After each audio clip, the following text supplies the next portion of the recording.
Hello guys, welcome to Fiction Red Plus. So in this video, we will see, what if Harry was transported to the room of requirement at age 6 and Hogwarts raised him. If you enjoy these kinds of stories, don't forget to show us some love by hitting the like button and subscribing to the channel. Your support means the world to us. Now, let's start the story.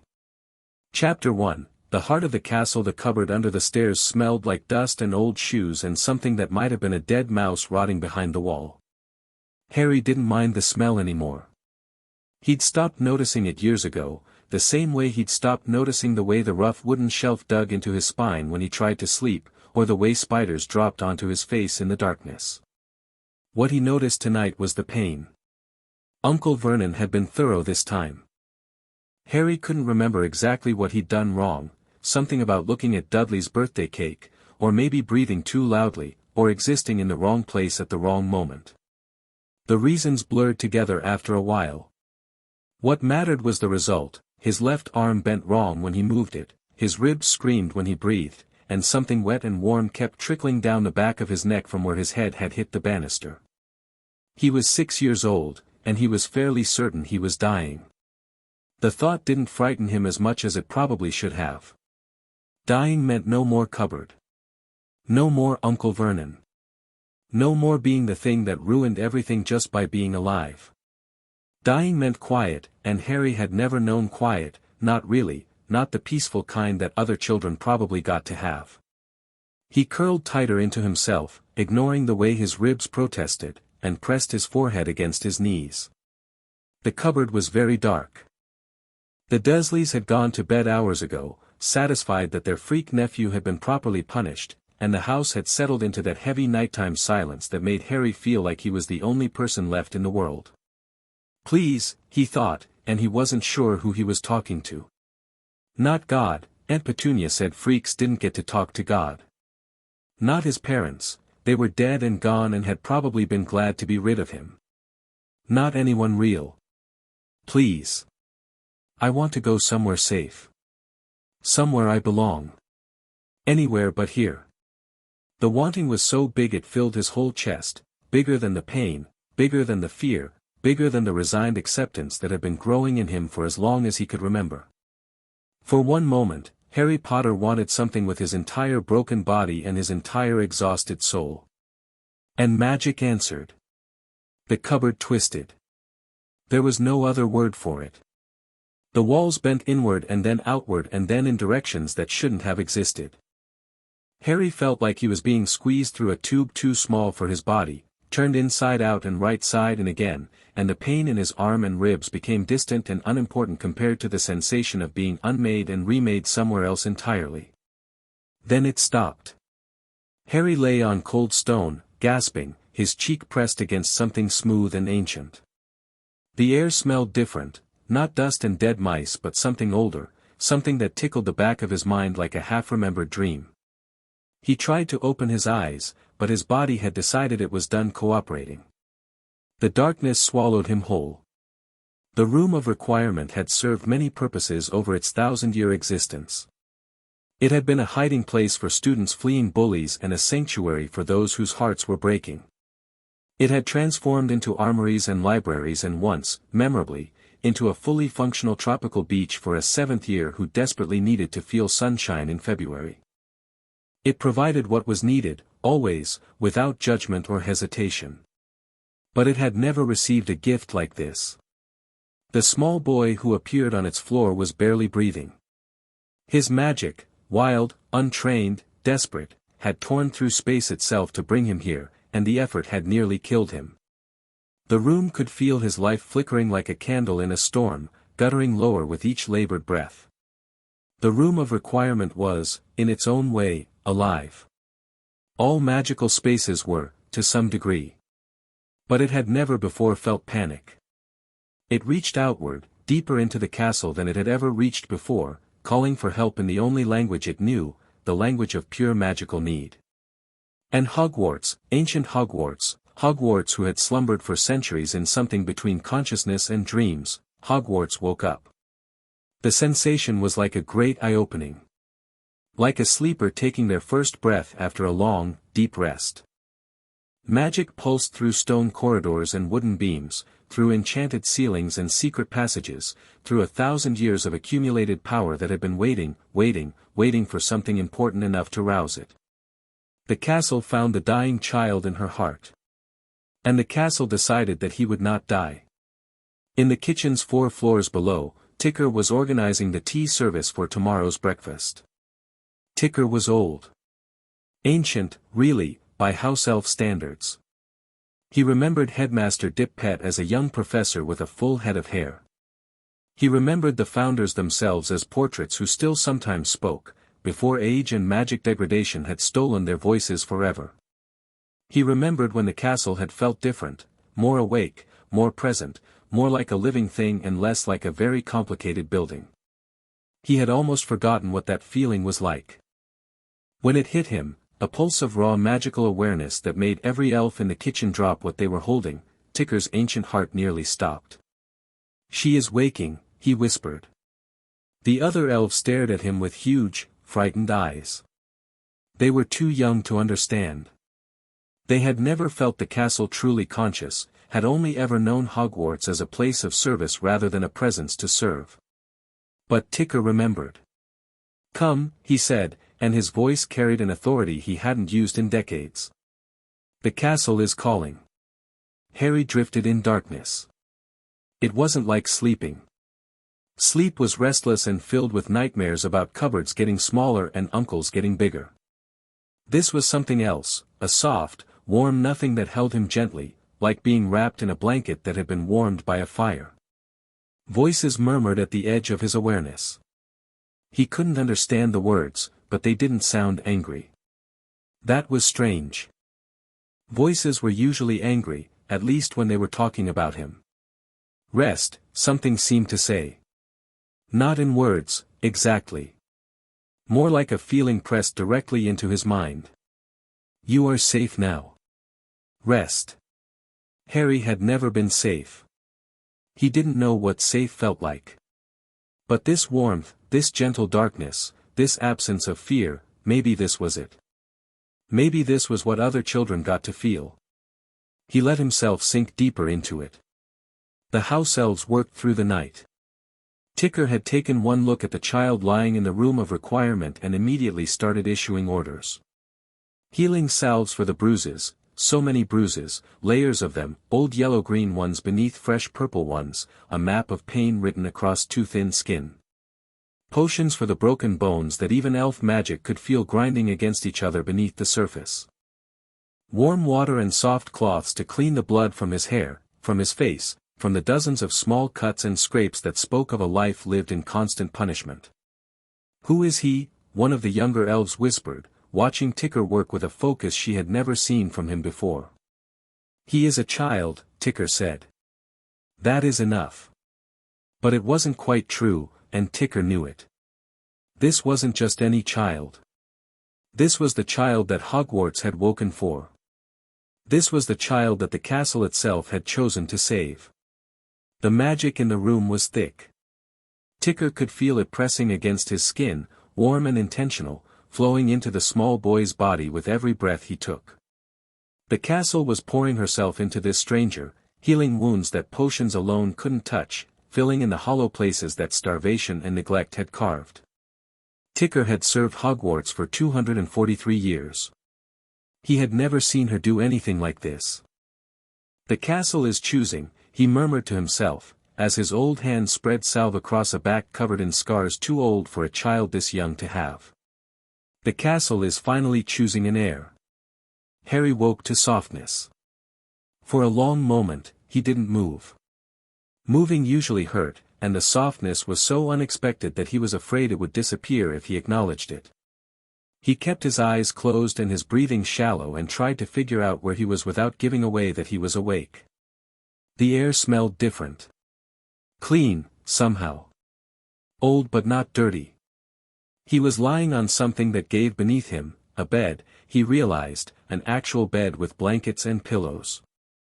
There was warmth all around him, not the stuffy trapped warmth of the cupboard but something gentler, something that seemed to seep into his bones. Nothing hurt. That was the strangest part. Everything always hurt, at least a little bit. His arm, which had definitely been broken, felt fine. His ribs, which had screamed with every breath, were silent.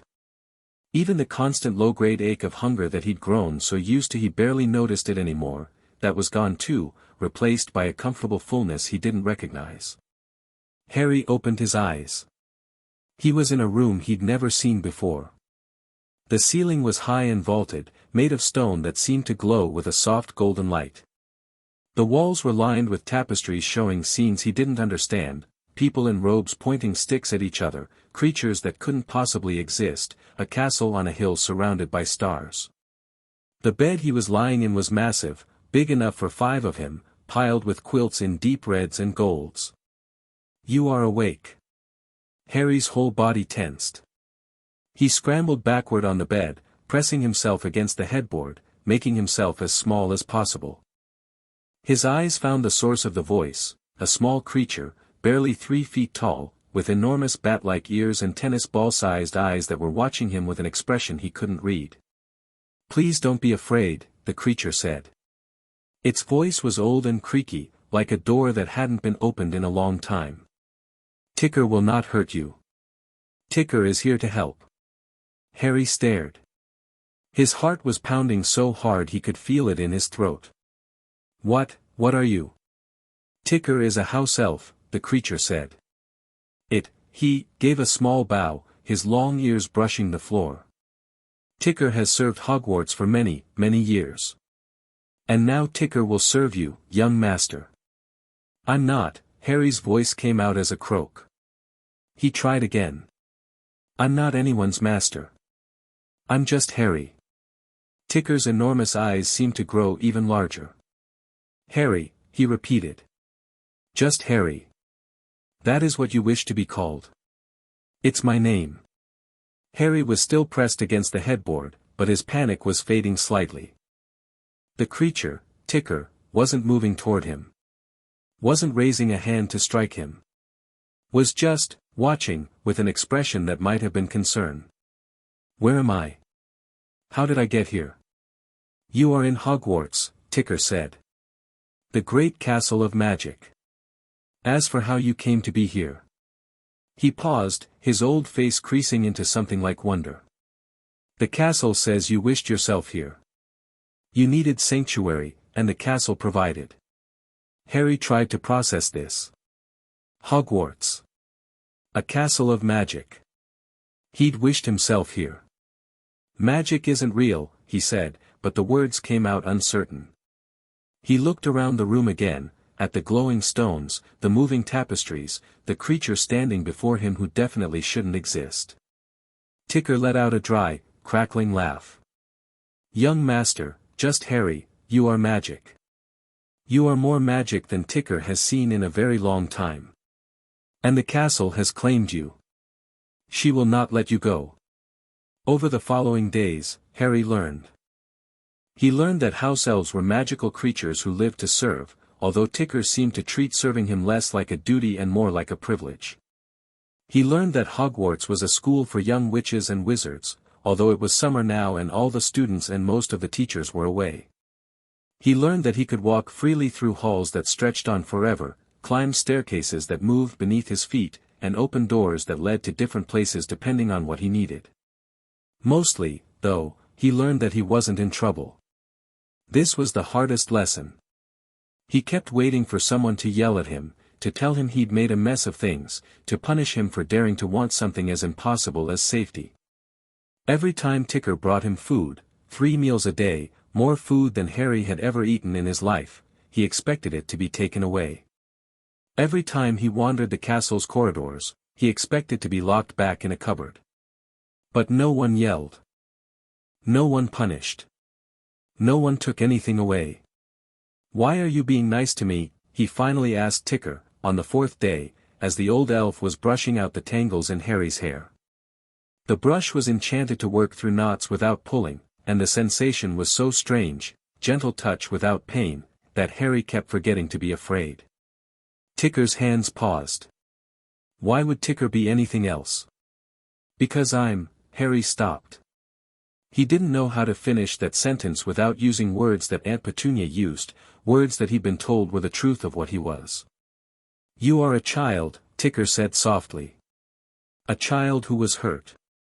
The castle found you. The castle chose you. And Ticker." He resumed brushing, his movements careful and slow. "Ticker has waited a very long time for someone worth caring for." Harry didn't understand what that meant. But he filed it away with all the other things he didn't understand, and he let Ticker finish brushing his hair. The castle spoke to him. Not in words. Harry figured that out pretty quickly. Hogwarts didn't have a voice the way Ticker had a voice or the way the ghosts had voices. He'd met 3 of them so far, and they were terrifying and wonderful and nothing like the Dursleys' horror movies had led him to expect. The castle communicated in other ways. A warm spot on the floor when he was cold. A door appearing exactly where he needed one. A gentle pressure against his mind when he was about to walk somewhere dangerous, steering him in a different direction. It was like having an invisible friend, except the friend was made of stone and magic and was bigger than anything Harry had ever imagined. He started talking to her. He didn't know if she could understand words, but he figured it couldn't hurt. "I found another library today," he told the empty air, sitting on a windowsill that looked out over grounds he hadn't worked up the courage to explore yet. "The one with all the moving pictures. There was a lady in one of the portraits who tried to talk to me, but she spoke a different language. French, I think. Aunt Petunia watches French films sometimes when she wants to feel fancy." The stones beneath him grew slightly warmer. Harry took that as encouragement. "Ticker says I'll need to learn to read properly if I want to understand all the books. He's going to teach me. He says most magical children learn before they come to school, from their parents." Harry's voice went quiet. "I don't have parents. They died when I was a baby. Aunt Petunia says it was a car crash, but..." He frowned. "She lies about a lot of things. I don't know if she was lying about that." The warmth intensified. Harry had the strangest feeling that the castle was trying to hug him. "It doesn't matter," he said, even though it did matter, even though he thought about his parents sometimes in the cupboard and wondered if they would have hated him too. "I have you now. You and Ticker and the ghosts and the elves. That's enough." The window beside him shifted, not much, just a slight adjustment of the glass, and suddenly Harry could see the sunset more clearly. The sky was painted in oranges and purples and reds, and the lake in the distance reflected the colors like a mirror. "It's beautiful," Harry whispered. The castle hummed around him, pleased. 3 weeks after Harry's arrival, the castle showed him something important. He'd been exploring the upper floors. Ticker said they were mostly teachers' quarters and empty classrooms, when he felt a gentle tug in his mind. Not a warning. More like an invitation. The castle wanted him to go somewhere. Harry followed the feeling. It led him through corridors he'd never seen before, past portraits that watched him with curious eyes, up a spiral staircase that seemed to go on forever. At the top was a door, heavy oak bound in iron, with a knocker shaped like a phoenix. Harry hesitated. The castle had never led him to a locked door before. Everything in Hogwarts seemed to open for him, like the building itself was making sure he never felt trapped again. "Go in," something pressed against his mind. "This is for you." He pushed the door open. The room beyond was circular and enormous, filled with strange silver instruments that clicked and whirred. Books lined the walls from floor to ceiling, and perched on a golden stand near the window was a bird made of flame. No. Not made of flame. The bird was flame, orange and red and gold, with eyes like burning coals and feathers that seemed to flicker at the edges. It was the most beautiful thing Harry had ever seen. The bird looked at him. And then it sang. The sound was nothing like the Dursleys' radio or Dudley's television. It was pure and golden, and it reached into Harry's chest and wrapped around his heart and told him, without any words at all, that everything was going to be all right. Harry started to cry. He hadn't cried in years. Crying at the Dursleys' house only made things worse. It annoyed Aunt Petunia and provoked Uncle Vernon and gave Dudley something else to mock him for. He'd trained himself out of it, learned to swallow the tears and bury the feelings somewhere deep where they couldn't bother anyone. But this song was too much. It was too kind. It found all the places Harry had hidden his hurt and brought them gently to the surface, and suddenly he was sobbing, great heaving sobs that shook his whole body, and a bird was flying down from its perch to land on his shoulder, and its feathers were warm against his cheek, and it kept singing, kept telling him that he was safe, that he was wanted, that he had finally come home. The bird was named Fawkes. Harry learned this from Ticker, who arrived in the circular office several hours later to find Harry asleep on the floor with a phoenix curled against his chest. The old elf's eyes had gone very wide at the sight. "Fawkes has not left his perch in years," Ticker said, once Harry was awake and coherent and asking questions. "Not since the headmaster stopped visiting the castle during summers. Fawkes bonded to Dumbledore long ago, but phoenixes, they are not meant to be pets. They choose their companions. If Fawkes has chosen to sing for you." He trailed off, looking at Harry with an expression that was half wonder and half concern. "Is that bad?" Harry asked. "It is not bad. It is significant." Ticker wrung his hands together, a nervous habit Harry had noticed before. "Phoenixes are creatures of pure light. Pure healing. They sense goodness and potential. If Fawkes sees something in you. Maybe he's just lonely," Harry said. He reached up to stroke the bird's feathers, and Fawkes made a sound like crackling flames, a happy sound, Harry was learning. "Like me. Like the castle. Everyone here is lonely." Ticker's expression shifted into something Harry couldn't read. "Perhaps you are right, just Harry. Perhaps that is all it is." But Harry could tell the elf didn't quite believe it. The ghosts came to meet him properly that evening. There were 4 of them, one for each of the houses that Ticker had explained to him. Nearly headless Nick, who was theatrical and kind and insisted on showing Harry his almost severed neck despite Harry's protests that he really didn't need to see it. The fat friar, who laughed at everything and kept trying to pat Harry on the head before remembering that his hands would pass right through. The Grey Lady, who spoke rarely but watched Harry with silver eyes that seemed to see more than they should. And the Bloody Baron, who didn't come into the room at all, just hovered in the doorway, staring at Harry with an intensity that made him want to run. "Don't mind the Baron," Nick said, floating in a lazy circle around Harry's head. "He's been in a mood for the last few centuries. Ever since the incident with the Grey Lady, you know." The Grey Lady shot Nick a look that could have frozen water. Nick suddenly found something very interesting to study on the ceiling. "You are the one the castle chose," the Grey Lady said to Harry. Her voice was soft, like wine through dead leaves. "You are the one she woke for." "I didn't ask her to," Harry said. He didn't know what else to say. "No. You asked for sanctuary.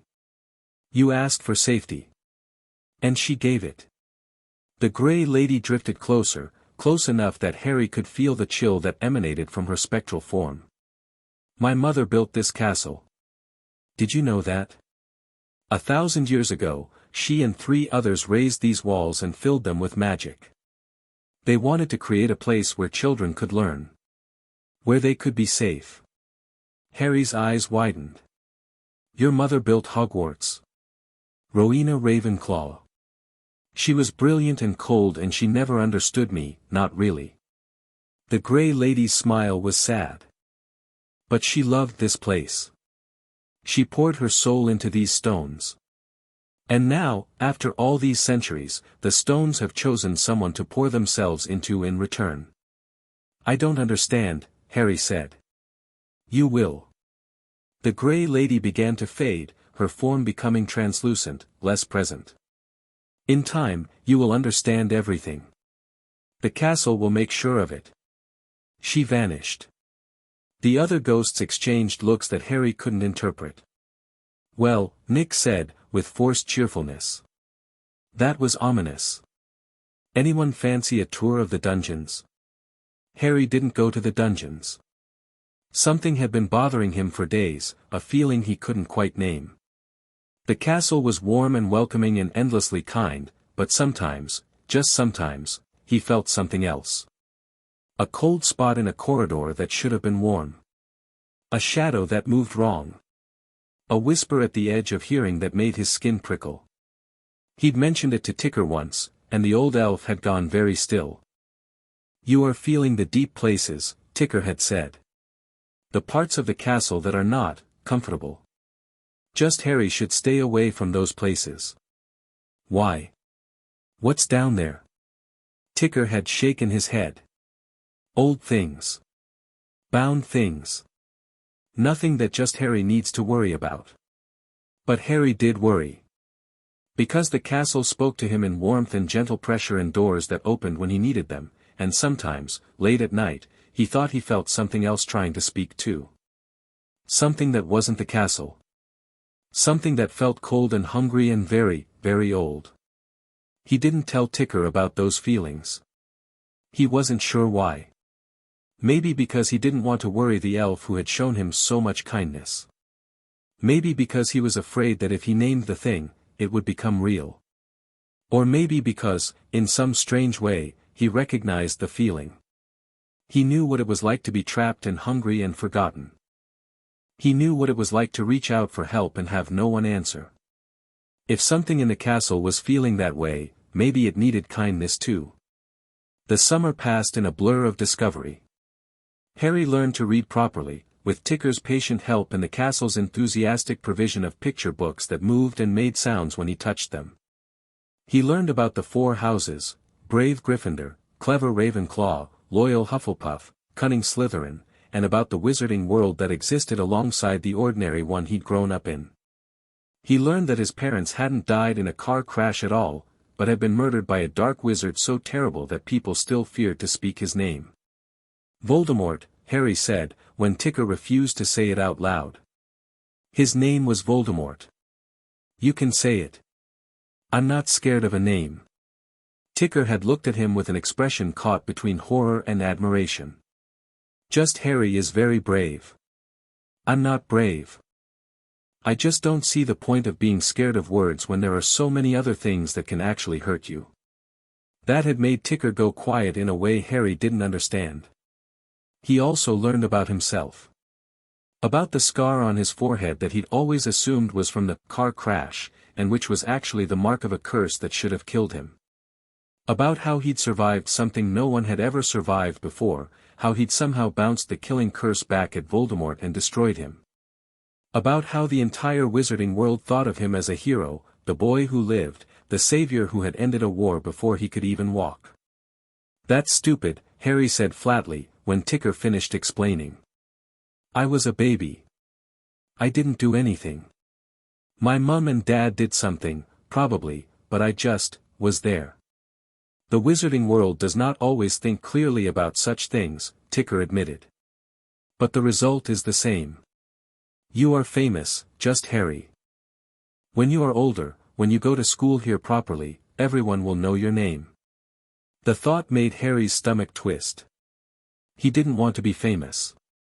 He wanted to be just Harry, the boy the castle had chosen, the boy with an elderly house elf friend and a phoenix who sang him to sleep and a ghost who told him stories about 1,000 years of history. He wanted this strange, quiet, magical life he'd found. He was terrified of having it taken away. The night before school was supposed to start, 5 years from now, Ticker explained, when Harry was 11, the castle showed him something else. He was almost asleep when he felt it. A pulse of emotion pressed directly into his mind, stronger than anything the castle had sent him before. Not warmth. Not invitation. Fear. Harry sat up in bed, his heart suddenly racing. "What's wrong?" The castle couldn't answer in words. But she showed him images, flashes of light, shadows gathering in deep places, something stirring that had been still for a very long time. She showed him power draining, strength fading, bindings that had held for 1,000 years beginning to crack. And then she showed him why. She'd been asleep for centuries. Dormant. Conserving her power, maintaining her enchantments, existing rather than living. When Harry had appeared, dying and desperate, she'd poured everything she had into saving him. Into healing him. Into claiming him as her own. She didn't regret it. She couldn't regret it. He was hers now, her child, her chosen, and she would make the same choice 1,000 times over. But there had been a cost. Deep below the castle, in chambers that even the founders had forgotten, something had felt the shift in power. Something had felt the bindings weaken. Something that had been imprisoned since before the castle was built, sealed away beneath the foundation stones as a warning to future generations, something had started to wake up. "I'm sorry," Harry whispered into the darkness. "I'm sorry I made you weak. I didn't mean to." The castle's response was immediate and overwhelming. Love. Protection. Certainty. She didn't blame him. She would never blame him. He was worth it. He was worth everything. But she was afraid. And so was Harry. He didn't tell Ticker about the vision. He wasn't sure how to put it into words, and he was even less sure what Ticker could do about it. Instead, he threw himself into learning with a focus that surprised everyone, including himself. "Just Harry is progressing very quickly," Ticker observed, watching Harry successfully levitate a feather across the room. "Most children his age cannot perform such magic." "The castle helps me," Harry said. It was true. When he tried to do magic, real magic, the kind that required wands and incantations, the castle seemed to guide him, showing him where to direct his thoughts, how to shape his intention. It was like having a teacher who was everywhere at once. "She shows me what to do." "The castle does not teach others," Ticker said slowly. "The castle provides. She does not guide. Not like this." Harry shrugged. He didn't know why the castle treated him differently. He just knew that she did. "Perhaps," Ticker continued, in a voice that suggested he was thinking out loud, "it is because you are listening. Most wizards treat magic as a tool, something to be used, controlled, bent to their will. You treat it as..." He paused, searching for the right word. "As a friend," Harry finished. Ticker's old face creased into a smile. "Yes. As a friend. Perhaps that is why the castle loves you so much. You are the first person in 1,000 years who has listened to her." The month stretched into a year, and then 2. Harry grew. Not just physically, although he did grow, finally getting the nutrition he needed to catch up to where he should have been, but in other ways too. His magic grew, deepening and strengthening under the castle's careful guidance. His knowledge grew, as the ghosts and elves and enchanted books taught him everything they knew. His confidence grew, slowly, painfully, like a plant reaching toward light after being kept in darkness for too long. He still flinched sometimes. Still apologized for things that weren't his fault. Still made himself small in corners when he was frightened. But those moments came less often now, and the castle was always there to warm the stones beneath his feet and remind him that he was safe. And through it all, the cold spots in the corridors multiplied. Harry noticed. He couldn't not notice. The castle's fear had become a constant background hum in his mind, a low-level anxiety that she couldn't quite hide. Something was stirring in the depths, something that grew stronger as the castle grew weaker, and there was nothing either of them could do about it. He tried to ask about it once, in the library, speaking to the air and hoping the castle could understand. "What is it? What's down there? Maybe I can help." The castle's response was immediate and forceful. No. He was too young. Too small. Too precious. She would not let him anywhere near that darkness. "You can't protect me forever," Harry said. "Ticker says I'll have to go to school when I'm 11. Other children will come. If there's something dangerous here, not yet." The feeling pressed against his mind was almost desperate. "Not now. Let me protect you a little longer. Please." Harry thought about arguing. But the castle had given him everything: safety, love, a home when he'd had nothing. How could he refuse her this one thing? "Okay," he said softly. "Not yet." The castle's relief washed over him like warm rain. He was 8 when he found the snake. It was living in the walls of one of the unused corridors, a small green thing no longer than his arm. Harry had been exploring, tracing his hand along the stones and feeling the castle's contentment at his presence, when he heard the voice. "Cold," it said. "So cold. Why won't the warm stones warm me?" Harry stopped dead. "Hello," he said out loud. "Speaker." The voice sounded shocked. "A speaker? Here." A small head poked out from between 2 stones, tongue flicking. The snake regarded Harry with bright, intelligent eyes. "You can hear me?" it asked. "Yes," Harry said. And then, without quite meaning to, he answered in the same strange hissing language the snake had used. "Yes, I can hear you." The snake's entire demeanor changed. It slithered out of the wall and up Harry's arm before he could react, coiling around his shoulders like a living scarf. "A speaker," it crowed. "I have found a speaker. The others said they were all gone, but I knew they couldn't all be gone. What's a speaker?" Harry asked, still hissing, still not quite sure how he was doing it. "One who speaks the true tongue. The tongue of serpents." The snake pressed its cool head against Harry's cheek. "We have waited so long for one like you." Harry had a lot of questions. He took the snake, who eventually introduced herself as Sage, to Ticker and demanded explanations. Ticker's face went through several complicated expressions before settling on resignation. "Parseltongue," he said. "The ability to speak with snakes. It is a rare gift, just Harry. Very rare. Many consider it a sign of dark magic." "Why?" "Snakes aren't evil. Sage is nice." "Salazar Slytherin was a Parselmouth," Ticker said. So was he who must not be named."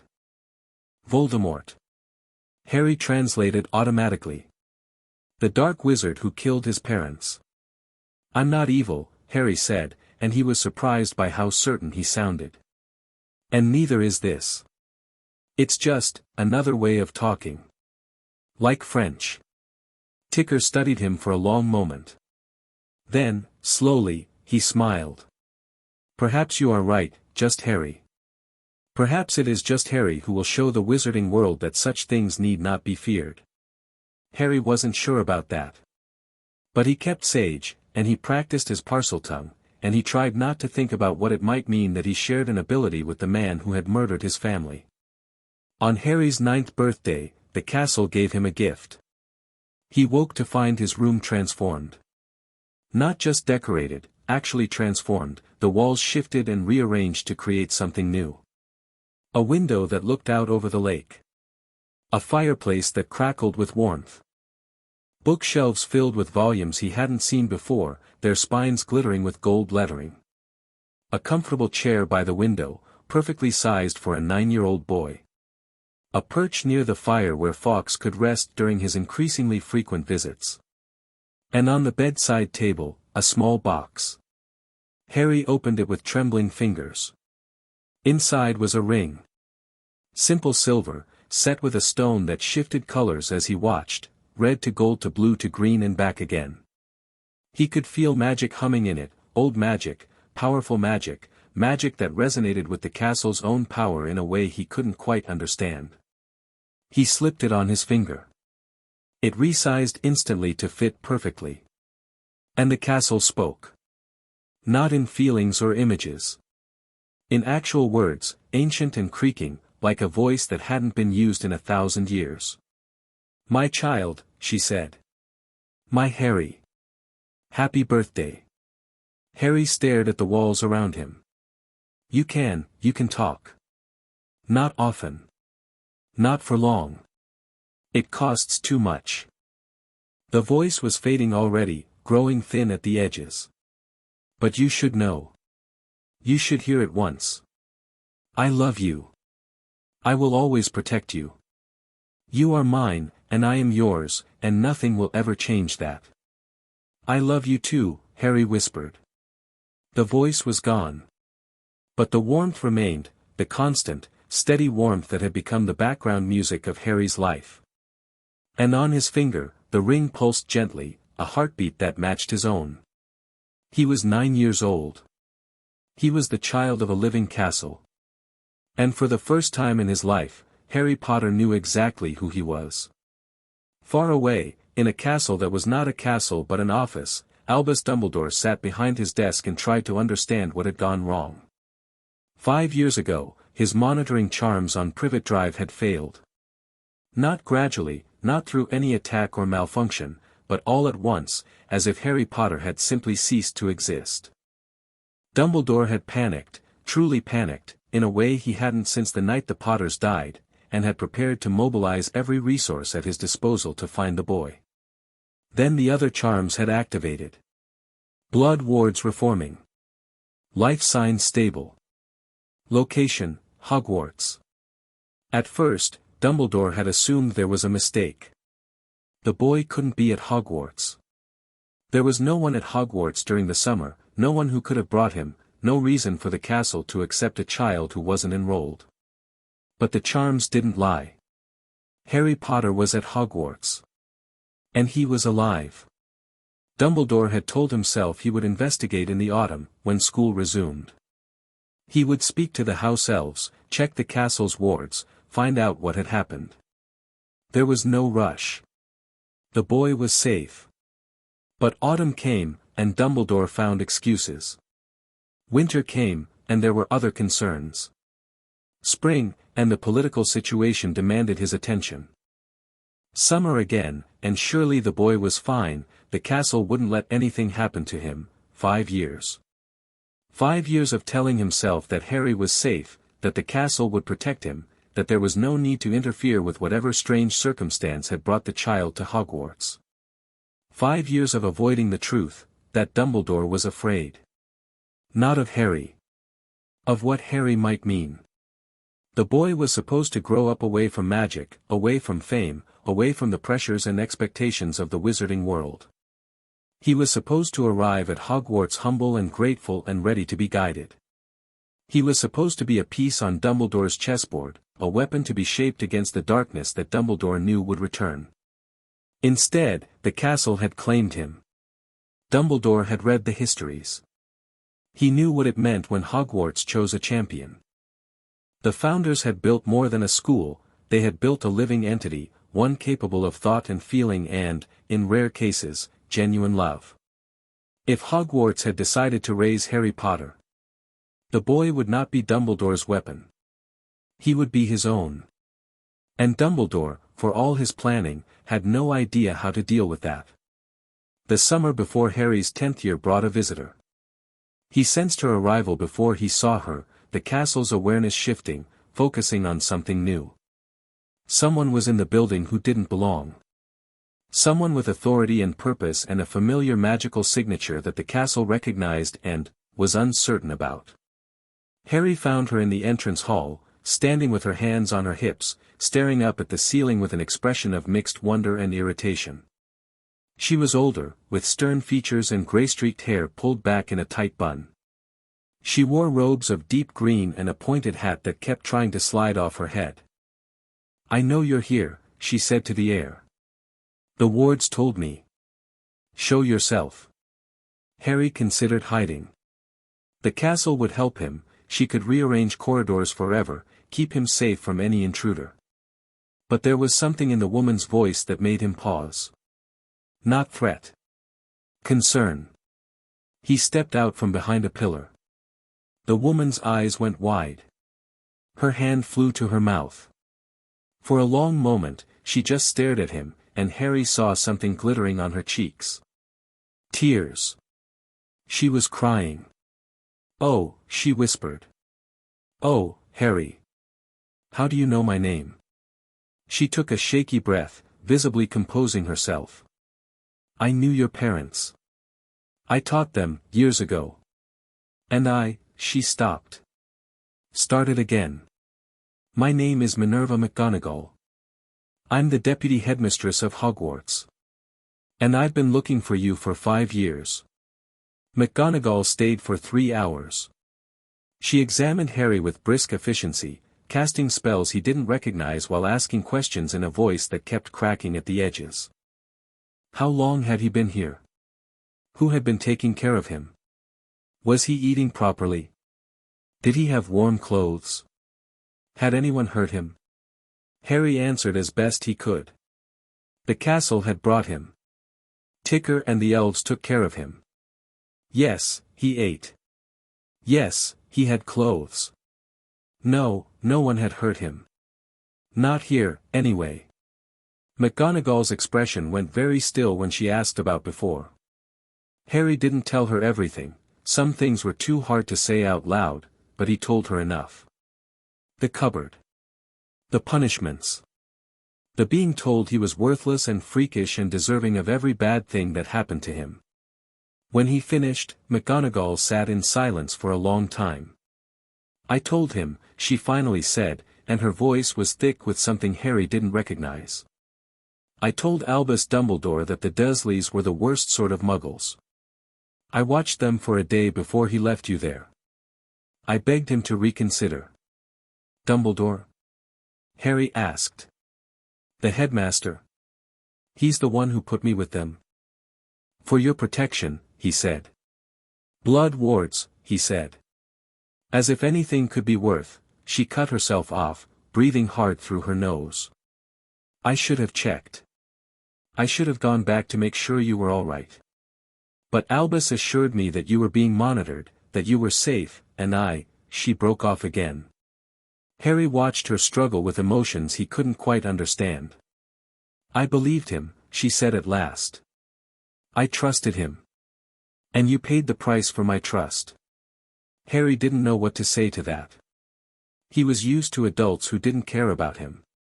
He wasn't used to adults who cared too much, too late, and blamed themselves for things that weren't really their fault. It's okay, he said, because that was what he always said, even when it wasn't. McGonagall's eyes flashed. It is not okay. What was done to you was never okay. And I swear to you, Harry Potter, I will not let it happen again. She came back the next week, and the week after that, and every week for the rest of the summer. She brought books, real textbooks, the kind that Hogwarts students used, along with notes she'd written herself about what to expect when Harry officially enrolled. She brought stories about his parents, about James's pranks and Lily's brilliance and the way they'd looked at each other when they thought no one was watching. She brought sweets from Honeydukes and robes from Gladrags and a broomstick that she absolutely forbade him from riding indoors but that he rode indoors anyway when she wasn't looking. And she brought news from the outside world. Dumbledore wants to meet with you, she said, on one of her later visits. They were sitting in Harry's room, the one the castle had made for him, with the shifting windows and the comfortable chairs, drinking tea that Ticker had provided. He's been asking since I told him I'd found you. Harry's hand tightened on his cup. What does he want? To talk, he says. To explain why he made the choices he made. McGonagall's voice was carefully neutral. He believes he was acting in your best interest. He sent me to people who hurt me. Who starved me and locked me in a cupboard and told me I was worthless. Harry's voice came out flat. That was in my best interest. He didn't know about the abuse. I believe that, at least. He was monitoring the wards, not your actual well-being. McGonagall sighed. It was foolish. Arrogant. He assumed that because the magic was intact, everything must be fine. He didn't consider that a child might suffer without the wards failing. That's not an excuse. No. It's not. She met his eyes steadily. But you should know, Albus Dumbledore is not an evil man. He's not even a cruel one. He is, however, a man who has spent so long fighting for the greater good that he sometimes forgets about the individual people caught in his plans. You were a symbol to him. The boy who lived. He didn't think about the boy who had to grow up. Harry considered this. He remembered the cold spots in the corridors, the things stirring in the depths. The castle's fear, and his own. "I'll meet with him," he said. "But not yet. Next year, maybe. When I'm older." McGonagall nodded. "I'll tell him." "And Harry?" She leaned forward, her expression fierce. "Whatever he says, whatever arguments he makes, you don't have to agree. You don't owe him anything. If the castle is your home and you want to stay, then you stay. I'll fight anyone who tries to tell you otherwise." For the second time in his life, Harry felt tears prick at his eyes. "Thank you," he whispered. Autumn faded into winter. Harry's 10th birthday came and went, marked by gifts from the elves and a cake from McGonagall and a song from Fawkes that made the whole castle hum with warmth. He was growing taller now, starting to lose the fragile look that had marked his first years at Hogwarts. His eyes, bright green behind the glasses McGonagall had finally gotten him, carried a confidence that hadn't been there before. But beneath the growth and the learning and the slow accumulation of happiness, the darkness was growing too. The cold spots had spread to the first floor. One of the older elves had vanished completely, found 3 days later in a storage room she swore she'd never entered, unable to remember anything between walking down a corridor and waking up surrounded by dusty trunks. Fawkes had started behaving strangely, sitting for hours staring at the floor, singing songs that sounded more like warnings than comfort. And Harry's nightmares had returned. Not the old nightmares, about cupboards and uncles and being so hungry it hurt. New ones. Dreams of endless corridors that went down and down forever. Dreams of something vast and cold and aware, pressing against barriers that were slowly, slowly cracking. Dreams of a voice that wasn't a voice, asking questions in a language that predated words. "Who are you?" it asked. "What are you? How can you be of the castle and yet of flesh?" Harry always woke before he could answer. But each time, the question seemed more insistent. More desperate. More close. "Something's coming," he told Sage, who had grown from a small snake into a respectable-sized serpent who liked to drape herself across his shoulders. "Something bad." "I feel it too," Sage hissed back. "The stones are wrong in places. Cold where they should be warm. Dead where they should live. Something is waking below. I have to stop it. The castle forbids." "I know." Harry ran a hand along the wall of his room, feeling the warmth that meant home. "But she's getting weaker. Can't you feel it? Every day, she's a little less present. A little less there. If I don't do something." He didn't finish the sentence. He didn't have to. Sage coiled tighter around his shoulders. "Then do something, Speaker. But be careful. Whatever sleeps beneath us, it has been sleeping for a very long time. It will not wake peacefully."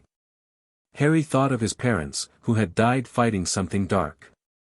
He thought of Dumbledore, who had been so focused on the greater good that he'd left a child to suffer. He thought of McGonagall, who had promised to fight for him, and Ticker, who had cared for him when no one else would, and the castle herself, who had loved him first and best. He was 10 years old. He was the child of a living castle.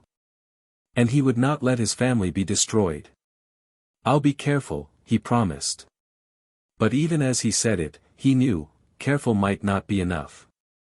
The night before everything changed, Harry stood on the astronomy tower and watched the stars. It had become his favorite place in the castle, this high perch above the world. From here, he could see everything, the lake, the forest, the mountains in the distance, the village of Hogsmeade glittering with lights. From here, he could feel the castle's presence most strongly, humming through the stones beneath his feet. "I'm scared," he admitted to the empty air. The castle's warmth wrapped around him like a blanket. Not of the thing below. Of failing. Of not being strong enough. He leaned against the parapet, feeling the cold night wind on his face. "Everyone says I'm the boy who lived, but I didn't do anything. My parents did something. The castle did something. All I did was survive. You are more than survival, something pressed against his mind. Not words, exactly. Something deeper. You are hope. You are love.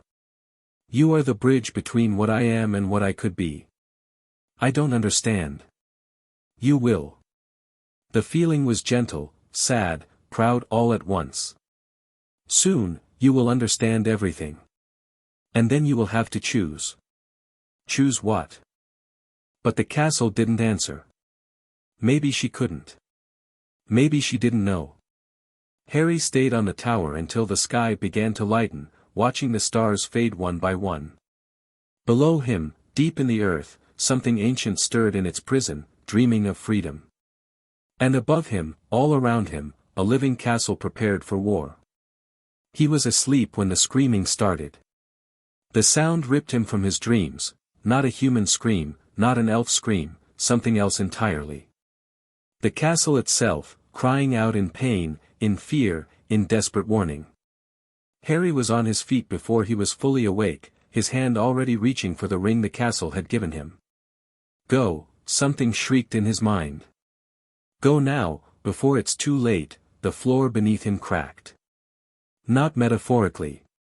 Actually cracked, a line of darkness splitting the stones as if something massive had struck them from below. Harry stumbled backward, watching in horror as the crack widened, as cold air rushed up from somewhere deep beneath the castle, as the warmth he'd come to depend on flickered and died. No, he whispered. No, no, no, a door appeared in the wall. The castle's doing, even now, her last defense, her final attempt to save him.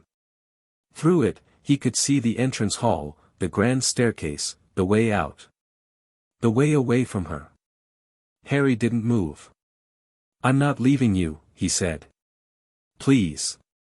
The word was barely there, a ghost of the voice that had wished him happy birthday, that had told him she loved him. Please, Harry. Run. Save yourself. Let me, no. The crack in the floor widened. The cold intensified. And Harry Potter, 10 years old and terrified and absolutely certain, stepped toward the darkness instead of away from it. I'm coming, he said. I don't know what you are. I don't know if I can help. But I'm coming. The castle's cry shifted. Still afraid. Still in pain. But underneath it now, something else. Pride. Then come, my child, she said. Come and meet what lies beneath. Come and learn the truth of what you are. Harry walked into the darkness. And below, in the deepest chambers, something ancient finally opened its eyes. Chapter 1 and Chapter 2, The Language of Magic. The darkness swallowed Harry whole. He'd expected cold, the creeping, hungry cold that had been spreading through the castle for months. Instead, he found himself wrapped in something that felt almost like the castle's warmth, a protective cocoon that moved with him as he descended. The ring on his finger pulsed steadily, a heartbeat in the blackness. I'm still with you, the castle seemed to say. Even here. Even now. Harry kept walking. The passage he'd entered wasn't one he recognized. It spiraled downward in a way that made his head spin, the walls close enough to touch on either side. There were no torches, no windows, no light of any kind, and yet Harry could see. Not with his eyes, exactly. With something else. Something that recognized the magic in the stones and translated it into shapes his mind could understand. He walked for what felt like hours. Maybe it was. Time moved strangely in the deep places, stretching and compressing in ways that had nothing to do with clocks. And then, without warning, the passage opened into a vast cavern. Harry stopped at the threshold, his breath catching in his throat. The space before him was enormous, bigger than the Great Hall, bigger than anything he'd ever seen. The ceiling vanished into darkness above, and the walls curved away on either side until they disappeared. In the center of the cavern, surrounded by circles of runes that glowed with a faint, sickly light, was a pit.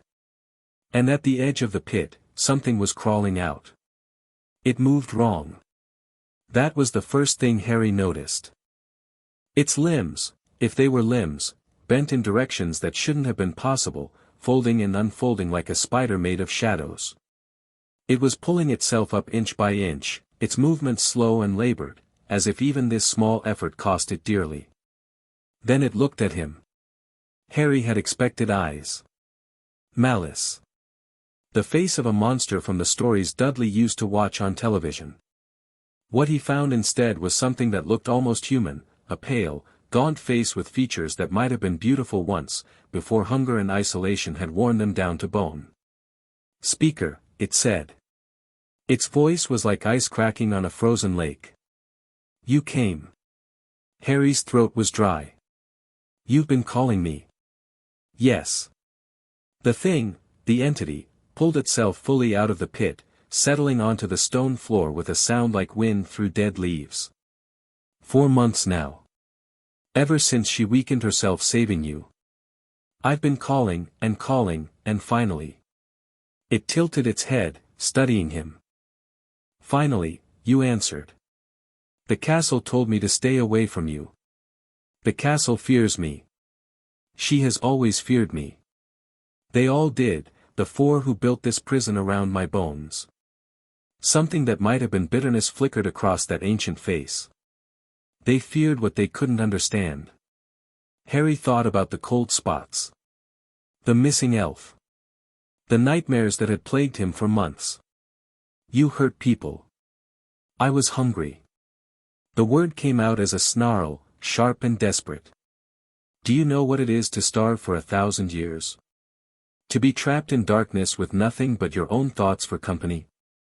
I did not choose to hurt. I had no choice. There's always a choice. The entity went still. For a long moment, it just stared at Harry, its expression unreadable. You believe that, it said finally. You truly believe that? Yes. Even after what was done to you? The cupboard, the hunger, the hands that struck when you had done nothing wrong? Its voice softened, became almost gentle. I know your pain, Speaker. I felt it when you arrived, the echo of starvation, of isolation, of being trapped in a place too small for your soul. You and I are not so different. Harry's hands clenched at his sides. I didn't hurt anyone. You didn't have 1,000 years to go mad. The entity drifted closer, its movements eerily graceful now that it was free of the pit. I was not always like this. Once, I was like my siblings, a being of pure magic, formless and free. We were the first. The oldest. We existed before humans, before language, before anything you would recognize as life. Your siblings. The foundations of this place. The magic that allows it to exist. The entity gestured vaguely upward, toward the castle far above. When the founders came, when they built their school on this ancient site, they found us. 4 beings of raw magical potential. 3 of my siblings agreed to be bound, to become part of the castle's structure, to give their essence to its wards and walls. In exchange, they would never be alone. They would have purpose. They would have children, in a way. Thousands of young witches and wizards, flowing through them like blood through a heart. Harry thought of the 4 houses. Gryffindor, Ravenclaw, Hufflepuff, Slytherin. They became the houses. Yes. And I. The entity's voice cracked. I refused. I was proud. I thought I was better than them, stronger than them, too important to be shackled to a building full of children. So the founders bound me differently. Not as a partner. As a prisoner. They locked you up. For 1,000 years. The entity drifted closer still, close enough that Harry could feel the cold radiating from its form. 1,000 years of darkness and solitude and hunger. Do you know what that does to a mind? Even an immortal one. I forgot my name. I forgot my purpose. I forgot everything except the need to escape, to feed, to feel something other than emptiness. Harry should have been afraid. The thing in front of him was ancient and powerful and had spent centuries nursing a grudge against everything the castle represented. One wrong move, one moment of weakness, and it could consume him the way it wanted to consume everything else. But Harry looked at that gaunt face, at those desperate eyes, and he saw something familiar. He saw himself, curled in the cupboard under the stairs, wondering if he would ever be anything other than a burden. "I'm sorry," he said. The entity recoiled as if struck. "What?" "I'm sorry that happened to you. I'm sorry they locked you up instead of helping you. I'm sorry you were alone for so long." Harry took a breath, steadying himself. "But that doesn't make it okay to hurt people now. That doesn't make it okay to destroy the castle, or the elves, or anyone else who gets in your way. You think apologies will stop me?" The entity's voice rose, echoing off the cavern walls. "You think sorry will fill the void they carved into my soul?" "No." Harry met those ancient eyes without flinching. "But it's a start." Silence fell over the cavern. The runes on the floor flickered, their light pulsing in an unsteady rhythm. Above, far above, Harry could feel the castle holding her breath. "Why did you come here?" the entity asked at last. Its voice was quieter now, uncertain. "The castle tried to stop you. She begged you to run. Why didn't you listen?" "Because I know what it's like to be alone." Harry's voice was steady, even though his heart was racing. "I know what it's like to be forgotten, to be trapped, to be so hungry for connection that you'd do anything to feel something. And I know that running away doesn't help. It just leaves you alone with your pain. What would you have me do? Return to my prison? Starve for another 1,000 years while the castle and her children live and laugh above my head? No." Harry took a step forward. Then another. Close enough now that the cold was seeping into his bones, making his teeth chatter. "I want you to have what your siblings have. A purpose. A place. A family." The entity stared at him. "You cannot mean, the founders bound 3 of you to the castle. They made you part of her, gave you a share of every child who walked these halls. Why can't we do the same for you? The bindings that hold me, were made to imprison you. To punish you." Harry's voice grew stronger as the idea took shape in his mind. "But bindings can be remade. Rewritten. The castle isn't just stone and magic. She's alive. She can choose what to accept and what to reject. If she agrees, if you agree, you would free me?" The words came out as a whisper. "After everything I've done? After the fear and the pain and the hunger? I would give you a choice." Harry held out his hand, palm up. "You can keep fighting. Keep trying to break free the hard way, destroy everything in your path, become the monster everyone already thinks you are. Or you can accept help. Accept that you don't have to be alone anymore. Accept that it's not too late to become something different." The entity looked at Harry's outstretched hand. Looked at his face. Looked at the ring on his finger, still pulsing with the castle's heartbeat. "Why?" it asked. "Why would you risk this? I could consume you right now. Your magic, your warmth, your life. You would be gone in an instant, and no one would ever know what happened to you. Maybe." Harry didn't lower his hand. "But I don't think you will. You don't know that." "No. But I believe it." Harry smiled, small and sad and impossibly brave. "The founders looked at you and saw a threat. The castle looks at you and sees a danger. But I look at you, and I see someone who's been hurting for a very long time. Someone who deserves better than a prison. Someone who might, if they're given the chance, become something amazing." The entity's form flickered. Solidified. For just a moment, Harry could see what it might have looked like before madness and hunger had worn it down, something beautiful and terrible and full of light. "You remind me of her," it said softly. "Rowena. She was the only one who hesitated, you know. When the others voted to bind me. She looked at me with those silver eyes, and for a moment, I thought she understood. I thought she might speak for me. What happened? She stayed silent. The vote passed. And I spent 1,000 years wondering what might have been if she had found the courage to choose differently. The entity drifted forward until it was barely an inch from Harry's outstretched hand. You have more courage than she did, Speaker. More courage than anyone I have ever known. Is that a yes? The entity laughed. It was a strange sound, rusty with disuse, but genuine. I don't even know your name, child. And you're asking me to bind myself to your castle for eternity. Harry. My name is Harry Potter. Harry Potter. The entity tested the words, rolling them around like they were something precious.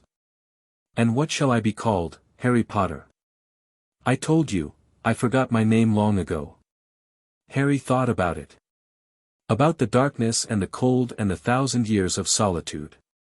About the entity that had once been pure magic, formless and free, before pride and fear had transformed it into something twisted. What about logos, he said. It means word in Greek. The Greeks thought it was the principle of reason and order in the universe. The thing that brings meaning out of chaos. The entity went very still. Logos, it repeated. You don't have to, no. I like it. The entity, Logos, reached out, and its hand met Harry's. The cold hit Harry like a physical blow. For one terrible instant, he felt the hunger, the madness, the 1,000 years of isolation pressing against his mind. He felt what it was like to be forgotten, to be feared, to be so desperate for connection that you'd tear apart the world just to feel something. And then he felt something else. Hope. The ring on Harry's finger flared with golden light. The castle's presence rushed through him like a river breaking through a dam, warm and fierce and overwhelming. Harry heard her voice in his mind, not the weak whisper from before, but a roar of love and terror and desperate determination. Let him in, Harry thought back at her. He's not our enemy. He never was. Let him in. For one endless moment, nothing happened. Then the castle opened herself. Harry couldn't have described what happened next if he'd tried. It was like watching a door that had been locked for 1,000 years finally swing open. Like seeing two broken halves of something ancient finally come together. Like feeling four siblings, separated for an eternity, finally reunited. Logos screamed, not in pain, but in release. His form dissolved into light, streaming upward through the cavern ceiling, through layer after layer of stone and magic, until he reached the castle's core and merged. And Hogwarts, ancient Hogwarts, Hogwarts who had been dying inch by inch for months, suddenly blazed with more power than she'd held in centuries. Harry fell to his knees, overwhelmed by the flood of sensation. He could feel the castle in a way he never had before, not just as a presence, but as a part of himself. He could feel her joy, her relief, her overwhelming love for the small boy who had done what the founders never could. And beneath it all, woven through her essence like threads of silver in gold, he could feel Logos. Still there. Still himself. But no longer alone. Thank you, something whispered in his mind. Not the castle. Not exactly Logos. Something that was both of them now, and neither, and something new entirely. Thank you, Harry Potter. For seeing what no one else could see. For offering what no one else would offer. For being exactly what we needed, exactly when we needed it. Harry smiled, tears streaming down his face. You're welcome, he said. And then the darkness claimed him, and he knew nothing more. He woke in his own bed. For a long, disorienting moment, Harry couldn't remember how he'd gotten there. The last thing he recalled was the cavern, the light, the overwhelming rush of magic as the castle and Logos merged. Everything after that was a blur of warmth and darkness and the sensation of being carried by hands that weren't quite solid. He sat up slowly, taking stock. His body ached, but it was the ache of exhaustion rather than injury. His mind felt strange, fuller, somehow, as if new pathways had been carved into his thoughts overnight. And his ring. His ring was glowing. Not the soft pulse from before. A steady, warm light that matched the beat of his heart exactly. Harry stared at it, trying to understand what he was seeing. "You're awake," something said in his mind. Harry startled. Hogwarts? Yes. And also, not only Hogwarts. Not anymore. The voice was different, layered, somehow, as if two people were speaking in perfect unison. "We are something new now. Something we don't have a name for yet. But we wanted you to know, we are here. We are with you. Always. Logos? Part of us, yes. He sleeps now, adjusting to being part of something larger than himself. But he wanted me to tell you, he wanted us to tell you." The voice wavered, thick with emotion. He is grateful. More grateful than he knows how to express. For the first time in 1,000 years, he is not alone. For the first time ever, he has a family. Harry's throat tightened. "I'm glad. So are we." The warmth in the voice was unmistakable. "Now rest, little one. You have done something miraculous. Let us take care of you for a while." Harry wanted to argue. Wanted to get up, to explore, to see what changes the merger had wrought. But his body had other ideas. Before he could form the words to protest, sleep had claimed him again. 3 days later, Harry finally emerged from his room. The castle had changed. It wasn't obvious at first, the same stone corridors, the same moving staircases, the same portraits and tapestries and suits of armor. But the more Harry walked, the more he noticed. Colors seemed brighter. Sound seemed clearer. The air itself felt different, charged with a vitality that hadn't been there before. And then there were the new additions. A tower that definitely hadn't existed before, rising from the east wing like a finger pointing at the sky. Passages that opened where walls had been solid for centuries. A garden in the central courtyard that was somehow blooming despite it being the dead of winter, filled with flowers that glowed faintly in the weak sunlight. "The castle is healing," Ticker said, when Harry found him in the kitchens. The old elf was supervising the preparation of what looked like a feast, his wrinkled face alight with a joy Harry had never seen before. "More than healing. She is growing." "The merger with the old one, Logos," Harry said. Ticker blinked. "Logos? That's his name. The one I gave him." Harry snagged a pastry from a nearby tray, ignoring the half-hearted protests of a younger elf. He shouldn't be called the bound one anymore. He's not bound. He's home. Ticker studied Harry for a long moment. Then, slowly, he smiled. "Logos," he repeated. "Yes. That is a good name. Ticker will make sure the other elves know." Harry spent the rest of the day exploring the changes. The new tower turned out to be a library, not like the main library, with its carefully catalogued books and stern-faced portraits. This one was wild, organic, its shelves growing directly from the walls like branches from a tree. The books here were ancient, written in languages Harry couldn't read, but when he touched their spines, he could feel the knowledge inside them, waiting to be understood. "This is Logos's contribution," the castle said in his mind. "His memories, preserved in form you can access. Everything he learned in the eons before his imprisonment. Everything he thought he had lost. There's so much," Harry breathed. "He has existed for a very long time. And he wants you to have all of it. His gift, for the gift you gave him." Harry pulled a book from the shelf at random. The cover was black, unmarked, but when he opened it, the pages filled with writing in a language he somehow understood. "The true nature of magic," the first line read. "As understood by those who existed before words." He started reading.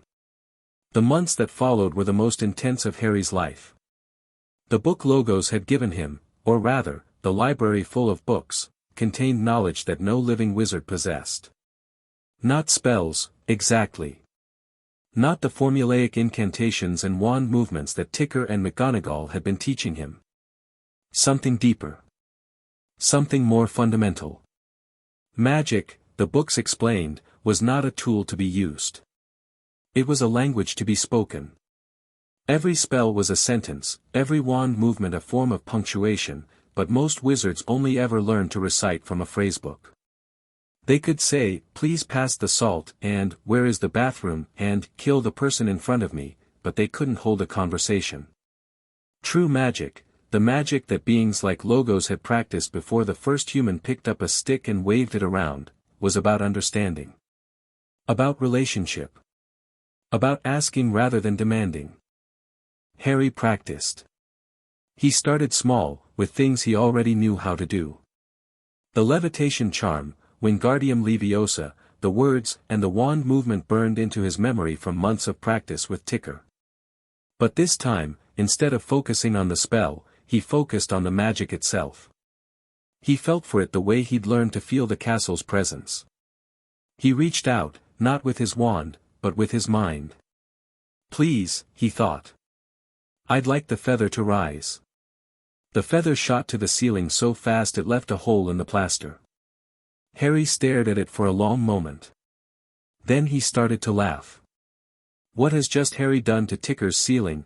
the old elf demanded, appearing in the doorway with his hands on his hips. "I think I just invented a new way to do magic," Harry said. "Or maybe I rediscovered an old one. I'm not entirely sure." Ticker looked at the hole in the ceiling. Looked at Harry's face, bright with excitement and possibility. Sighed deeply. "Ticker will get the repair kit," he said. Progress came faster after that. Harry devoured the books in Logos's library, learning concepts that had been lost for millennia. He practiced constantly, turning the castle into his laboratory, asking magic for favors the way a child might ask a friend to play. Most of the time, magic said yes. The results weren't always what he expected. When he asked for light, he got a cascade of sparks that followed him around for 3 days like a swarm of friendly fireflies. When he asked for warmth, the stones of his room became so hot that Ticker had to evacuate the entire floor. When he asked for a door, he got 17 of them, all leading to different places, including one that opened onto what appeared to be the surface of the moon. "You must learn precision," McGonagall said, during one of her weekly visits. She'd been horrified at first by Harry's new approach to magic, convinced that he was going to kill himself or blow up the castle or both. But as the weeks passed and Harry's control improved, her horror had faded into something closer to fascination. Intent is not enough. You must shape your request clearly, leave no room for misinterpretation. "But that's boring," Harry protested. "Regular spells are all about precision. Exactly the right word, exactly the right movement. This is different. This is about conversation. And conversations should be messy. Conversations do not typically result in accidental holes between dimensions." Harry winced. The moon door had taken 3 days to close. Okay, fair point. He worked on precision. Not the rigid precision of traditional spellwork, but something more organic. He learned to ask specific questions instead of vague ones. He learned to frame his requests in ways that left less room for creative interpretation. And slowly, gradually, his control improved. By the time winter turned to spring, Harry could do things that should have been impossible for a 10-year-old wizard. He could light candles with a thought, summon objects from across the room without speaking, feel the magical currents flowing through the castle like blood through veins. He couldn't do everything. Some things were simply too complex for his limited understanding, and others required more raw power than his young body could channel, but what he could do was impressive by any standard. And then McGonagall asked him to demonstrate for Dumbledore. The meeting happened on a grey March afternoon. Harry had known it was coming. McGonagall had been preparing him for weeks, explaining the politics of the situation, the delicate dance of power that would unfold. Dumbledore was the headmaster. He had authority over the castle and everyone in it, at least in theory. He also believed, genuinely believed, that everything he did was for the greater good. He will try to understand you, McGonagall warned. To categorize you. To fit you into his plans. But you are not required to be understood. You are not required to be useful. You are just a boy, Harry. Remember that. Harry remembered. But he also remembered what Logos had shown him in the depths, visions of the founders, of their debates and decisions, of the choices that had shaped the castle for 1,000 years. Dumbledore was powerful, yes. But he was not a founder. And the castle had chosen Harry, not him. They met in the headmaster's office. Dumbledore looked old. That was Harry's first thought upon seeing him, older than McGonagall, older than Ticker, older than anyone Harry had ever met. His beard was silver-white and long enough to tuck into his belt. His eyes, behind half-moon spectacles, were a vivid blue that seemed to see everything at once. "Harry," he said, and his voice was gentle, grandfatherly. "It's a pleasure to finally meet you properly. Professor Dumbledore. Please, sit." Dumbledore gestured to a chair across from his desk. Harry noticed that it was positioned lower than Dumbledore's own seat, a subtle power play, designed to make him feel small. The castle noticed too, apparently, because the chair suddenly grew 3 inches taller. Dumbledore's eyes flickered with something that might have been amusement. "I see the castle has grown quite fond of you." "She's my family," Harry said. "The only one I've ever had that actually wanted me." A shadow passed over Dumbledore's face. "About that. I owe you an apology, Harry. When I placed you with your aunt and uncle, I believed I was acting in your best interest. The Blood Wards were fine. I wasn't." Harry kept his voice level, even though anger was building in his chest. "You monitored magic. You never bothered to monitor me. A failing I will regret for the rest of my life." Dumbledore looked down at his hands, folded on the desk. "I was so focused on the threat of Voldemort's followers, on the need to protect you from magical attack, that I never considered the dangers within the home itself. It was unconscionable." "Yes. It was." Dumbledore looked up, surprise flickering in those blue eyes. He'd expected, Harry realized, tears or acceptance or childish forgiveness. He hadn't expected simple agreement. "I came here to make amends," Dumbledore said. "To offer whatever assistance you might need. To ensure that you have access to the best magical education possible, here at Hogwarts." "I already have access to the best magical education possible," Harry said. "The castle teaches me herself. Along with Logos." "Logos?" "The being who was imprisoned beneath the castle. The one you probably know about from the Founder's journals."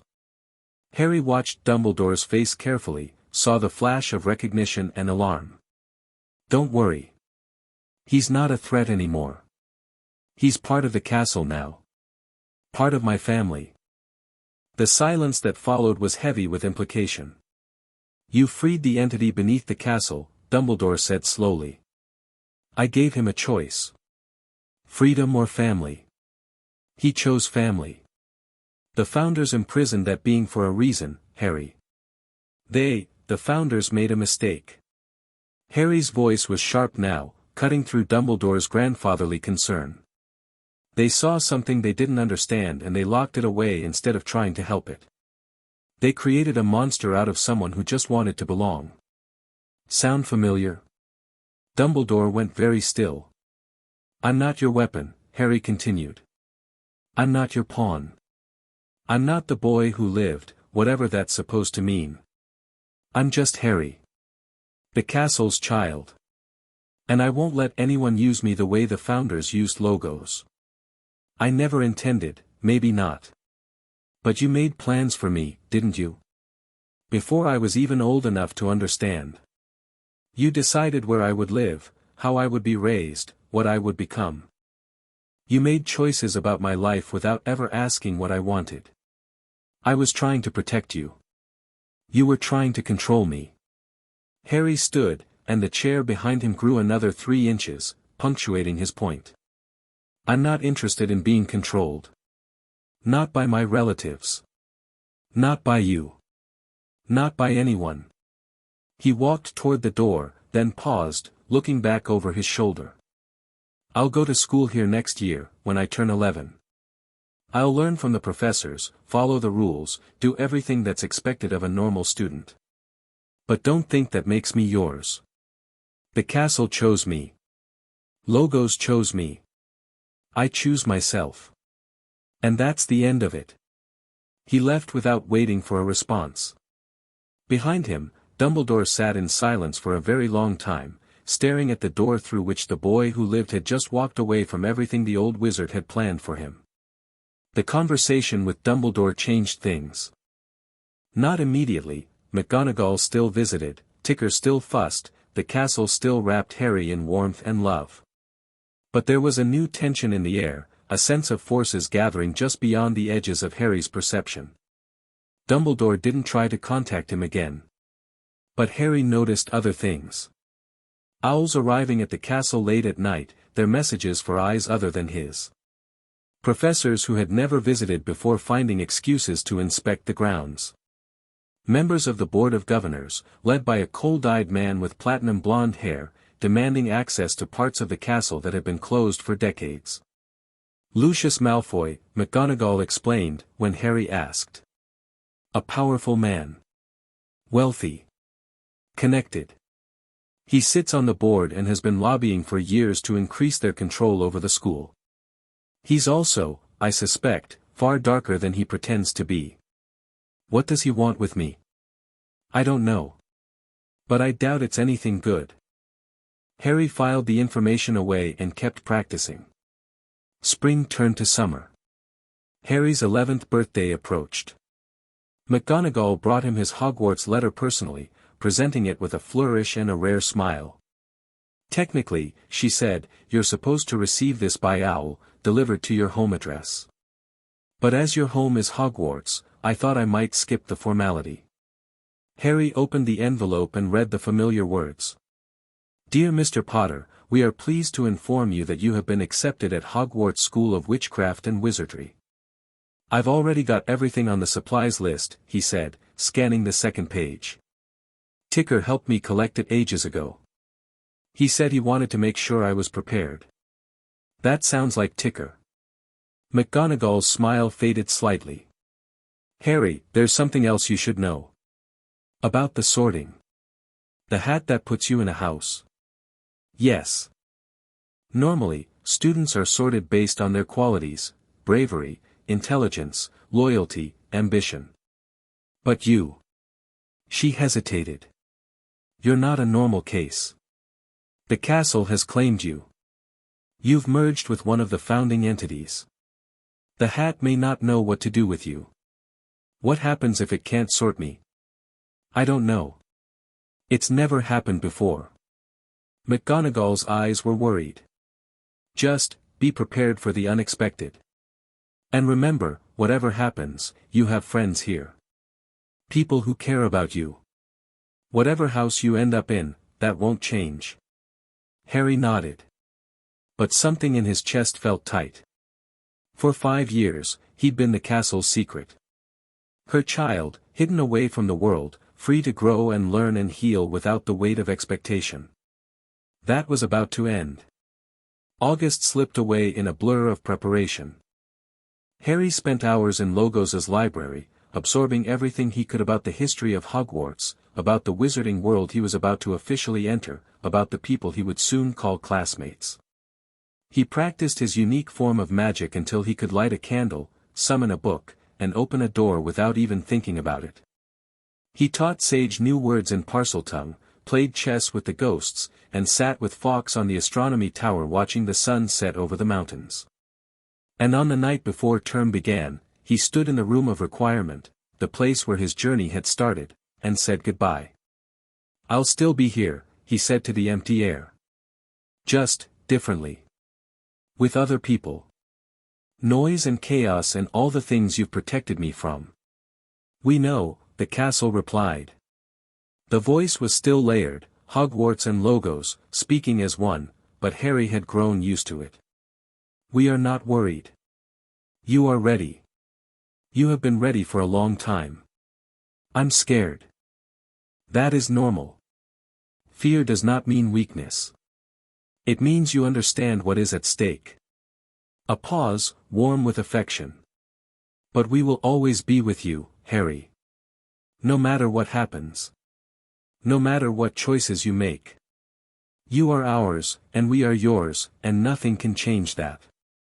Harry pressed his palm against the wall, feeling the hum of ancient magic beneath the stone. "I love you," he said. "We love you too, child. More than words can say." He stayed there for a long time, hand against stone, feeling the heartbeat of the castle that had raised him. Tomorrow, everything would change. But tonight, he was still just Harry, the boy in the cupboard who had wished himself somewhere safe, and found a home beyond anything he could have imagined. September 1st dawned grey and cold. Harry woke early, dressed in the robes McGonagall had helped him choose, and made his way down to the entrance hall. The castle was buzzing with activity, house elves scurrying everywhere, portraits gossiping about the incoming students, ghosts rehearsing their traditional welcome scares. It was controlled chaos, and Harry loved every second of it. "You should eat something," Ticker said, appearing at Harry's elbow with a plate of toast. "Just Harry will need his strength today." "I'm not hungry. Just Harry is nervous. Just Harry should eat anyway." Harry ate the toast. It tasted like cardboard, but Ticker's approving nod made it worth it. The morning passed in a haze of last-minute preparations. McGonagall swept through the castle like a hurricane in tartan, barking orders at everyone in sight. The other professors arrived one by one, filing into the great hall to take their places at the high table. Dumbledore appeared last, his expression serene, though his eyes found Harry across the entrance hall with an intensity that made Harry's skin prickle. And then, finally, the carriages began to arrive. Harry watched from a window in one of the towers, not hiding, exactly, but not quite ready to face what was coming. The carriages were pulled by creatures he couldn't see, creatures that McGonagall had called thestrals. Only people who had witnessed death could see them. Harry wondered if he would be able to, when his time came. Students poured out of the carriages, laughing and talking and shouting to friends they hadn't seen all summer.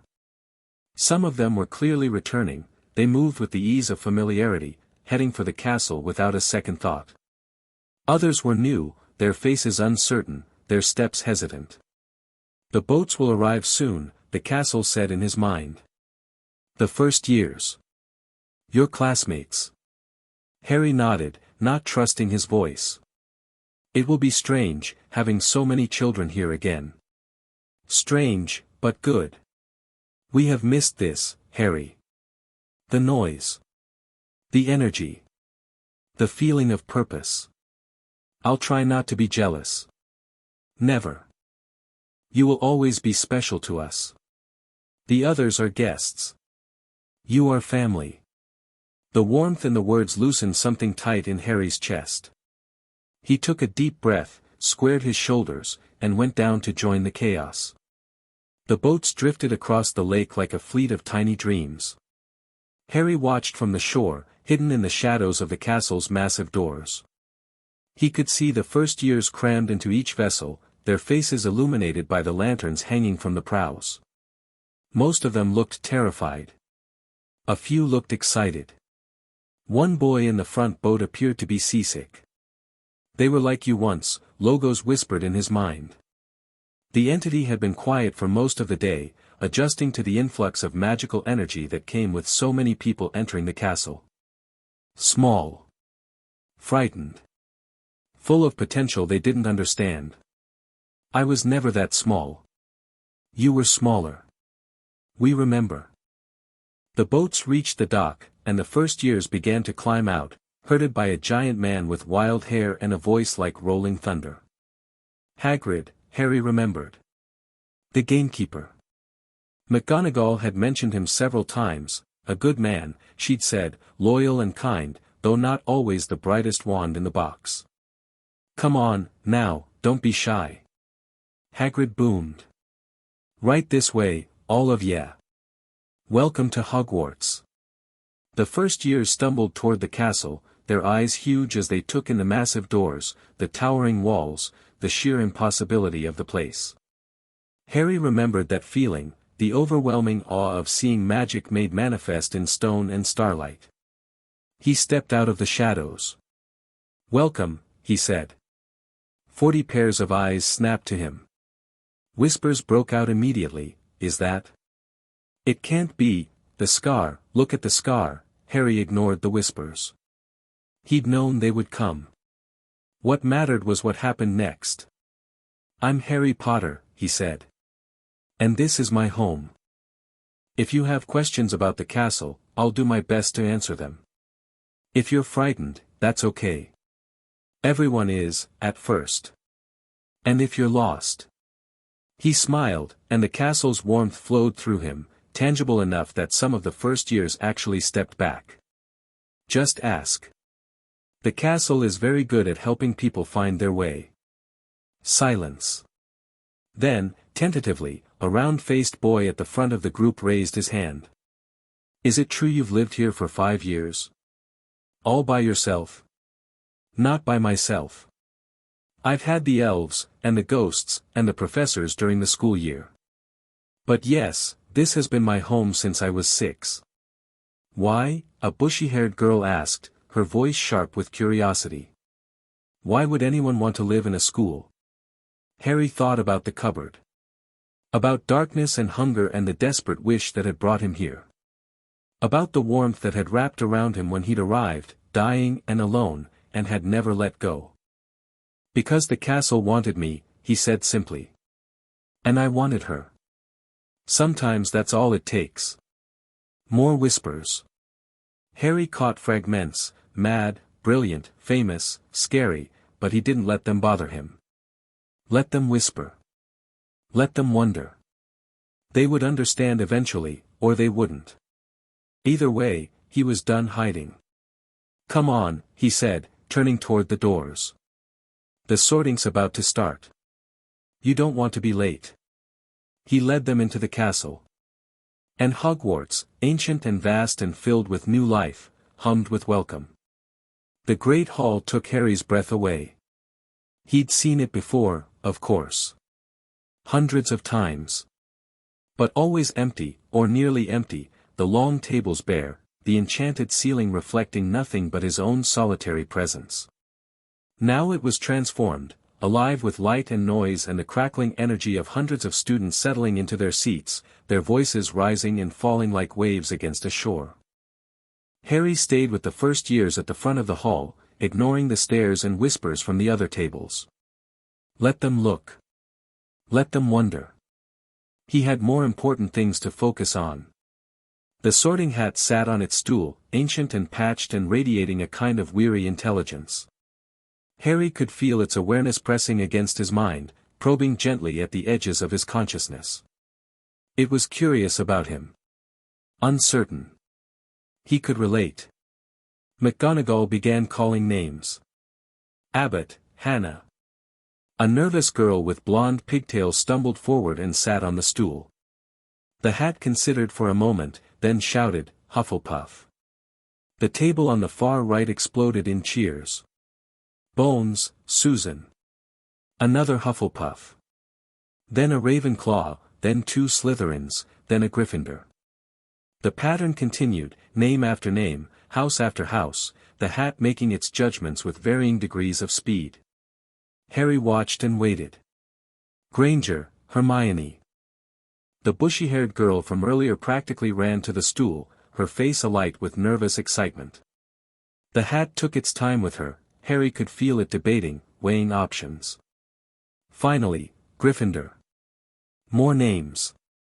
More houses. Harry's heart beat faster with each one. Longbottom, Neville.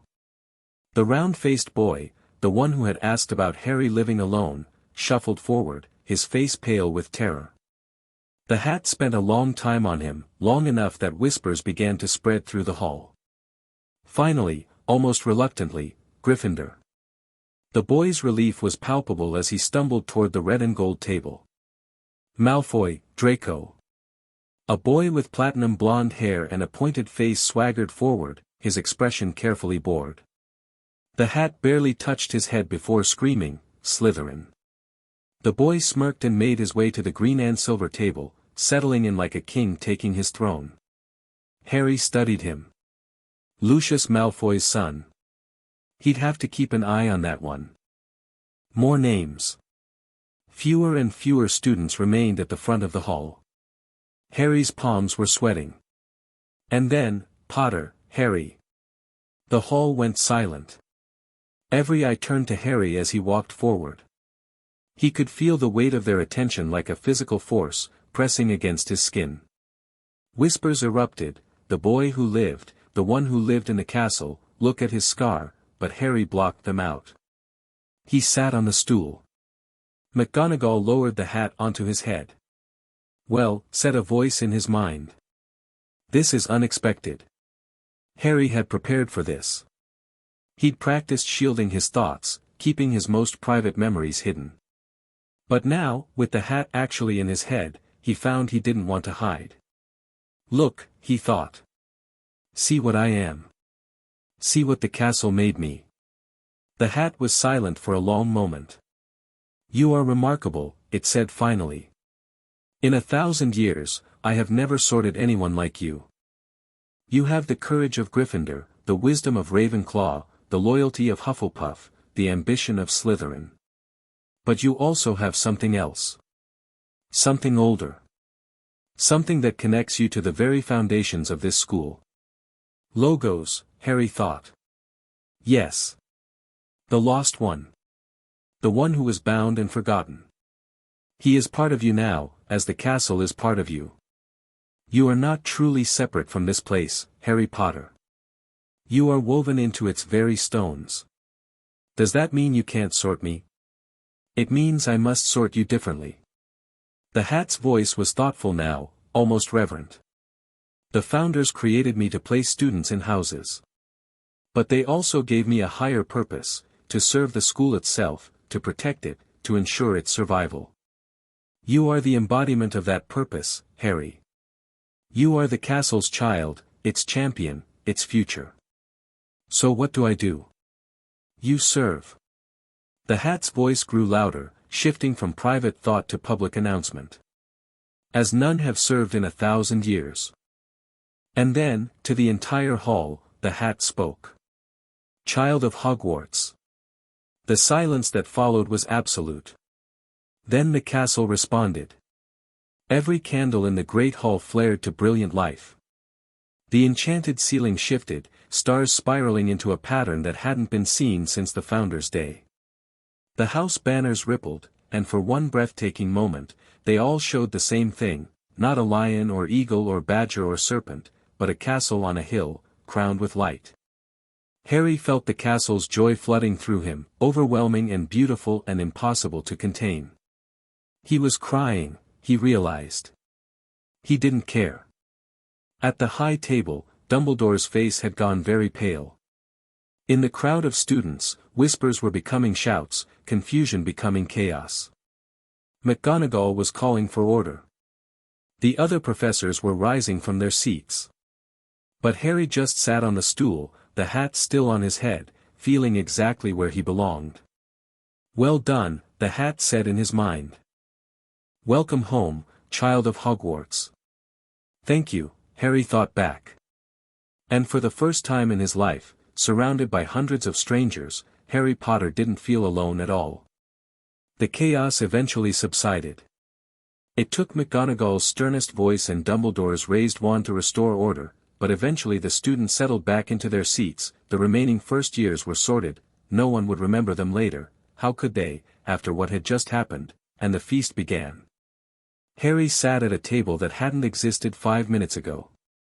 It had appeared between Gryffindor and Hufflepuff, a modest thing with room for perhaps a dozen people. The castle's crest, the one that had flashed on all the banners, was embroidered on the tablecloth in silver thread. Harry was alone at it, for now, but the chair beside him had been pulled out, as if waiting for someone to join him. Students kept glancing at him. Some with curiosity, some with suspicion, some with naked awe. Harry ignored them all, focusing on the food that had appeared on his table, all his favorites, dishes that Ticker had been making for him for years. "They're afraid of you," Logos observed in his mind. "I know. Does that bother you?" Harry considered. "A little. But I'd rather they be afraid than think they can use me." A wise perspective. Logos's voice was warm with approval. "You have learned much in your time with us." The feast continued. Harry ate mechanically, his mind racing through everything that had just happened. He'd known the sorting would be unusual. He hadn't expected the castle to announce his status to the entire school. "Was that your doing?" he asked. "Ours," the castle replied. "We did not plan it. But when the moment came, it felt right. You should not have to hide anymore, Harry. You should not have to pretend to be something you're not. But now everyone knows. Dumbledore knows. The Board of Governors, let them know. Let them see what we have made together." The warmth in the voice was fierce, protective. "You are our child.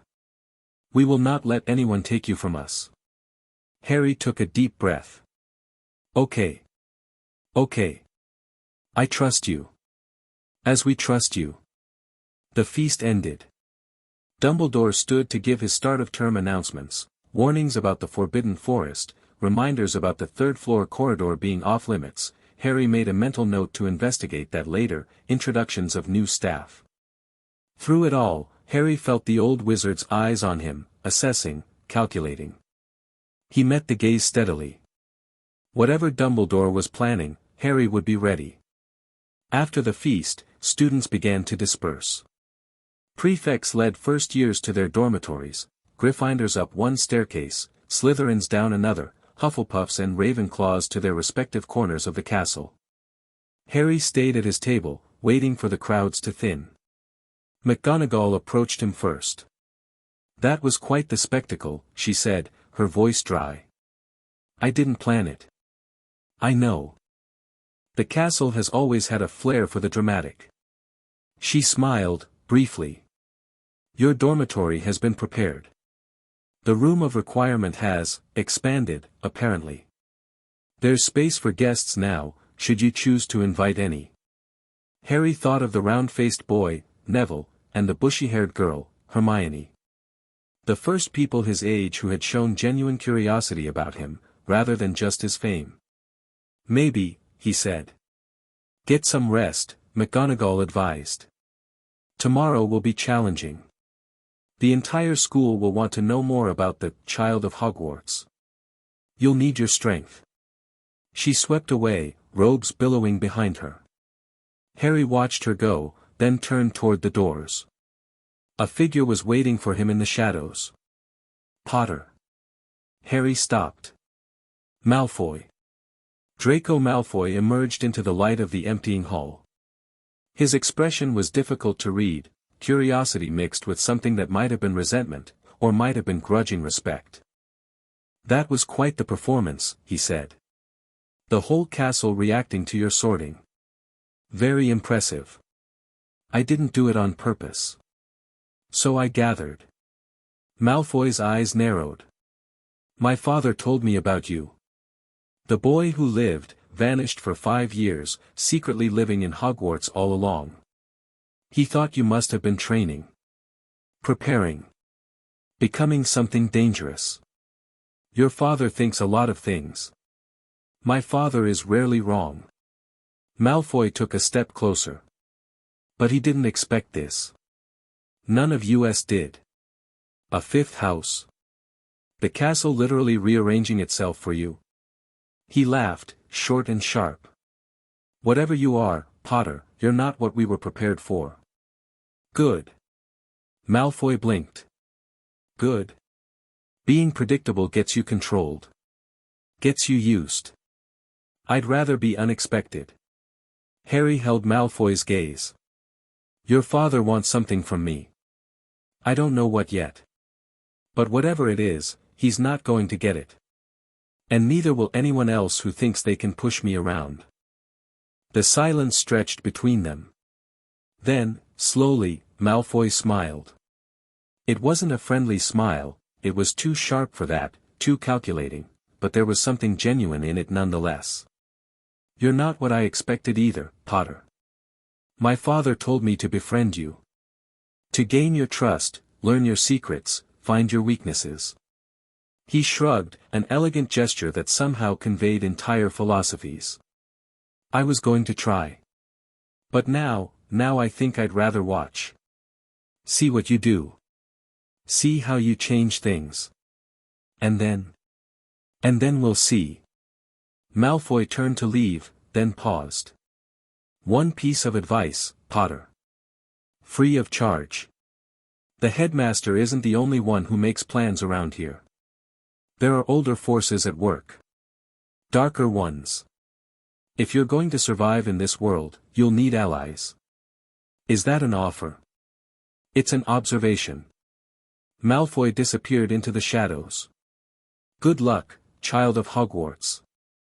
You're going to need it. Harry watched him go. He's right, you know, Logos said quietly. There are forces at work here that even we don't fully understand. The Dark Lord who killed your parents, he is not as gone as people believe. And there are others who would use his absence to seize power. I know, Harry replied. I've been reading the histories. The old conflicts.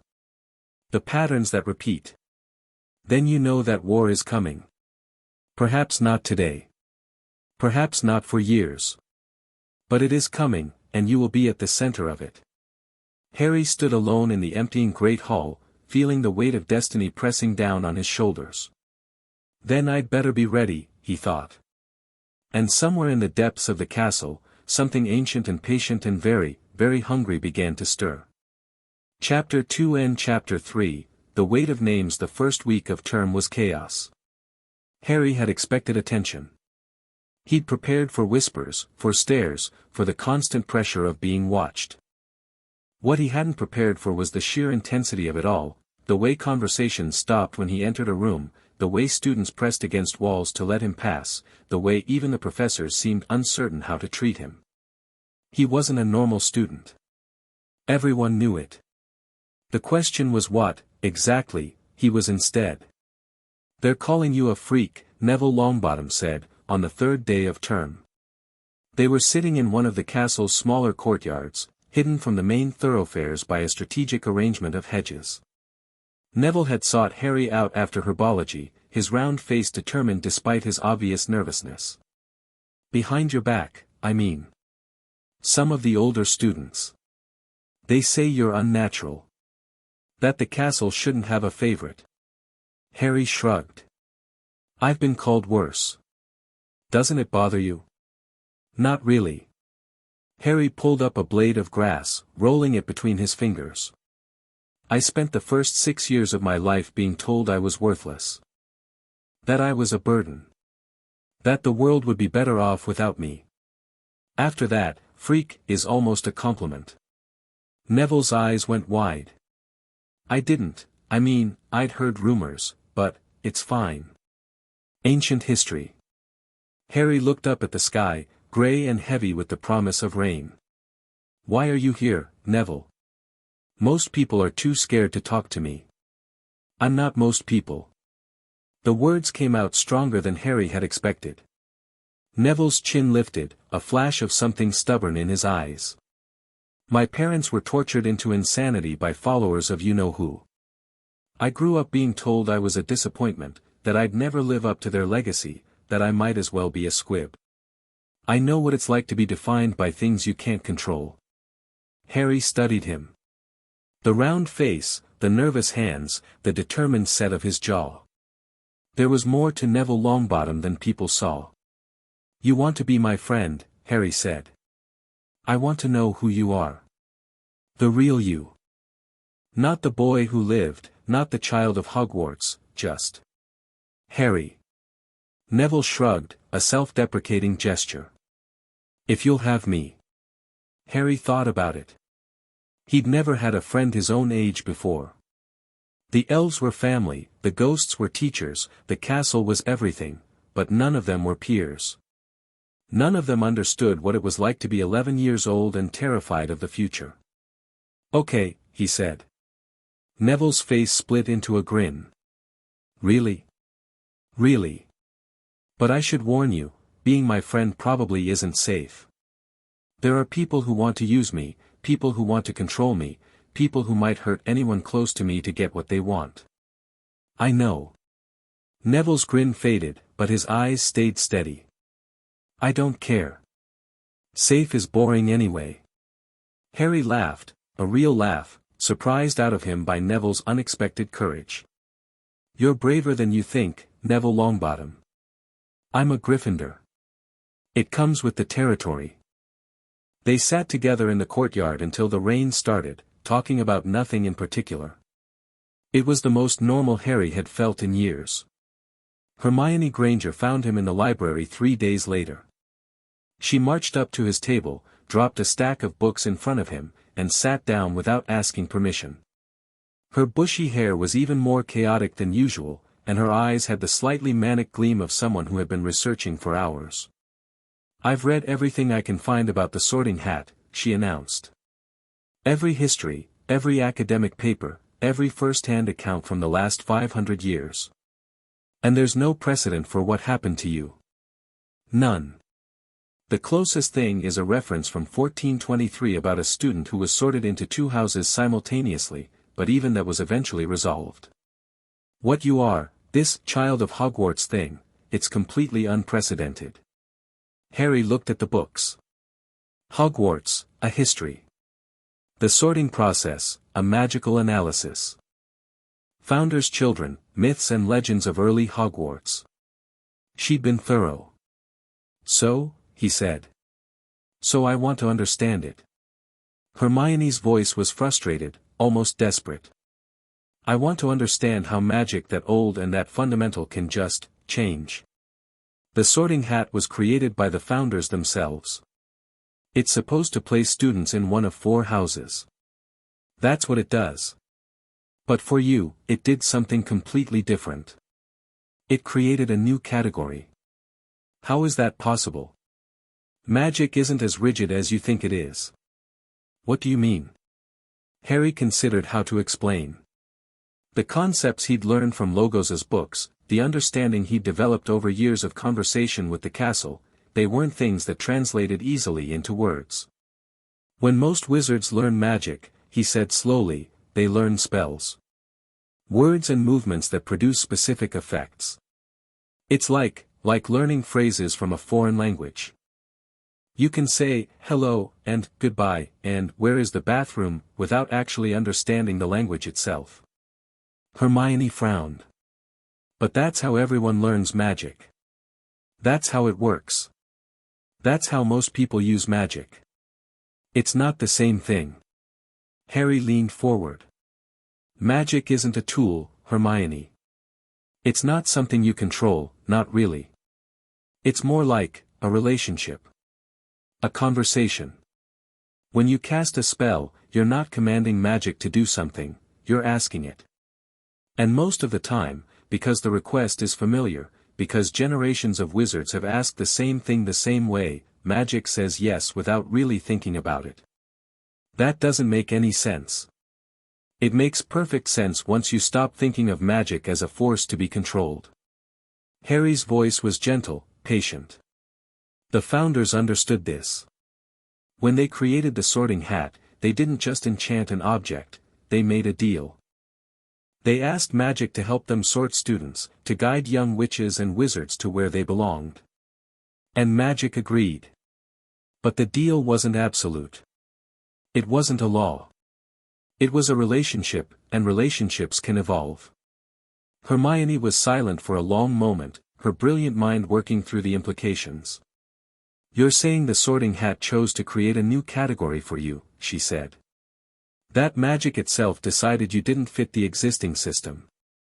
"I'm saying the Hat had a conversation with magic about what to do with me, and this was the answer they came up with together."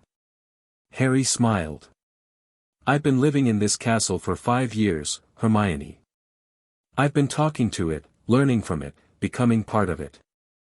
I'm not just a student anymore. I'm something else. And the hat recognized that. But that's... Hermione trailed off, her expression shifting from frustration to wonder. That's actually beautiful. Magic usually is, when you pay attention. She sat back, staring at him as if seeing him for the first time. You're not what I expected, Harry Potter.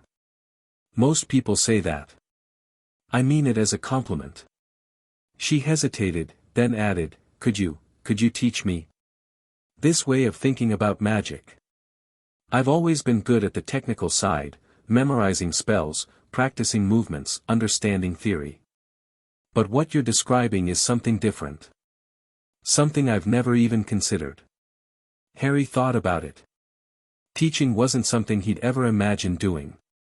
But there was something earnest in Hermione's expression, a genuine hunger for understanding that reminded him of himself in those early years, devouring Logos's books by candlelight.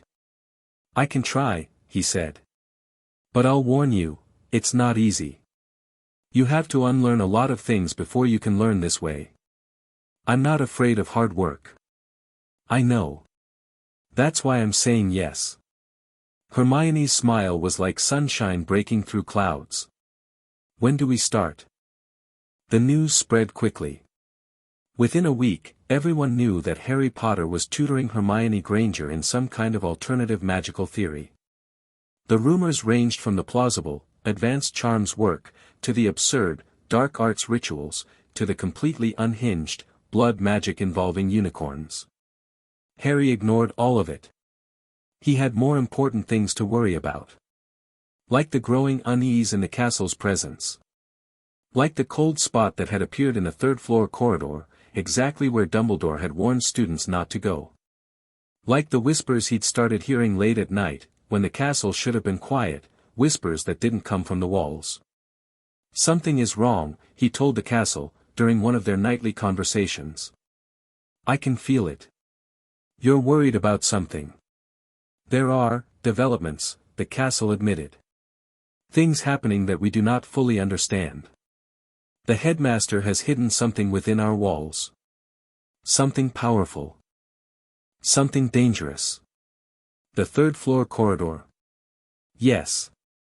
We have tried to see what it is, but the protections are strong. Ancient. Woven by multiple casters. Even with Logos's help, we cannot pierce them completely. Harry frowned. Why would Dumbledore hide something dangerous in a school full of children? That, the castle said grimly, is exactly what we would like to know. October brought Halloween, and with it, disaster. Harry was sitting at his private table in the Great Hall, picking at a mountain of candy that had appeared without him asking for it, when Quirrell burst through the doors. Troll, the professor screamed, his voice high and panicked. Troll in the dungeon. Thought you ought to know. He fainted on the spot. The chaos that followed was immediate and absolute. Students screamed. Tables overturned. Dumbledore's voice boomed over the pandemonium, ordering prefects to lead their houses to safety. In the middle of it all, Harry sat perfectly still, feeling the castle's alarm flooding through their connection. A troll, he thought. How did a troll get into the castle? It did not, the castle replied, her voice sharp with anger. We would have felt it cross our boundaries. Something brought it in. Someone who could bypass our wards. Who? We do not know.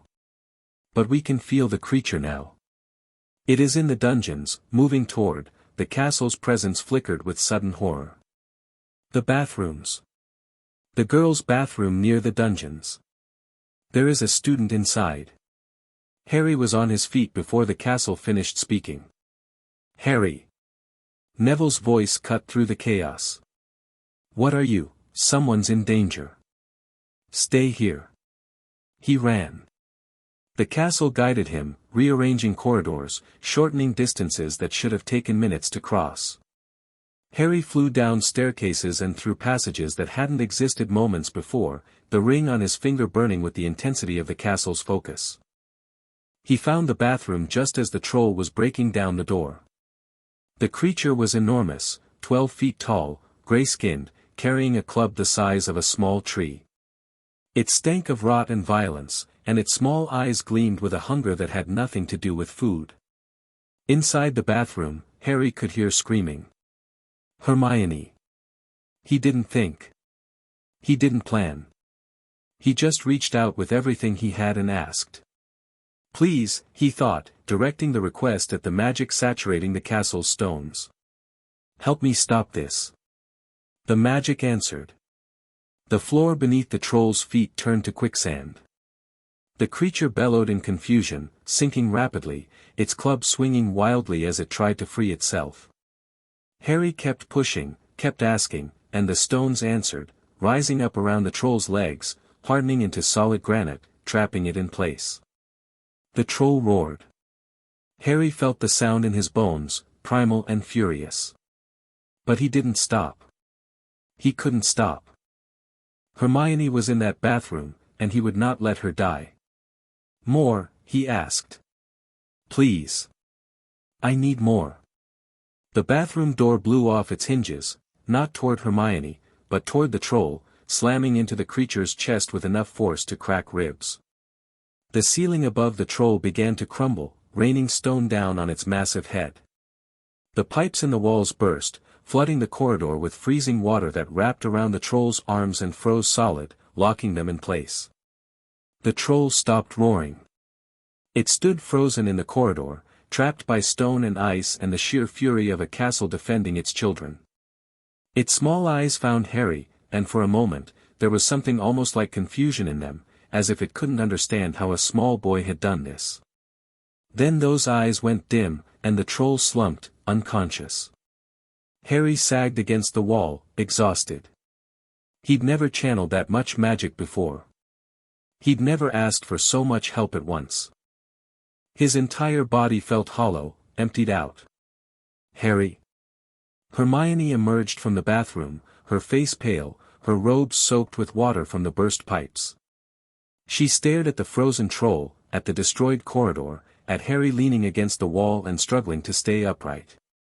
You saved me, she whispered. The castle saved you. I just asked nicely. Harry managed a weak smile. Are you okay? Yes, I think so. I came in here because some of the other students were being cruel, and I just wanted to be alone, and then that thing started breaking down the door, and, she stopped, her eyes filling with tears.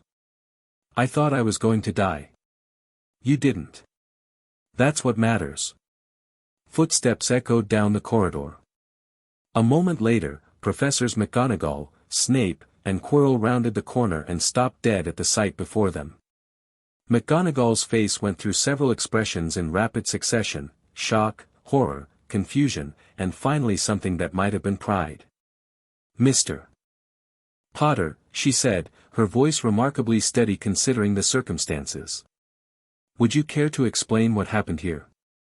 Harry looked at the frozen troll. At the destroyed corridor. At Hermione, still trembling but alive. The castle didn't like the uninvited guest, he said. Neither did I. McGonagall stared at him for a long moment. Then, to everyone's surprise, she laughed. The aftermath of the troll incident cemented Harry's reputation as something more than just the boy who lived. Stories spread, exaggerated, embellished, transformed into legend. Some said Harry had killed the troll with a wave of his hand. Others claimed the castle itself had risen up to protect him, stones coming alive to destroy the intruder.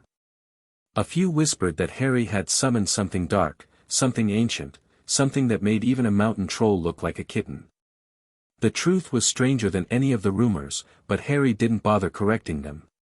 Let people believe what they wanted. What mattered was that Hermione was safe, and that the castle had proven it could defend its children when it needed to. More importantly, the incident had raised questions that needed answers. Someone let that troll in, Harry said to McGonagall, the day after Halloween. They were in her office, sharing tea and speaking frankly in a way that would have been impossible before the castle's dramatic display. The castle is certain. It didn't come through any of the normal entrances. Someone with access to the wards brought it inside. McGonagall's lips pressed into a thin line. The headmaster has reached the same conclusion. He's investigating. And the investigation is ongoing. Her tone made clear that she would say no more on the subject. In the meantime, I suggest you focus on your studies. The winter term will be challenging, and despite your unique status, you're still expected to attend classes and complete assignments like everyone else. Harry recognized a dismissal when he heard one. But he filed the information away, adding it to the growing list of mysteries surrounding Hogwarts this year. The troll. The third-floor corridor. The something dangerous that Dumbledore had hidden in the castle. The whispers he kept hearing late at night. Everything was connected. He just had to figure out how. November brought the first snow of the season, and with it, Harry's first real experience with the political side of the wizarding world. The Board of Governors had called an emergency meeting. Harry learned about it from the castle, who was required by ancient compact to allow board members access to her grounds. She wasn't happy about it, her presence in Harry's mind was tight with anxiety and frustration, but she couldn't refuse. "They're coming to discuss you," she warned. "Lucius Malfoy has been pushing for months. He wants to understand what you are. What threat you pose." "Threat? You're an unknown quantity, Harry. The most powerful wizarding families have spent centuries building alliances, accumulating influence, ensuring that nothing happens in the magical world without their knowledge or consent. And then you appeared, a child who can command the castle itself, who speaks with the voice of the stones, who destroyed a mountain troll without casting a single traditional spell. To people like Malfoy, that's not impressive. It's terrifying." Harry thought about Draco's warning at the start of term. Older forces. Darker ones. Maybe the younger Malfoy had been trying to tell him something after all. What do they want? Control. Understanding. Leverage. The castle's voice was grim. They will try to categorize you. To fit you into their existing power structures. To find ways to use you, or failing that, to neutralize you as a threat. You must be careful, Harry. These are not people who accept no gracefully. The meeting was held in one of the castle's formal conference rooms, a space Harry had never visited before, all polished wood and ancient tapestries and chairs designed to intimidate. Dumbledore sat at the head of the table, his expression serene. McGonagall stood behind him, her face a mask of professional neutrality. And around the table, arranged in careful order of precedence, sat the 12 members of the Hogwarts Board of Governors. Harry recognized Lucius Malfoy immediately. The man looked like an older, colder version of his son, the same platinum hair, the same sharp features, the same sense of barely restrained superiority. He watched Harry enter the room with eyes that missed nothing. "Mr. Potter," Dumbledore said, his voice warm. "Thank you for joining us. Please, take a seat." There was an empty chair at the foot of the table, positioned lower than everyone else's, the same trick Dumbledore had tried in his office. This time, Harry didn't wait for the castle to correct it. He simply sat down, and the chair rose of its own accord until he was level with the rest of the room. A few of the governors exchanged glances. "We've called this meeting," Lucius Malfoy began, his voice smooth as silk, "to discuss certain irregularities concerning Mr. Potter's presence at this school. Specifically, the circumstances of his residence here for the past 5 years, his unusual sorting, and the recent incident involving a mountain troll." "The troll incident has been investigated," Dumbledore said. "Mr. Potter acted to protect a fellow student. His actions, while unconventional, were heroic. Unconventional is one word for it. A heavy-set witch with a monocle leaned forward. The reports describe Mr. Potter controlling the very structure of the castle itself.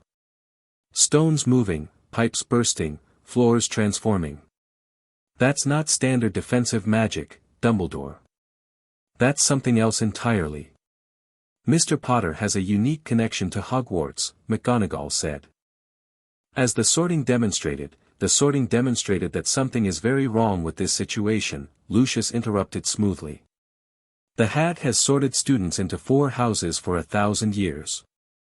It does not simply create new categories on a whim. Either the hat malfunctioned, which raises serious questions about the integrity of our sorting process, or Mr. Potter is something other than a normal student. I'm not a normal student, Harry said. Every eye in the room turned to him. The castle took me in when I was 6 years old, he continued, his voice steady. She raised me. Taught me. Protected me. In return, I've become part of her, not fully, not completely, but enough that the hat couldn't sort me the regular way. That's not a malfunction. It's recognition of reality.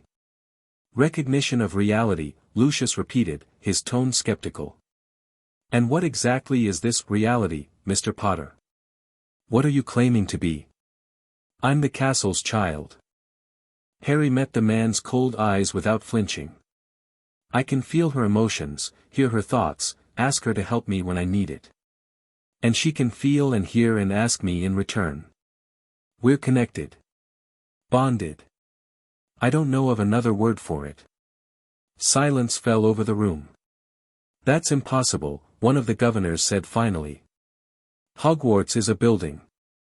A very magical building, certainly, but still just stone and wood and enchantments. It can't have emotions. It can't have a relationship with a child. With respect, sir, you don't know that. Harry kept his voice polite but firm. The founders built Hogwarts to be more than a building. They poured their magic into these stones, their hopes and dreams, their very souls.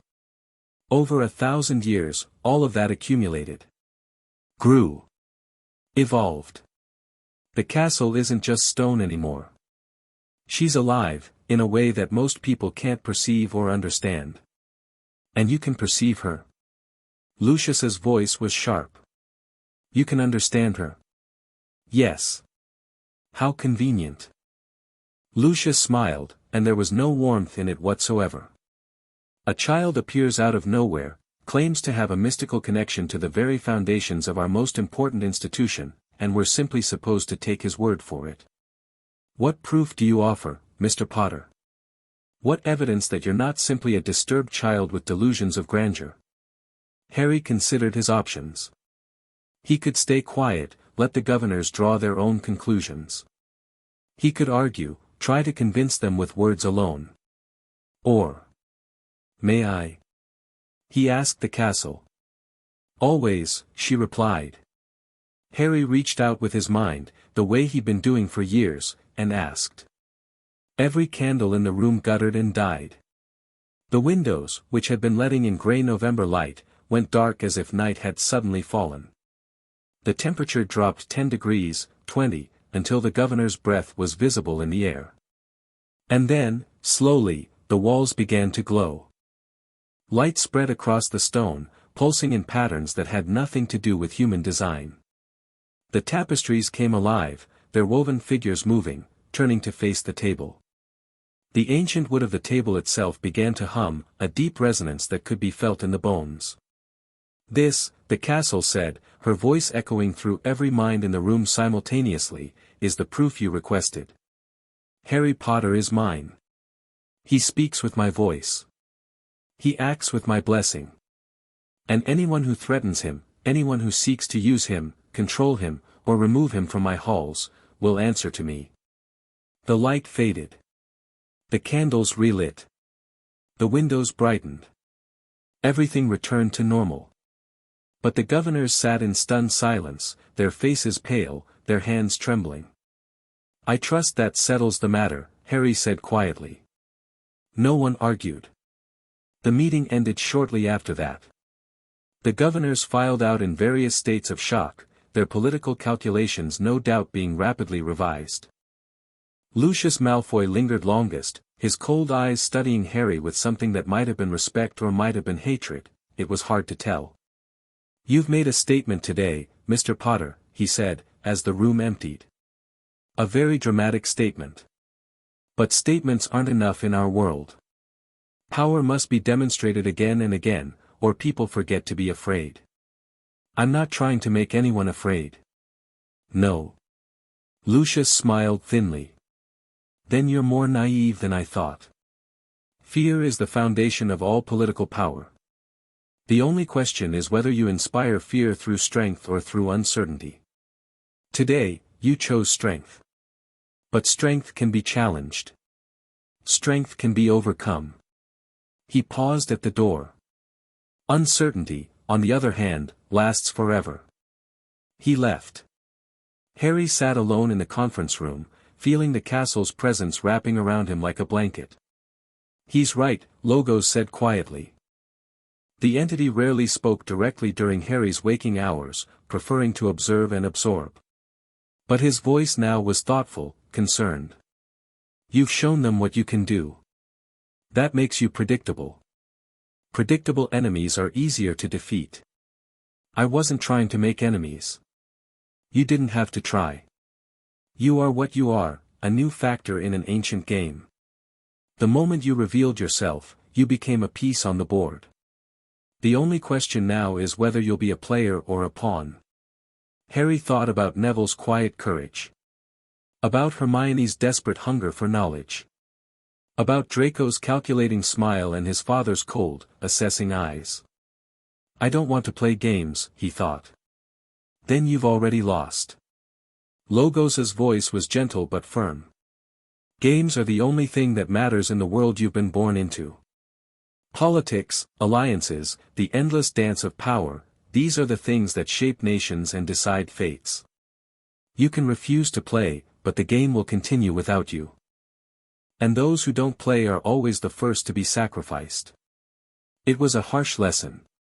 But Harry was beginning to realize that the wizarding world was a harsh place, beneath its surface of wonder and magic. "Then I'll learn," he thought. "I'll learn the rules, and the players, and the strategies. And then, when I'm ready." Yes. Harry's jaw tightened. "Then I'll change the game entirely." December brought Christmas, and Christmas brought unexpected visitors. Harry had assumed he'd spend the holiday season alone in the castle, the way he always had. Most students went home for the break, and he'd been looking forward to the quiet, time to think, to process everything that had happened, to prepare for whatever came next. He hadn't counted on his friends refusing to leave. "My grandmother understood," Neville said, when Harry asked why he'd stayed. "I told her I had important work to do here. Research. Training. She thinks I'm finally taking my education seriously." "And the truth?" Neville grinned. "The truth is that you're the most interesting person I've ever met, and I'm not missing a chance to spend Christmas in a castle that's literally alive. My grandmother can wait." Hermione's explanation was more practical. "My parents are dentists," she said. "They're lovely people, really, but they don't understand magic. They try, but..." She shrugged. "I'd rather be here, learning from you. Besides, I have questions about the troll incident that the professors won't answer." "I think you might." Harry looked at his two friends, the first true friends his own age he'd ever had, and felt something warm bloom in his chest. "Okay," he said. "But if you're staying, we're doing this properly. There are things about the castle I haven't shown anyone. Things I've been saving." Neville's eyes lit up. "Like what?" "Like the room of hidden things. Like Logos's library. Like the place where the founders used to meet, before they had their falling out." Harry smiled. "If you want to understand Hogwarts, really understand her, then I'll show you everything. But you have to promise to keep it secret. There are people who would do anything to learn what I'm about to teach you." "We promise," Hermione said immediately. Neville nodded, his expression solemn. "Then welcome to the real Hogwarts," Harry said. "The one most people never see." The Christmas break became a crash course in secrets. Harry led his friends through passages that weren't on any map, into rooms that hadn't been opened in centuries. He showed them the room of requirement and explained how it worked, not just the surface mechanics, but the deeper truth about magical spaces responding to genuine need. He took them to Logos's library and let them browse the shelves, watching their faces as they realized the scope of knowledge that had been lost to wizarding society. And he told them the truth about himself. About the cupboard under the stairs. About the night he'd wished himself away and landed dying on the castle's doorstep. About Logos, and the merger, and the choice he'd made in the darkness beneath Hogwarts. About the cold spots that kept appearing, and the whispers he heard late at night, and his growing certainty that something was very wrong in the castle this year. Neville listened with a kind of fierce compassion, his own painful history giving him insight into Harry's trauma. Hermione listened with analytical intensity, asking questions, taking mental notes, trying to fit all the pieces together into a coherent picture. When Harry finished, they sat in silence for a long moment. "The third-floor corridor," Hermione said finally. "You think whatever's hidden there is connected to all of this?" "I don't know. But I intend to find out." "Then we help you." Neville's voice was firm. "Whatever's going on, you're not facing it alone. It could be dangerous. We know." Hermione's chin lifted. "We're still in." Harry looked at them, really looked, seeing beyond the surface to the courage underneath. Neville, who'd been told his whole life that he was a disappointment, standing ready to face unknown dangers. Hermione, who'd been ostracized for being too clever, choosing loyalty over safety. They deserved the truth. All of it. "There's something else," Harry said. "Something I haven't told anyone. Not even Professor McGonagall." He told them about Voldemort. Not the public story, the boy who lived defeating the Dark Lord, the end of the war, the celebration. The private story. The things he'd learned from Logos's library, from the castle's own ancient memories, from fragments of prophecy and history that most wizards had forgotten or ignored. "He's not dead," Harry said quietly. "Voldemort. Everyone thinks he is, but he's not. He did something, dark magic, the darkest kind, that kept a part of him alive. He's out there somewhere, weak and bodiless, waiting for a chance to return." "How do you know?" Hermione asked, her face pale. "The castle remembers. She felt it, the night my parents died. The magic that backfired, the piece that broke off and fled, she tracked it, for as long as she could. It went north, into Albania, and then she lost it. But she knows it's still there. Still waiting. And you think he wants to come back?" "I think he's already trying." Harry's voice was grim. "The troll. The third-floor corridor. The way certain professors have been acting." He thought of Quirrell, of the strange feeling he got whenever the man was near, of the whispers that seemed to follow him through the castle. "Something's happening this year. Something connected to Voldemort. And I think we need to figure out what before it's too late." Neville swallowed hard. "What do we do?" "We investigate. Carefully. Quietly. We find out what's hidden on the third floor, why Dumbledore put it there, and what it has to do with everything else." Harry met his friend's eyes, one after the other. "Are you with me?" "Always," Neville said. "To the end," Hermione added. Harry smiled, a real smile, warm and genuine. "Then let's get started." The investigation began the next day. Hermione took the lead on research, spending hours in both the regular library and Logos's hidden collection, searching for any mention of objects powerful enough to warrant Dumbledore's protection. Neville focused on observation, watching the professors for unusual behavior, noting patterns and anomalies that might reveal hidden agendas. And Harry. Harry talked to the castle. "What can you tell me about the third-floor corridor?" "Less than I would like," the castle admitted. "The protections there are layered deeply. Some I can see through, a three-headed dog, a chamber full of flying keys, a giant chess set. Others are hidden even from me. But I can tell you this, whatever lies at the center is immensely valuable. Dumbledore would not go to such lengths for anything less. What about the people going in and out? Anyone unusual? Quirrell. The castle's voice was heavy with suspicion. He visits the corridor often, late at night when he thinks no one is watching. He stands outside the locked door and whispers to himself, or perhaps to something else. I cannot hear what he says, but I feel his intent. It is wrong. Twisted.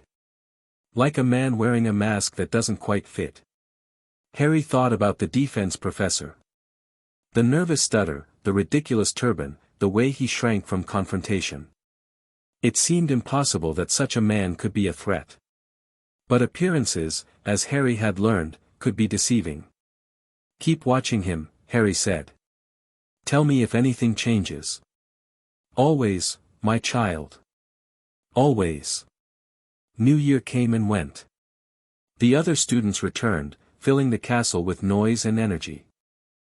Classes resumed, bringing with them the familiar rhythm of lessons and homework and the endless social navigation of school life. Harry moved through it all like a ghost, present but not fully engaged. His mind was elsewhere, focused on the mystery that seemed to be growing darker by the day. Hermione made the first breakthrough in late January. Nicholas Flamel, she said, bursting into the room of requirement where Harry and Neville were practicing dueling. I finally found him. He's an alchemist, the only known maker of the Philosopher's Stone. Harry caught the jinx Neville had thrown at him and dismissed it with a thought. The what? The Philosopher's Stone. It's a legendary alchemical creation. It can turn any metal into gold and produce the elixir of life, which makes the drinker immortal. Hermione's eyes were bright with excitement. Flamel is over 600 years old, Harry. He's been alive since the 14th century, and it's all because of the stone. And you think that's what Dumbledore's protecting? It makes perfect sense. The stone is one of the most valuable magical objects in existence. If someone wanted to steal it, someone who was desperate to stay alive, who needed the elixir of life to survive. She trailed off, her expression growing serious. Someone like Voldemort. The pieces clicked into place. He's after immortality, Harry said slowly. Of course he is. The dark magic he used to survive, it wasn't perfect. It wasn't sustainable. He needs something else to become truly immortal, and the Philosopher's Stone is the answer. But how would he get it? Neville asked. He's supposed to be a wraith, barely alive. He can't just walk into Hogwarts and take it. Unless he's already here. Harry's voice was grim. Unless he's found a way in. A host. Someone to act on his behalf. Quirrell, Hermione breathed. Quirrell. Confronting the defense professor directly was out of the question. If Voldemort really was using Quirrell as a host, any direct approach would be catastrophically dangerous. They needed more information. More proof. A way to confirm their suspicions without putting themselves at risk. The castle provided. He goes to the 3rd floor again tonight, she told Harry, in late February. The same time as always. If you wish to observe. Harry gathered his friends and led them through hidden passages to a vantage point overlooking the corridor. They watched in silence as Quirrell approached the locked door, his movements furtive, his eyes darting nervously. And then they heard it. A voice. High, cold, cruel. Coming not from Quirrell's mouth, but from somewhere else. Somewhere behind him. The protections are weakening, the voice said. The dog grows restless. Soon, we will have our chance. Yes, master, Quirrell whispered. Soon. He left. Harry and his friend stayed frozen in place, processing what they'd just witnessed. That voice, Neville said, his face ashen. That was Voldemort.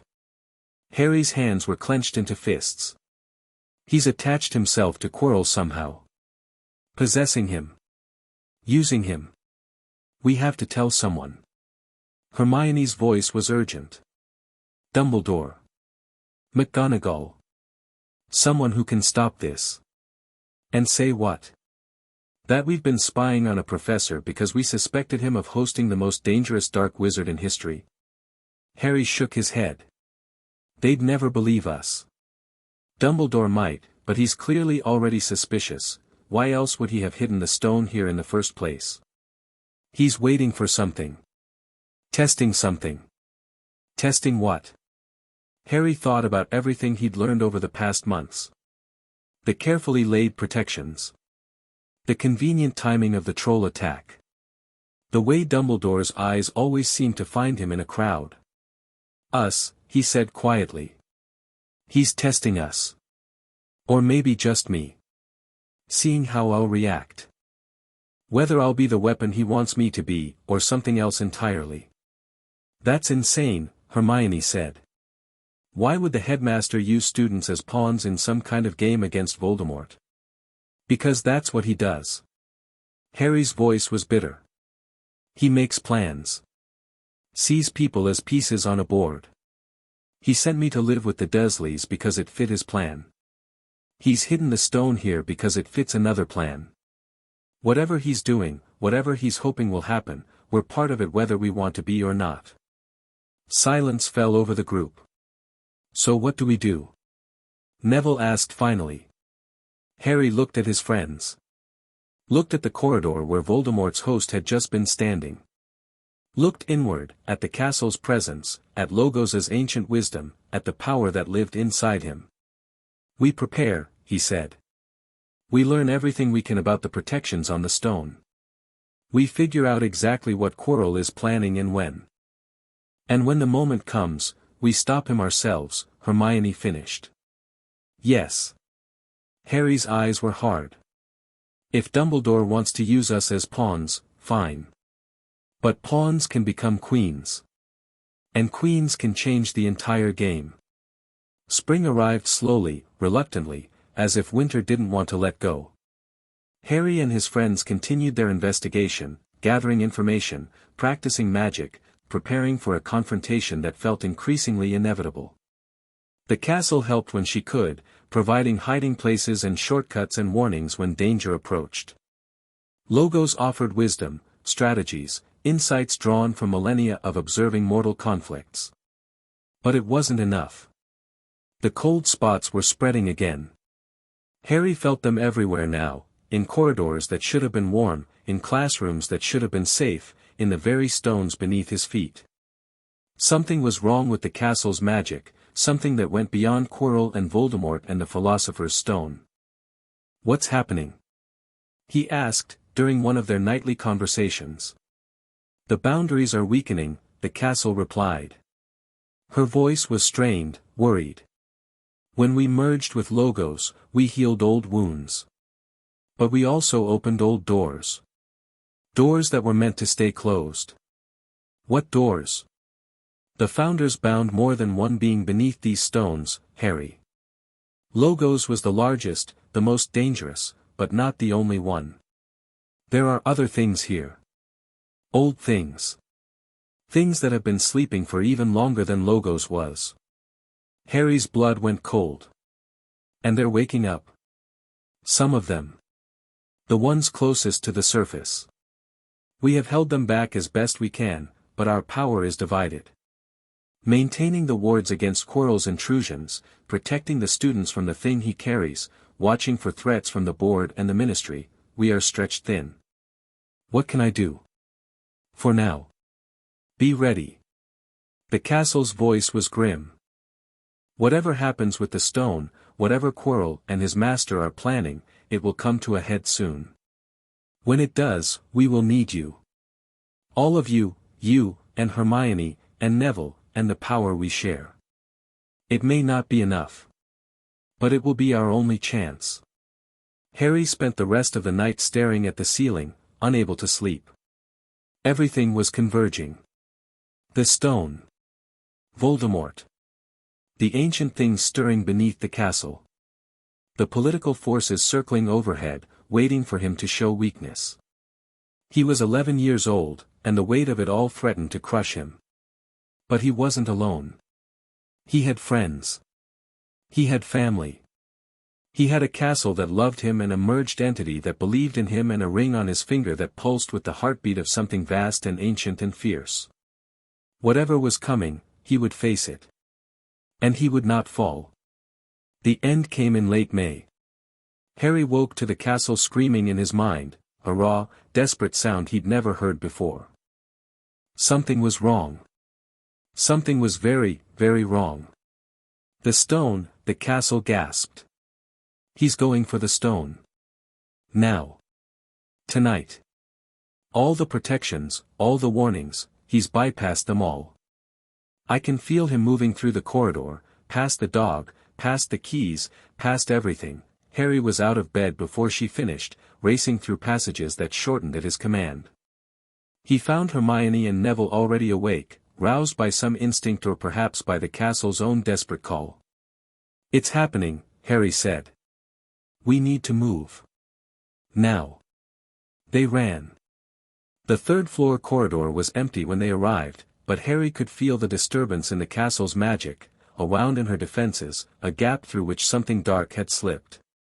The door that should have been locked stood open, revealing a passage that descended into darkness. "Are we really doing this?" Neville asked, his voice barely steady. "We have to."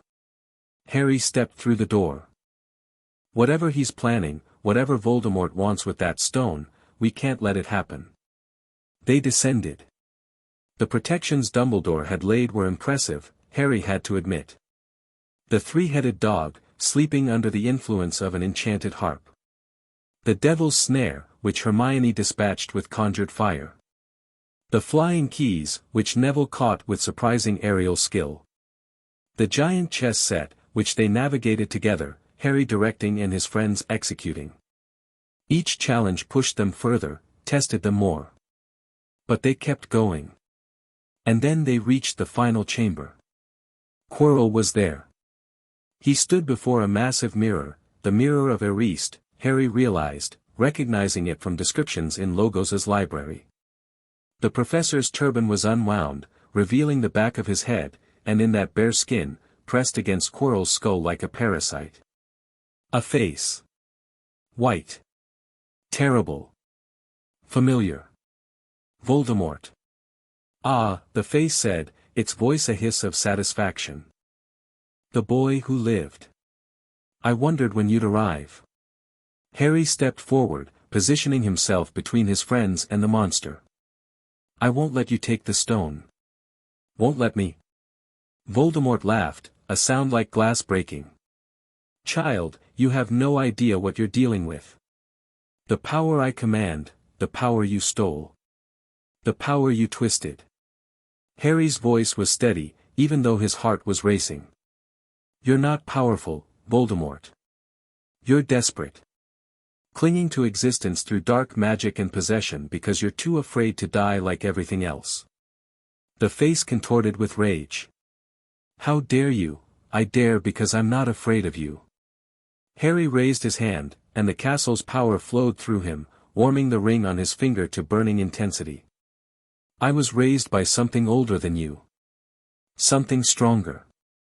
And she doesn't like uninvited guests." The chamber began to shake. Now, Harry thought, and the castle answered. Stone flowed like water, rising up to trap Quirrell's legs, his arms, his body. The mirror shattered, scattering glass across the floor. The ceiling cracked, letting in light from above, not sunlight, but something older. The light of the castle's core, the merged essence of Hogwarts and Logos, focused through Harry like a lens. Quirrell screamed. Voldemort screamed. The sound was terrible, inhuman, the cry of something that had forgotten how to feel pain suddenly remembering all at once. "What is this?" Voldemort shrieked. "What are you?" "I'm the child of Hogwarts." Harry's voice echoed with power that wasn't entirely his own. "And you are not welcome in my home." The light intensified. Quirrell's body began to dissolve, turning to ash from the feet up. The face on the back of his head twisted, trying to escape, but there was nowhere to go.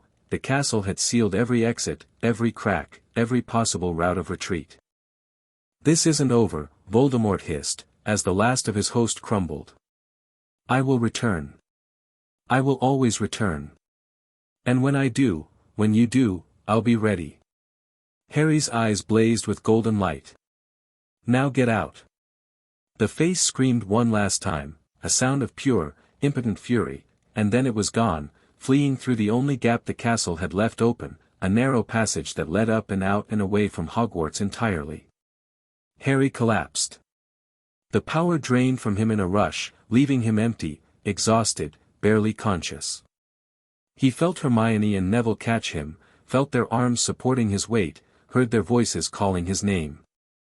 But everything was distant, fading. "Rest now," the castle said, her voice warm and tired and proud. "You've done well, my child.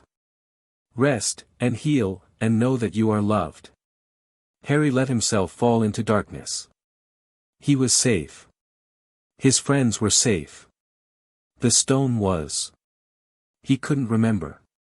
Couldn't think. Couldn't stay awake any longer. But that was okay. Tomorrow, there would be questions. Consequences. Explanations demanded and perhaps given. But tonight, there was only rest. And the warmth of a castle holding him close.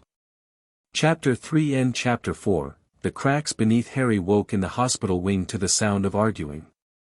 "Absolutely unacceptable, Albus. 3 first-year students nearly died confronting a Dark Lord, and you're telling me this was part of your plan? Minerva, please." The situation was more complex than complex. A possessed professor was living in this school for an entire year. He let a troll into the castle. He tried to steal an object that could have given you-know-who immortality. And you're standing there talking about complexity? Harry kept his eyes closed, listening. His body ached in ways he hadn't known were possible, and his connection to the castle felt muted, distant, like hearing music through a thick wall. "The protections held," Dumbledore said, his voice calm but tired. "The stone was destroyed rather than fall into Voldemort's hands. And Mr. Potter demonstrated abilities that exceeded even my highest expectations. That's supposed to make this better. You expected him to face Voldemort? An 11-year-old boy? I expected him to be who he is." Dumbledore's voice softened. "The castle chose him, Minerva. Raised him. Shaped him into something unprecedented. I needed to know what that meant. What he was capable of. So you used him as bait." Silence. "I prefer to think of it as an opportunity for growth." The sound of a palm hitting a face, McGonagall's, Harry guessed. "You are the most brilliant, the most infuriating, the most unconscionably manipulative wizard I have ever known, Albus Dumbledore. And if you ever do something like this again without consulting me first, I will resign my position and dedicate my remaining years to making your life a living hell." Duly noted. Footsteps approached Harry's bed. He considered continuing to feign sleep, but the castle stirred in his mind, weak, but present, and he knew there was no point in deception. He opened his eyes. McGonagall's face was the first thing he saw. Her expression cycled through relief, fury, and something that looked almost like maternal pride before settling into her usual stern mask.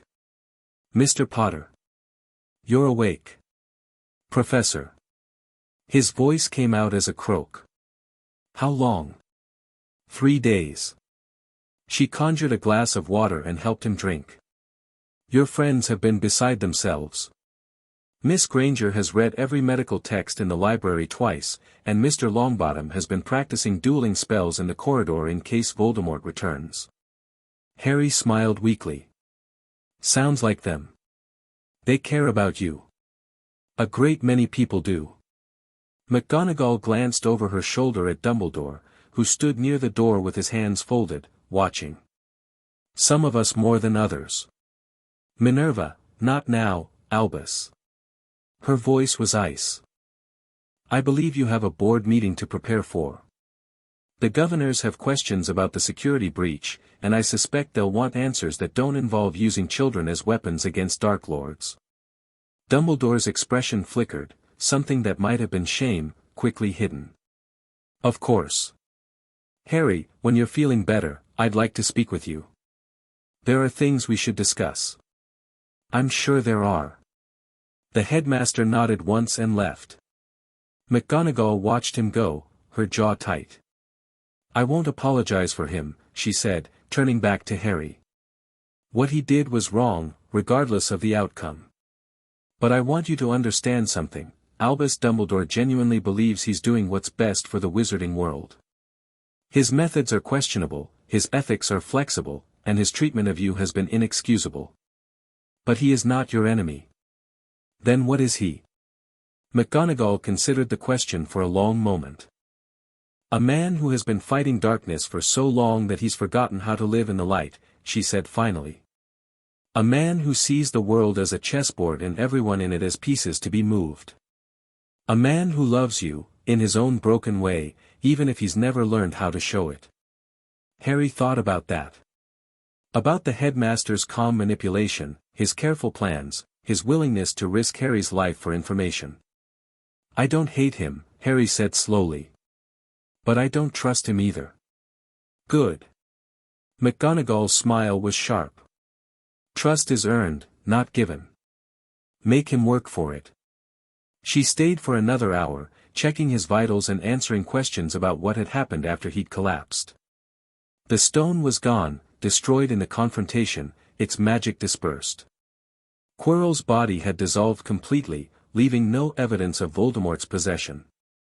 The official story was that the professor had died attempting to steal the stone, and that 3 brave first-year students had discovered the theft and raised the alarm. No one knew the truth. No one except Harry, his friends, and the people in this room. The board will have questions, McGonagall warned. Lucius Malfoy in particular. He's been pushing for a full investigation into the security failures that allowed this to happen. He'll want to interrogate you, examine your memories, probe for weaknesses. Let him try. McGonagall's eyebrows rose. You seem confident. The castle protected me before. She'll protect me again. Harry touched the ring on his finger, feeling the familiar pulse of connection. Weaker than before, but still there. Still real. Besides, I have nothing to hide. I did what I had to do to protect my home. If Malfoy doesn't like that, it's his problem. Spoken like a true Gryffindor. McGonagall's voice was dry, but there was approval in her eyes. Rest now. Your friends will be here soon, and I suspect they'll have more questions than I did. She left. Harry lay in the hospital bed, staring at the ceiling, feeling the castle's presence slowly strengthening around him. Welcome back, she said, her voice tired but warm. We were worried about you. I was worried about you too. You feel different. We spent a great deal of power in the confrontation. The light we channeled through you, it drew from reserves we hadn't touched in centuries. We will recover, but it will take time. How much time? A pause. We don't know. Weeks, perhaps. Months. The damage Quirrell did to our wards, the strain of fighting Voldemort's essence, we are not as strong as we were. Harry's chest tightened. I'm sorry. If I'd been faster, stronger, you were perfect. The castle's voice was fierce. You faced the darkest wizard of the age and drove him from our halls. You protected our children. You made us proud, Harry. Never apologize for that. He blinked back tears. I love you. We love you too. Now rest. There will be challenges ahead, and you'll need your strength. Harry closed his eyes and let himself drift, cradled by the warmth of the castle he called home. Hermione and Neville arrived that evening, bursting through the hospital wing doors like a force of nature. You're awake. Hermione threw herself at his bedside, her eyes red from what had clearly been days of crying. We were so scared, Harry. When you collapsed, you weren't breathing properly, and the castle was making this horrible sound, and, I'm okay. Harry caught her hand, squeezing gently. I'm okay, Hermione. We all are. She hasn't slept, Neville said, settling into the chair on Harry's other side. Neither have I, really. Hard to sleep when your best friend is unconscious and the castle keeps groaning like it's in pain. The castle was hurt too. She's recovering, like me. Harry looked between his friends, seeing the exhaustion in their faces, the lingering fear. I'm sorry. I didn't mean to scare you. You don't get to apologize for saving our lives, Hermione said firmly. That's not how friendship works. She's right. Neville leaned back in his chair, some of the tension leaving his shoulders. We knew what we were getting into. We chose to follow you. Whatever happened down there, we faced it together. Together, Harry repeated. The word felt important somehow. Significant. They talked for hours. Hermione had questions about everything, the mechanics of the light Harry had channeled, the nature of Voldemort's possession, the implications for magical theory. Neville was more focused on practical matters, what would happen next, how the school would respond, whether Voldemort would try again. He'll be back, Harry said, when Neville asked. He was too angry to give up. Too desperate. Whatever's keeping him alive, it's not enough. He needs more, and he won't stop until he gets it. Then we'll be ready, Neville said simply. How can you be so calm about this? Hermione demanded. We're talking about the most dangerous dark wizard in history. He killed thousands of people, he terrorized the entire wizarding world, and now he's going to come back for more. Yeah. Neville shrugged. But he's going to have to go through us first. And I don't know about you, but I'm planning to make that very difficult. Harry stared at his friend, the nervous, self-doubting boy he'd met at the start of the year, and saw something new. Something forged in the fires of the past months. Neville had been shaped by this experience, tempered by it. He wasn't the same person he'd been in September. None of them were. You've changed, Harry said. Neville smiled. So have you. So has Hermione. That's what happens when you face something terrible together. You become more than you were. Hermione was quiet for a moment. Then, my parents always said that character is revealed in crisis. That you don't know who someone really is until you see how they act when everything goes wrong. She looked at Harry, then at Neville. I think I know who you both are now. And I'm proud to call you my friends. The moment stretched, warm and significant. 3 children who had faced a dark lord and survived. 3 friends who had chosen each other, again and again, when it would have been easier to walk away. So what now? Neville asked eventually. We've beaten Quirrell, driven off Voldemort, saved the stone, well, destroyed it, but same thing. What's the next challenge? Harry thought about the cold spots that had been spreading through the castle. The ancient things stirring in the depths. The political forces circling overhead, waiting for weakness. The castle's hurt, he said slowly. Weaker than she's been in years. That's going to cause problems. What kind of problems? I don't know yet. But I can feel it, something's wrong. Something beyond Voldemort, beyond the stone. There are things in this castle that have been sleeping for a very long time, and some of them are starting to wake up. Hermione's face went pale. Like Logos? Different. Logos was bound by the founders, imprisoned beneath the castle. What I'm feeling now is older. Deeper. Things that were here before the founders came, before Hogwarts was built. Harry paused, searching for the right words. The castle isn't just a building, and she isn't just the founders' magic. She's built on something. Something ancient. And whatever that something is, it's becoming active. That sounds terrifying, Neville said. It is. Harry met his friend's eyes. I won't blame you if you want to step back. What's coming might be worse than Voldemort. It might be worse than anything we've faced before. Hermione and Neville exchanged glances. Some wordless communication passed between them, the kind of understanding that only came from shared experience. "We're in," Hermione said. "All the way," Neville agreed. Harry felt something loosen in his chest. He'd been prepared for them to walk away. Would have understood if they had. But they were still here, still committed, still his friends. He wasn't alone. That mattered more than anything. The days passed slowly. Harry remained in the hospital wing, recovering his strength while the castle recovered hers. Madame Pomfrey checked on him regularly, her expression caught between professional concern and something approaching awe. She'd been the school's healer for decades, and she'd never seen anyone channel the kind of power Harry had displayed. "Your magical core is strained," she told him, on the fourth day. "Not damaged, thankfully, but stretched beyond its normal capacity. It's like a muscle that's been overworked, it needs time to heal before it can function normally again." "How long?" "Weeks, at least. Possibly longer. You should avoid any significant magical exertion until the end of term." She fixed him with a stern look. "That means no more confrontations with Dark Lords. Do I make myself clear?" "Crystal." He didn't tell her about the castle.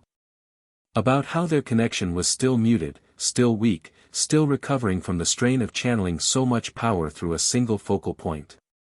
That wasn't something Madame Pomfrey could help with, it was between Harry and the entity that had become his family. "How are you feeling?" he asked, during one of their quiet conversations. "Better." Slowly. The castle's voice was still tired, but stronger than before. "The children help. Their energy, their joy, their petty dramas and grand ambitions, it feeds us, in a way. Reminds us why we exist. And the things below. The ancient ones." A longer pause.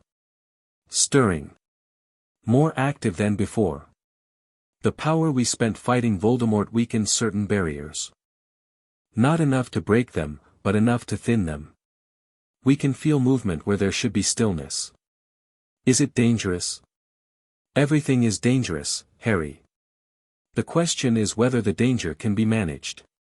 The castle's presence shifted, becoming more focused. "We need to talk about something. Something important." "I'm listening." "When the school year ends, you'll go somewhere. Back to your relatives, or to some other place chosen by others. We don't want that. We want you to stay." Harry's heart ached. "I want to stay too. But Dumbledore has lost the right to decide where you live." The castle's voice was fierce, protective. "He placed you with people who hurt you. He used you as a pawn in his schemes. He does not get to control your future. He's still the headmaster. He has legal authority. Legal authority means nothing within these walls. We are Hogwarts. We predate the Ministry, the Wisengamot, the entire structure of magical government. If we choose to keep you here, no one can force you to leave." Harry thought about that. About the summer stretching ahead, weeks without classes, without students, without the noise and chaos of school life.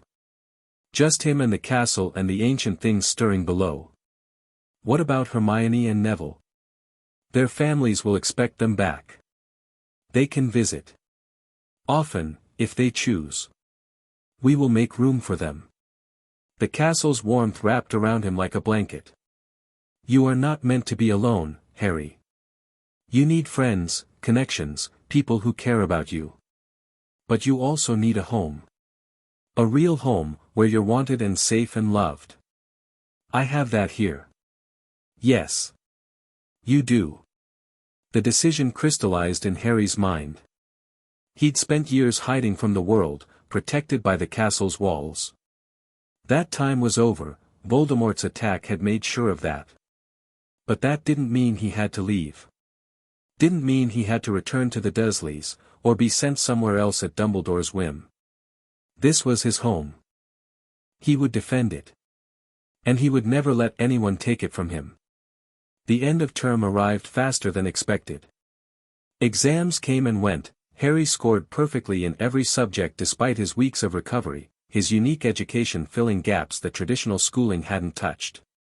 The other students treated him with a mixture of awe and unease, keeping their distance even as they whispered about what had happened in the third-floor corridor. The official story held: Professor Quirrell had attempted to steal a valuable artifact and died in the attempt.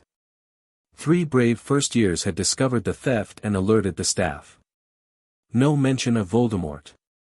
No mention of possession.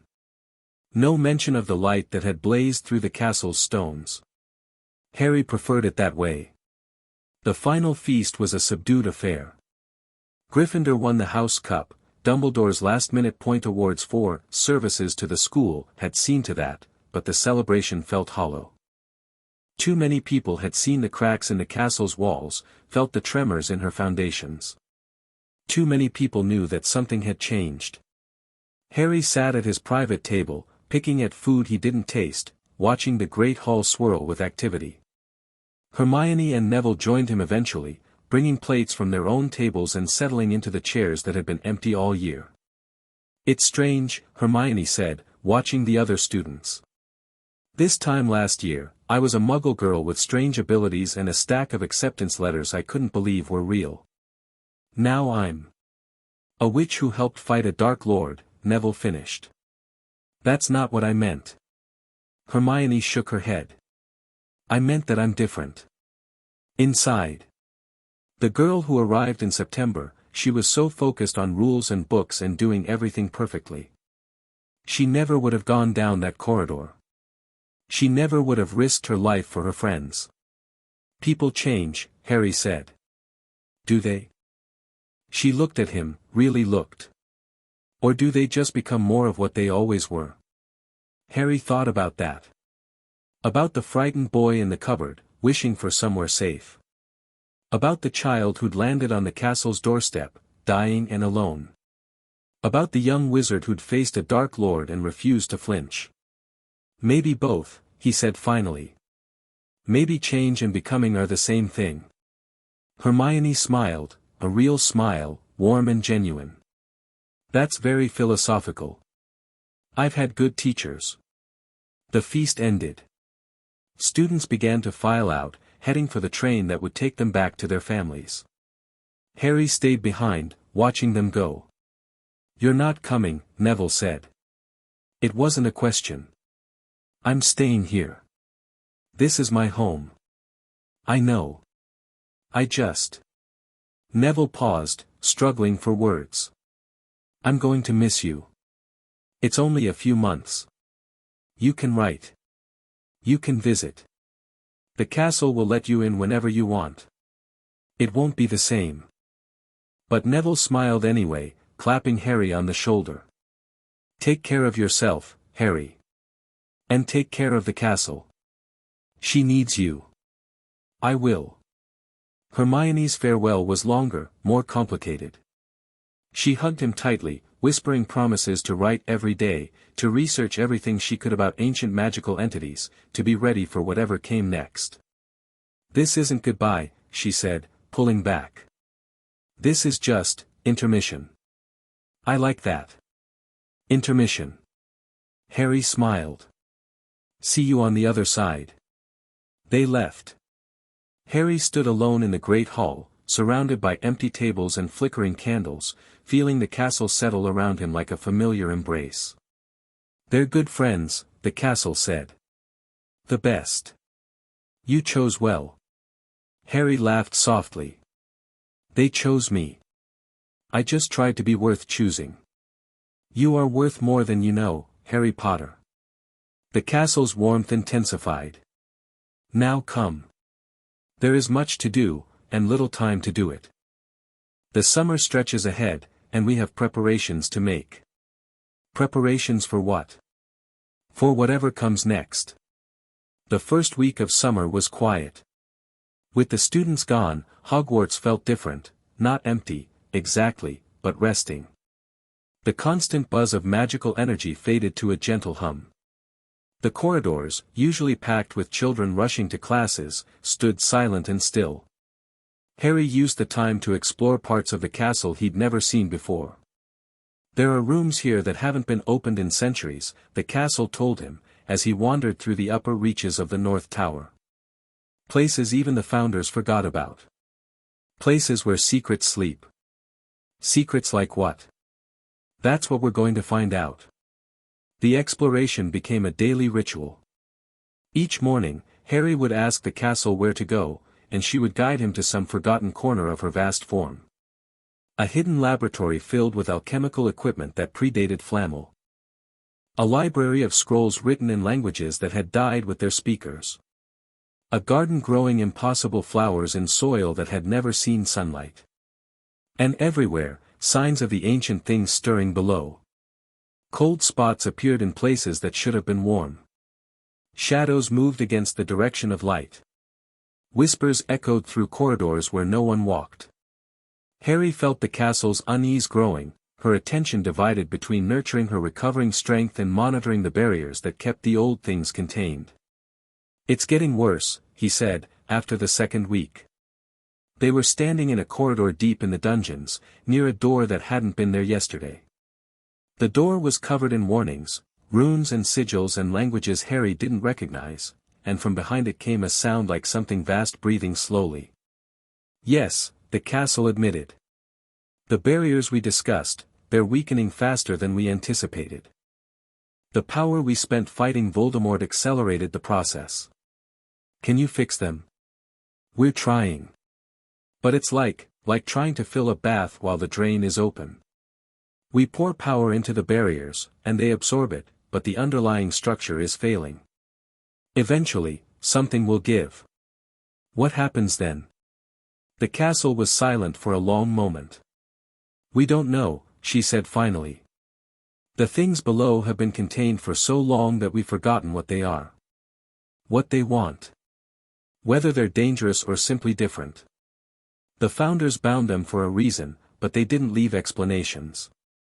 They assumed the barriers would hold forever. Nothing holds forever. No. Nothing does."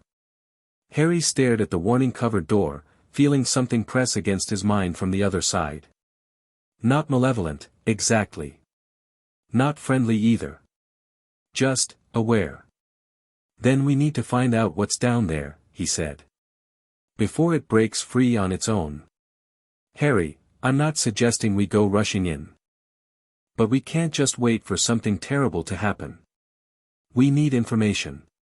We need to understand what we're dealing with." The castle's resistance softened. "You're right, of course. We've been so focused on maintaining the barriers that we haven't considered other options." A pause. "There might be records. In Logos's library, or in the founder's personal chambers. Documentation about what was bound and why. Then that's where we start." Harry turned away from the door, but he couldn't shake the feeling of being watched. Something in the depths knew he was there. Something was paying attention. Whatever came next, he suspected he would be meeting it face to face. The research consumed most of July. Harry spent his days in Logos's library, poring over texts that hadn't been read in centuries. The entity himself assisted when he could, his memories of the time before his imprisonment were fragmented, but some knowledge remained. Bits and pieces that painted a picture of a world far stranger than Harry had imagined. Before the founders came, Logos said, during one of their conversations, this land was wild. Untamed. Magic flowed through it like rivers through a valley, concentrated in places that humans would later call ley lines. And where the lines crossed, where power gathered and pooled. Things lived there, Harry finished. Yes. Not beings like me, I existed everywhere and nowhere, formless and free. But other things. Entities that grew from the concentrated magic like plants from soil. Some were simple, elemental spirits, nature-bound consciousness. Others were more complex. And the founders built Hogwarts on top of them. The founders built Hogwarts because of them. Logos's voice was distant, remembering. They weren't fools. They knew this site was special, knew the magic here was stronger than anywhere else in Britain. They wanted that power for their school. But they also knew they couldn't simply claim it, the entities that lived here wouldn't allow that. So they made deals. They made deals with some of us. Me, and my siblings, who agreed to become part of the castle's structure. But there were others who refused. Others who were too alien, too dangerous, too unpredictable to be partnered with. Those, the founders bound. How many? I don't know exactly. At least a dozen. Perhaps more. The founders were thorough, they wanted to ensure their school would be safe for centuries. They bound anything that might pose a threat, sealed it away beneath layers of protection. Harry thought about the door in the dungeons. The breathing sound. The sense of vast awareness pressing against his mind. And now those bindings are failing. Yes. Because of me. Logos's voice was heavy with guilt.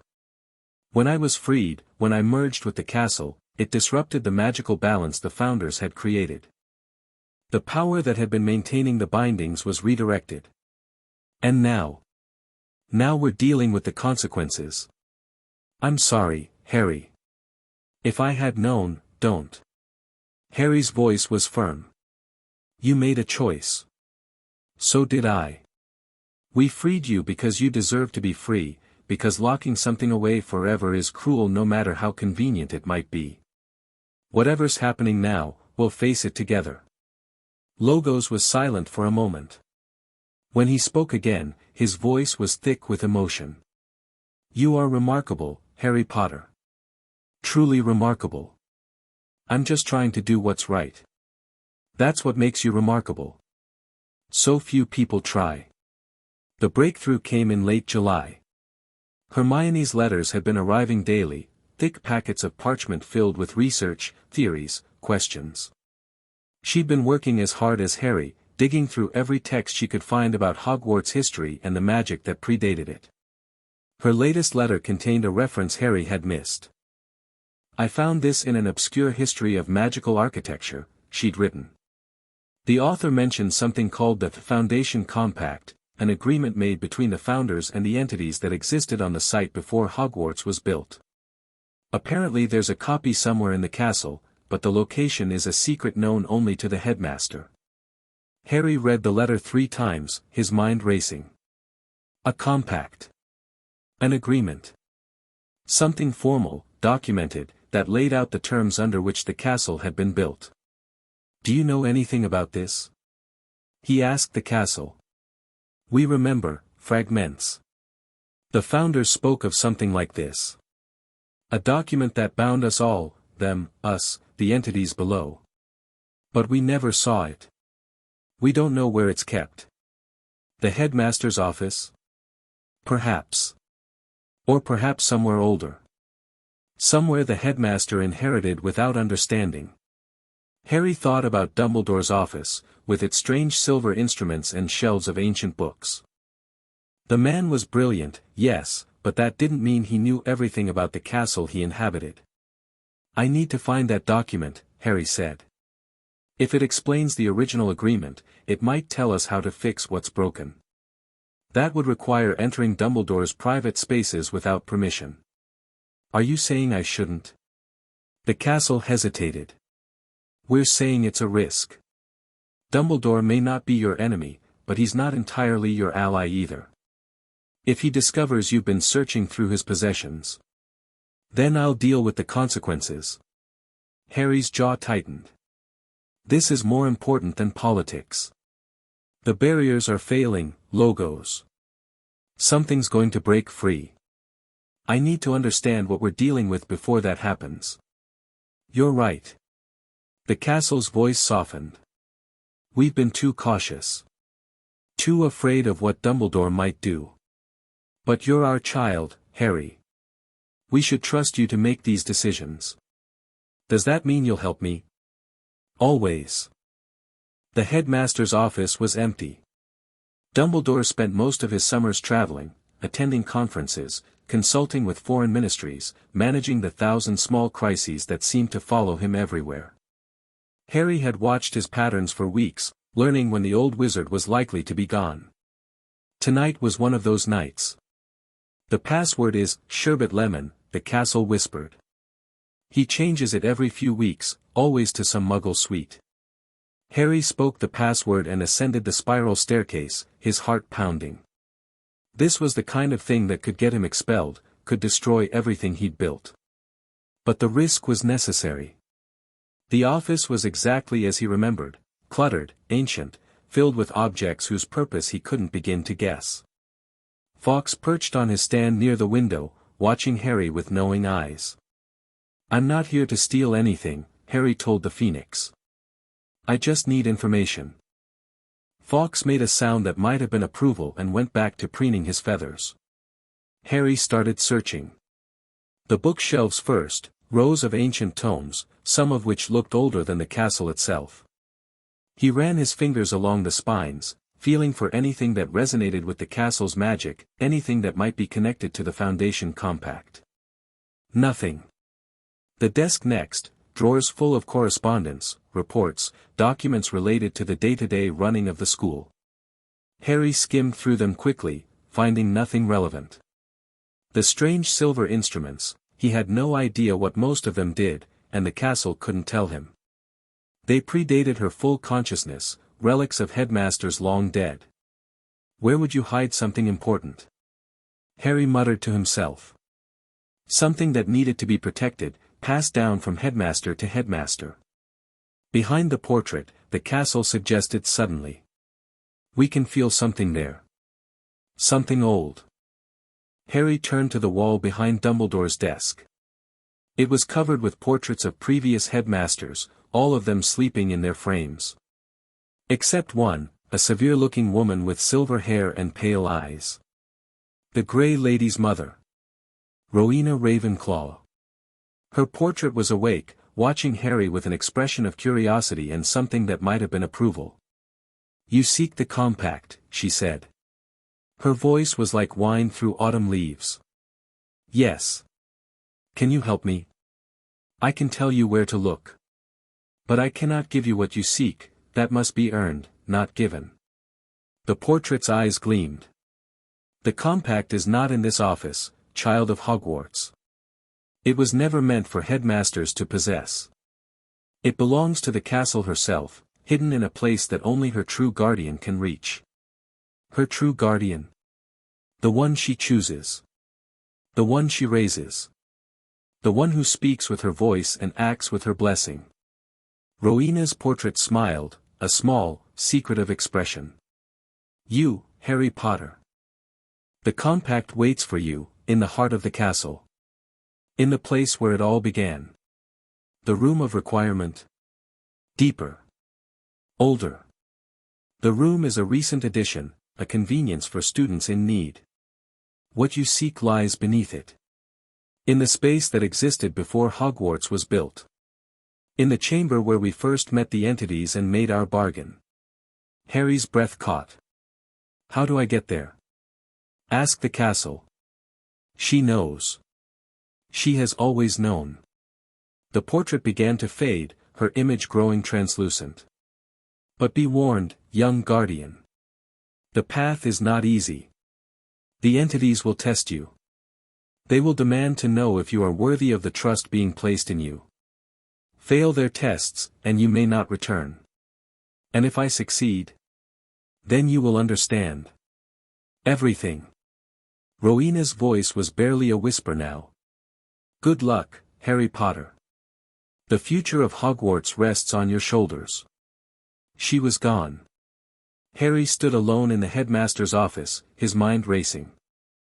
A chamber beneath the room of requirement. Tests administered by ancient entities. A compact that could explain everything.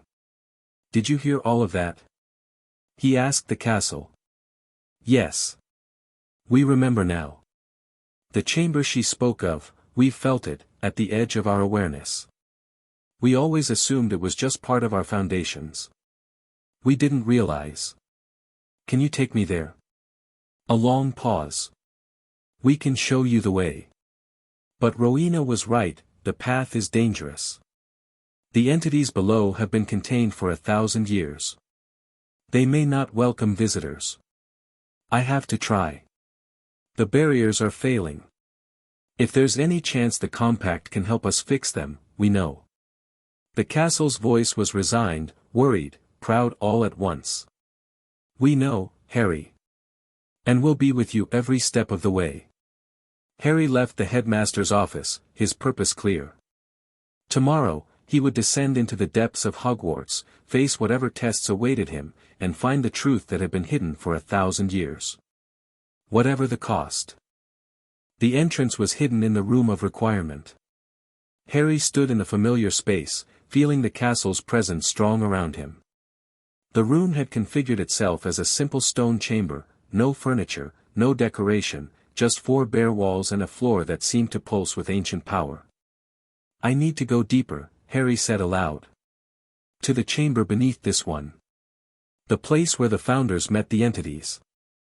For a long moment, nothing happened. Then the floor began to change. Stone flowed like water, parting in the center to reveal a spiral staircase that descended into darkness. The stairs were carved from rock that predated the castle. Harry could feel the difference, the rawness of magic that hadn't been shaped by human hands. Be careful, the castle whispered. We cannot follow you all the way. Our presence dims the deeper you go. In the heart of the chamber, you will be alone. I understand. We love you, Harry. Whatever happens down there, remember that. I love you too. He began to descend. The stairs went down and down, further than should have been possible. The air grew colder, denser, charged with magic so old it made his skin tingle. The light from above faded to nothing, replaced by a faint luminescence that seemed to emanate from the stone itself. Harry lost count of the steps. Time became meaningless in the depths. He simply walked, and walked, and walked some more, until finally the stairs ended and he emerged into something vast. The chamber was enormous. The ceiling vanished into darkness above. The walls curved away on all sides, smooth and ancient, carved with symbols that glowed faintly in the perpetual twilight. And in the center of the space, arranged in a rough circle, stood 12 pedestals of black stone. On each pedestal sat a sphere of light. Harry approached slowly, his heart pounding. The spheres were beautiful, swirling galaxies of color, each one unique, each one alive with its own inner fire. He could feel consciousness radiating from them, ancient intelligence regarding him with curiosity and something that might have been hope. I am Harry Potter, he said, his voice echoing in the vastness. Child of Hogwarts. Guardian of the castle. I come seeking the Foundation Compact. The spheres pulsed in response. Then, one by one, they began to speak. We know who you are, said the first, its voice like crackling fire. We have watched you since your arrival. Felt your presence in the stones above. You are young, said the second, its voice like flowing water. Younger than any who have stood before us. Yet you carry the castle's blessing. The compact was made with the founders, said the third, its voice like grinding earth. They are long dead. By what right do you seek to read it? The barriers are failing, Harry said. The magic that contains you is weakening. I need to understand the original agreement so I can find a way to fix what's broken. Silence. The spheres dimmed, then brightened, communicating in ways Harry couldn't perceive. The barriers fail because of the merger, said a fourth sphere, its voice like wine through dead trees. The one called Logos was freed. His power was redirected. The balance was disrupted. This was foreseen, said a fifth, its voice like distant thunder. The founders knew the barriers would not last forever. They knew someone would eventually come to renegotiate. But are you that someone? Said the first sphere again. Are you worthy of the trust we would place in you? How do I prove myself? The spheres pulsed again. Then, as one, they spoke, you must face the trial of the depths. 3 tests, each designed to measure a different quality. Wisdom. Courage. Compassion. Pass all 3, and the compact will be yours. Fail any one, and you will remain here forever. Harry swallowed hard. And if I refuse? Then you may leave. But the barriers will continue to weaken. Eventually, we will break free, not through malice, but through necessity. And when that happens, the castle above may not survive. Not much of a choice, really. I accept. The chamber shifted around him. The 12 spheres rose from their pedestals, arranging themselves in a new configuration, 3 in front, 9 behind. Then let the trials begin. The first test was wisdom. The chamber dissolved, replaced by a vast library that stretched to infinity in every direction. Books lined shelves that reached beyond sight, their spines marked with titles in every language that had ever existed. Choose one book, said a voice from everywhere and nowhere. The book that contains the knowledge you need most. Choose correctly, and you pass. Choose incorrectly, and you fail. Harry looked around at the endless shelves, feeling the weight of the task.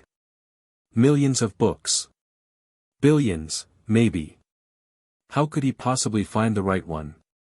He closed his eyes and thought. The test wasn't about finding a specific book, that would be impossible. It was about understanding what knowledge he actually needed. What truth would serve him best in the challenges to come? He thought about Voldemort, lurking somewhere in the world, waiting for his chance to return. He thought about the political forces circling Hogwarts, looking for weakness. He thought about the ancient entities contained below and the failing barriers that held them. But mostly, he thought about himself. He was 11 years old. He'd faced a Dark Lord and survived.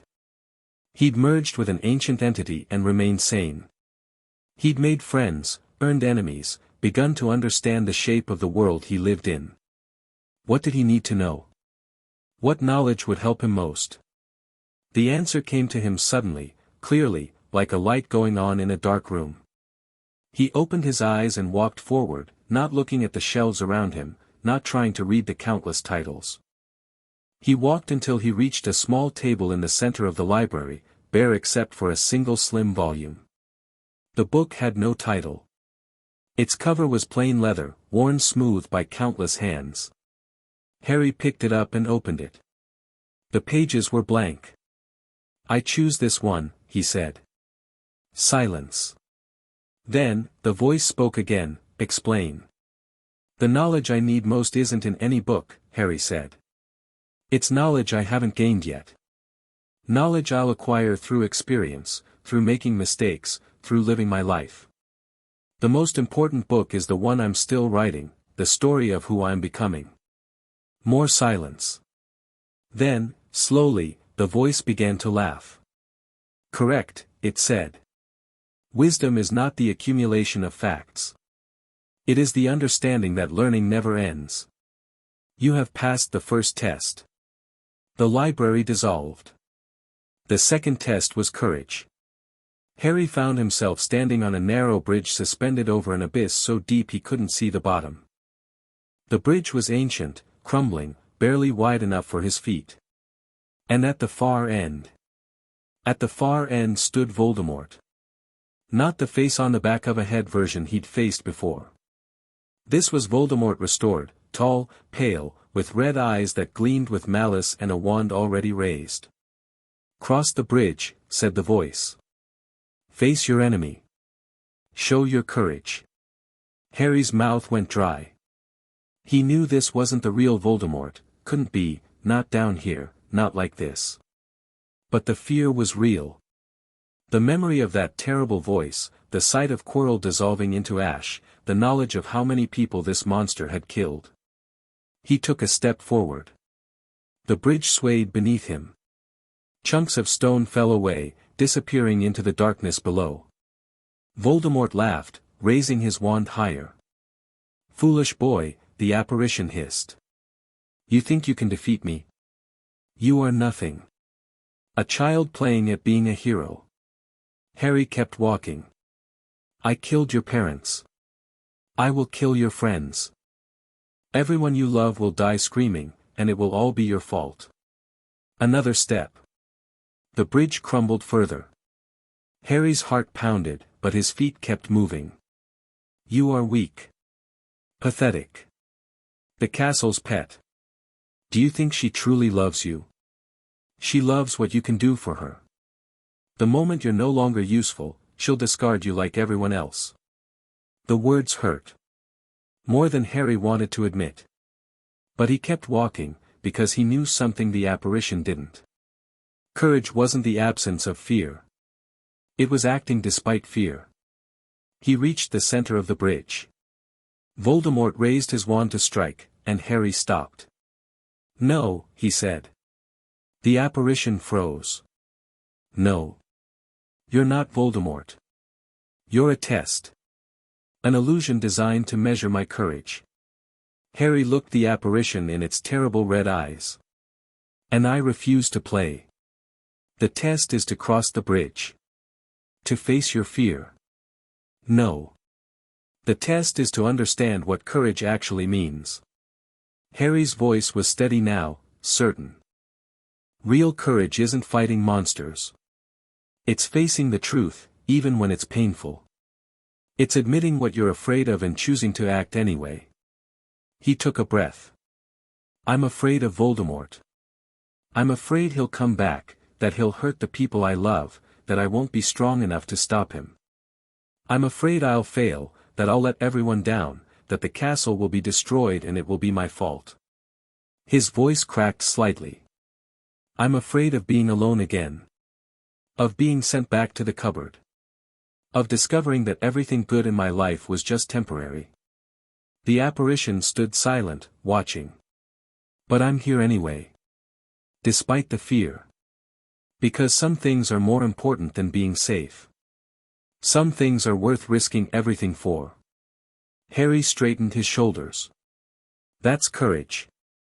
Not crossing a bridge to fight a fake Voldemort. Understanding what really scares you and refusing to let it control you. Silence stretched for an eternity. Then the apparition dissolved. The bridge solidified beneath Harry's feet. And the voice spoke again, correct. Courage is not the absence of fear, but the judgment that something else is more important. You have passed the second test. Harry exhaled slowly. 2 down. 1 to go. The third test was compassion. The scene that formed around him was painfully familiar, a small cupboard under a staircase, barely big enough for a child to curl up in. And inside the cupboard. Himself. Not Harry as he was now, but Harry as he had been. 6 years old. Bruised. Starving. Huddled in the darkness, waiting for morning, when he would be allowed out to cook breakfast and be screamed at for existing. Show compassion, said the voice. Comfort the child. Harry's throat tightened. He'd spent years trying to forget this part of his life. The memories were locked away, buried, protected by walls he'd built to survive. But now he had to face them. He approached the cupboard slowly, crouching down to look through the slats. The small boy inside flinched at his presence, pressing against the back wall. Don't hurt me, the boy whispered. Please don't hurt me. I won't. Harry's voice came out rough, broken. I would never hurt you. Everyone hurts me. I know. And I'm sorry. I'm so sorry that happened to you. The boy's eyes, his own eyes, green and frightened and desperately hoping for kindness, looked up at him. Why? Why do they hate me? They don't hate you. They hate what you represent, magic, difference, something they can't understand or control. Their cruelty was about them, not you. You didn't do anything wrong. But I'm bad. Aunt Petunia says, Aunt Petunia was wrong. About everything. Harry reached through the slats, offering his hand. You're not bad. You're brave. You're kind. You survived something terrible, and you're going to grow up to be someone amazing. Someone who helps people. Someone who loves and is loved in return. The boy stared at his hand. I don't believe you. That's okay. You don't have to believe me yet. You just have to trust that things will get better. Because they will. I promise. Slowly, tremblingly, the small boy reached out and took Harry's hand. The touch was electric. Memories flooded through the connection, not just the pain, but everything that came after. The castle's warmth. Ticker's kindness. McGonagall's fierce protection. Hermione's loyalty. Neville's courage. The love that had slowly, painstakingly filled the void left by years of abuse. The small boy's eyes widened. All of that, he whispered. For me. For us. Harry smiled through tears. All of that, and more. You just have to hold on long enough to reach it. The cupboard dissolved. The small boy faded. And Harry found himself alone in the chamber once more, his face wet, his heart aching. Correct, said the voice, softer now. Compassion is not just kindness to others. It is kindness to yourself. Understanding that the wounded child you once were deserves the same love you would give to anyone else. You have passed all 3 tests. The 12 spheres descended from above, arranging themselves around Harry in a gentle spiral. You are worthy, they said, speaking as one. The foundation compact is yours. One of the spheres floated forward, transforming as it moved. Light solidified into parchment, ancient, yellowed, covered in writing that shifted and changed as Harry watched. This document binds us all, the entities said. The founders, the castle, the entities below. Read it. Understand it. And then decide what you wish to do. Harry took the compact with trembling hands. It was time to learn the truth. The compact was longer than he'd expected. Harry sat in the ancient chamber, surrounded by the glow of the 12 entities, reading words that had been written 1,000 years ago. The language was archaic, the legal concepts unfamiliar, but the meaning was clear enough. The founders had made a deal. They'd wanted this site for their school, the concentration of magical power was too valuable to ignore. But the entities that lived here had demanded terms. Protection. Recognition. Respect. In exchange, they would allow the castle to be built, would contribute their power to its wards, would coexist peacefully with the humans who came to learn. The terms were specific, the entities would be bound, but not imprisoned. They would retain their consciousness, their dignity, their sense of self. The castle would draw on their power for its protections, but not to the point of draining them. The relationship was symbiotic, not parasitic. Every 100 years, a guardian would descend to renew the compact. To check on the entity's well-being. To ensure the terms were being honored. If the terms were violated, if the entities were mistreated, forgotten, or drained beyond sustainable levels, the compact would be void. The entities would be free to leave, regardless of consequences. Harry read the last clause 3 times, his stomach sinking. The last renewal had been, he checked the dates, 400 years ago. For 4 centuries, no one had come. No one had checked on the entities. No one had ensured the terms were being honored. The barriers aren't failing because of logos, he said slowly. They're failing because the compact has been violated. For centuries. Yes, said the entities.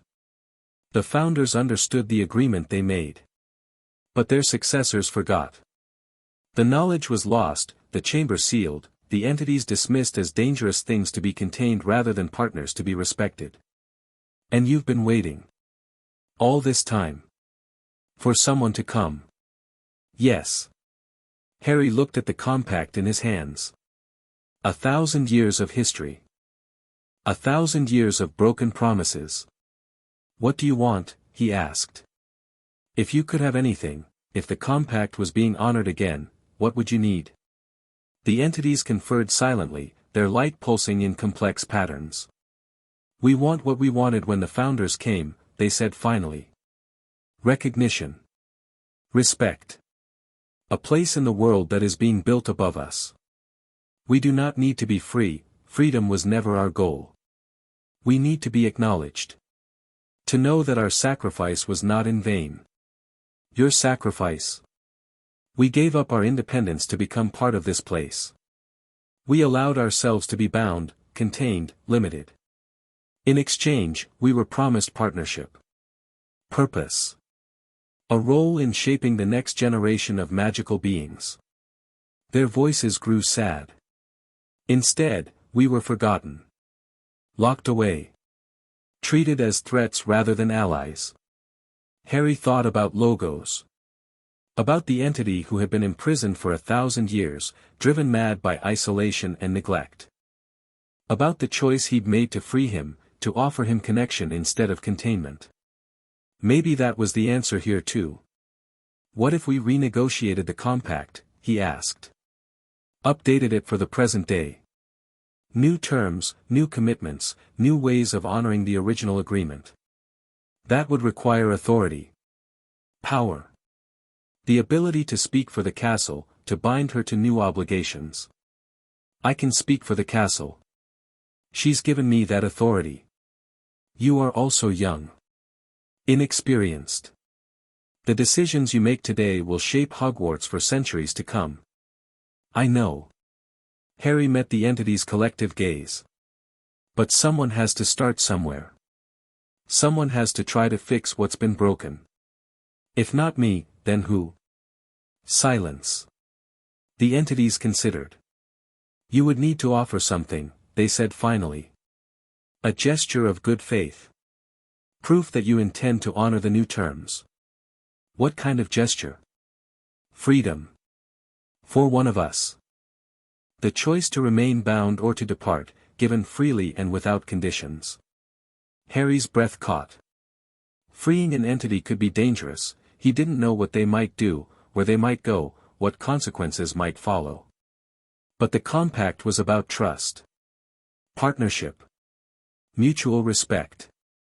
You couldn't build trust with prisoners. You could only build it with equals. Choose who, he said. The entity that came forward was different from the others. Its light was dimmer, flickering, as if something had damaged it over the centuries. When it spoke, its voice was barely above a whisper. I was once called Memoria, it said. I am the keeper of lost things. The guardian of what has been forgotten. What happened to you? The barriers that contain us draw power from our essence. Over the centuries, as the other containment measures weakened, more and more was pulled from us to compensate. I gave more than I should have. Now I am diminished. Harry's heart ached. I'm sorry. You did not do this. You were not even born when it began. The entity drifted closer. But you could end it. If you freed me, I could rest. Recover. Perhaps, in time, return to what I was. And if you don't want to return? If you want to leave forever? Then I would leave. That is what freedom means. Harry looked at the other entities, watching silently from their positions around the chamber. They were accepting this possibility, the chance that Memoria might never come back, because they understood something important. You couldn't force someone to stay. Not if you wanted a real relationship. Not if you wanted trust. I, Harry Potter, child of Hogwarts, guardian of the castle, free the entity known as Memoria from all bonds and constraints, Harry said formally, feeling the words resonate with power. Go where you will. Do as you wish. You are no longer bound. The effect was immediate. Memoria's light blazed brighter than it had in centuries. The flickering stopped. The dim glow transformed into something brilliant, beautiful, alive.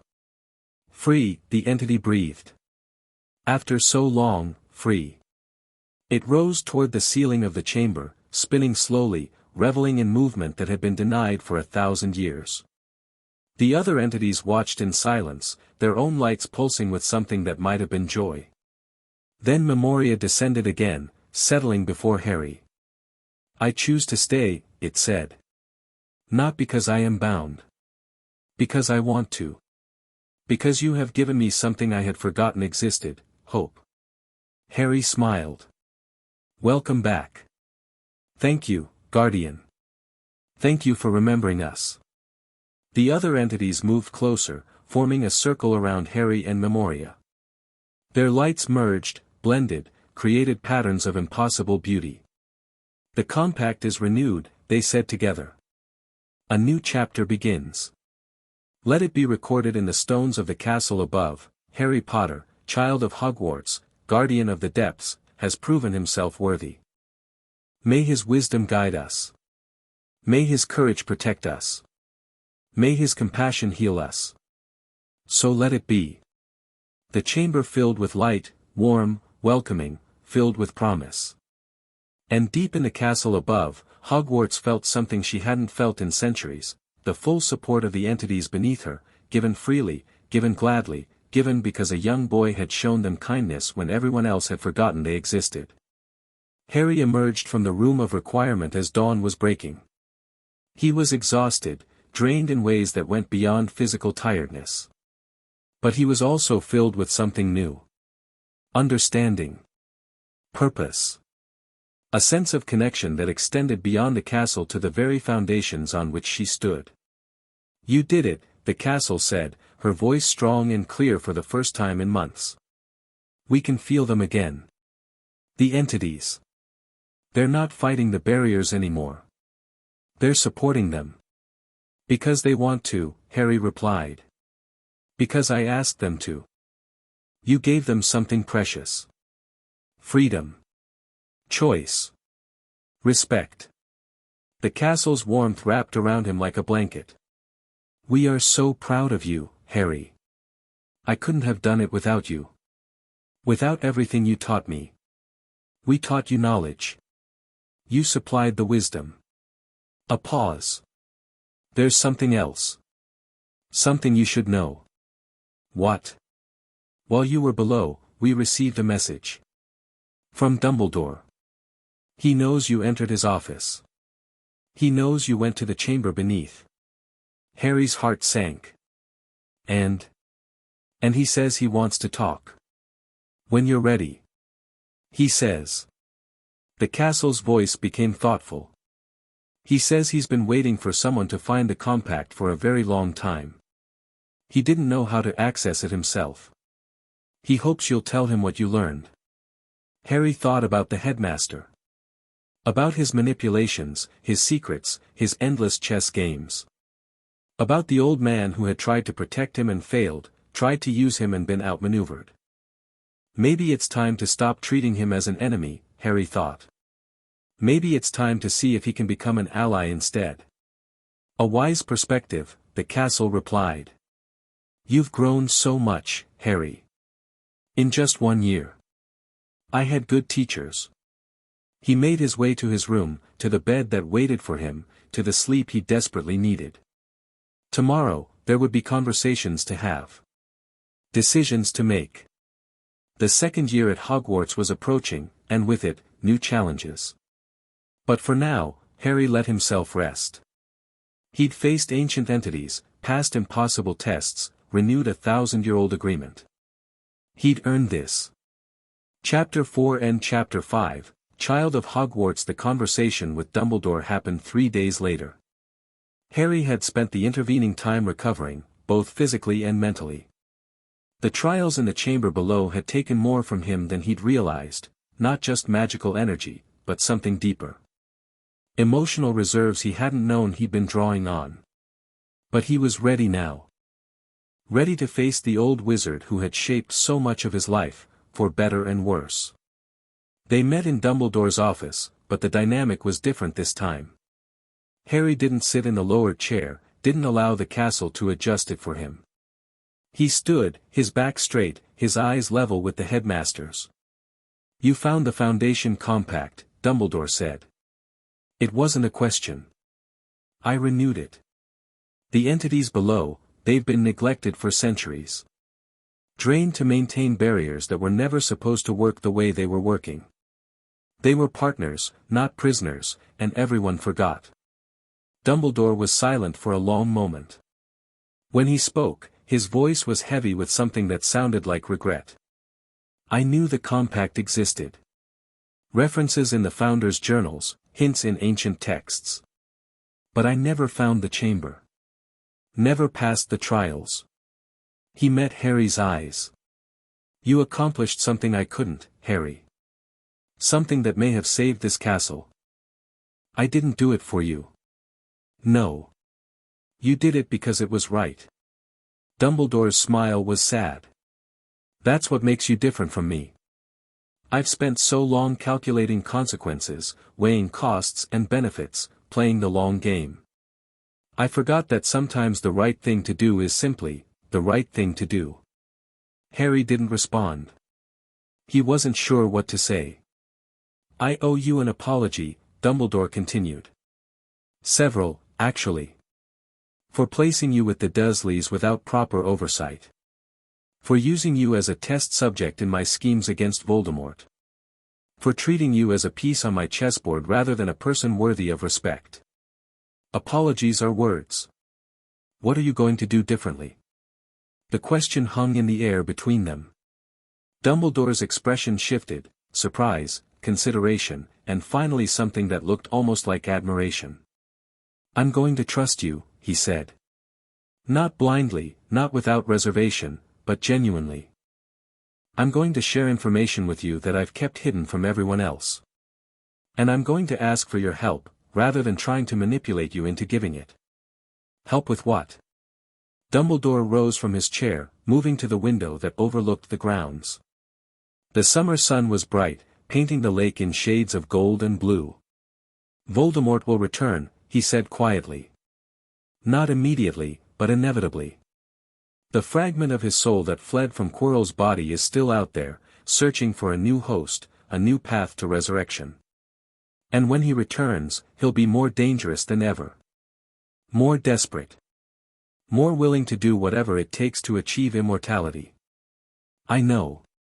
What you may not know is that he's already taken steps to ensure his survival. Dark magic of the worst kind, magic that tears the soul, fractures it, hides pieces of it in objects and places where they can't be easily found or destroyed. Dumbledore turned back to face Harry. He created multiple anchors, Harry. As long as even one of them exists, he cannot truly die. Harry felt cold despite the summer warmth. How many? I don't know for certain. At least 2. Perhaps as many as 7, it's a number with significant magical properties. Dumbledore's voice was grim. Finding and destroying these anchors is the only way to ensure Voldemort can be defeated permanently. And I cannot do it alone. You're asking me to help you hunt pieces of Voldemort's soul. I'm asking you to consider it. Not now, you're too young, too inexperienced. But in the years to come, as you grow stronger, as your connection to the castle deepens, yes. I believe you may be the key to ending this threat once and for all. Harry thought about it. About the monster who had killed his parents, who had tried to steal the Philosopher's Stone, who was even now lurking somewhere in the world, waiting for his chance to return. About the people who would suffer if Voldemort succeeded. The families torn apart. The children orphaned. The world plunged back into darkness and fear. I'll consider it, he said finally. But I have conditions. Name them. No more manipulation.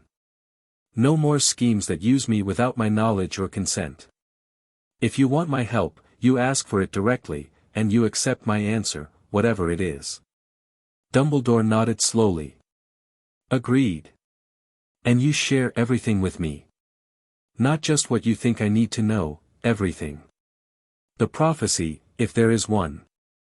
The locations of these soul anchors, if you know them. The full extent of what we're up against. A longer pause. Harry could see the calculation in Dumbledore's eyes, the instinctive resistance to giving up control of information. That's difficult for me, the headmaster admitted. I've spent decades holding my cards close. Sharing only what's necessary, when it's necessary. I know. But that approach led to a child being abused for 6 years while you did nothing. It led to a possessed professor teaching in your school for an entire year. It led to me facing Voldemort alone because you were too busy testing me to actually protect me. Harry's voice hardened. If we're going to work together, it has to be as equals. Or as close to equals as an 11-year-old and one of the most powerful wizards in history can be. Dumbledore was silent for what felt like an eternity. Then, slowly, he nodded. Agreed, he said. It will take time, old habits are difficult to break. But I will try, Harry. I promise you that. That's all I ask. They stood in silence for a moment longer, two people who had been adversaries learning to be allies. It wasn't comfortable. It wasn't easy. But it was a start. There's one more thing, Dumbledore said. Something I should have told you long ago. He moved to one of his cabinets, withdrawing a small glass sphere filled with swirling silver mist. This is a prophecy, he said. Made before you were born, about you and Voldemort. It's the reason he targeted your family. The reason he's been obsessed with you since the night he killed your parents. Harry took the sphere carefully, feeling the weight of destiny in his hands. What does it say? That one of you must kill the other. That neither can truly live while the other survives. Dumbledore's voice was gentle. It's why I placed you with the Dursleys. Their blood connection to your mother provided protection against Voldemort's power. It's why I've watched you so carefully, shaped you so deliberately. I believed I was preparing you for an inevitable confrontation. And now? Now I'm not so sure. Dumbledore looked at Harry with something approaching wonder. You've accomplished things I never anticipated. Connected with powers I didn't know existed. Passed tests that have defeated wizards far older and more experienced than you. Whatever the prophecy says, you've already proven that destiny is not absolute. You can be shaped, but not controlled. Harry turned the sphere over in his hands, watching the mist swirl. I want to hear it, he said. The actual words. Dumbledore hesitated, then nodded. Touch the surface and focus on wanting to hear the prophecy. It will play for you. Harry did as instructed. The mist inside the sphere began to move faster, forming into a shape that was almost human. And then a voice spoke, rasping, otherworldly, filled with the weight of fate, the one with the power to vanquish the Dark Lord approaches, born to those who have thrice defied him, born as the 7th month dies, and the Dark Lord will mark him as his equal, but he will have power the Dark Lord knows not, and either must die at the hand of the other for neither can live while the other survives. The one with the power to vanquish the Dark Lord will be born as the 7th month dies. The voice faded. The mist settled. Harry stood holding the sphere, his mind racing. Power the Dark Lord knows not, he repeated softly. I always assumed it meant love, Dumbledore said. The protection your mother's sacrifice gave you. The power of connection, of caring for others. Maybe. Harry looked up at the headmaster. Or maybe it means something else. Something neither of you could have predicted. He thought about the castle. About Logos, and the entities below, and the 1,000 years of magical history he'd become connected to. About the way he spoke to magic as a friend rather than a tool, asked rather than commanded, understood rather than controlled. Power the Dark Lord knows not. Maybe that power had been growing in him since the day he'd arrived at Hogwarts. Maybe it was still growing, becoming something even he couldn't fully comprehend. Whatever it means, Harry said, I'm not going to let a prophecy define me. I'm not going to become someone else's weapon, even against Voldemort. I'll fight him if I have to, when I have to. But on my terms. In my way. Dumbledore studied him for a long moment. You really have grown up, haven't you? He said quietly. The boy who arrived here 5 years ago, frightened and broken and desperate for safety, he's still there, somewhere inside you. But he's not alone anymore. He's become something more. The castle raised me, Harry said simply. This is what she made. Then Hogwarts has done something I never could. Dumbledore's smile was tinged with sadness. She's created a hero who knows exactly who he is, and who refuses to be anything else. The summer ended faster than Harry expected. The weeks between his conversation with Dumbledore and the start of the new school year were filled with preparation.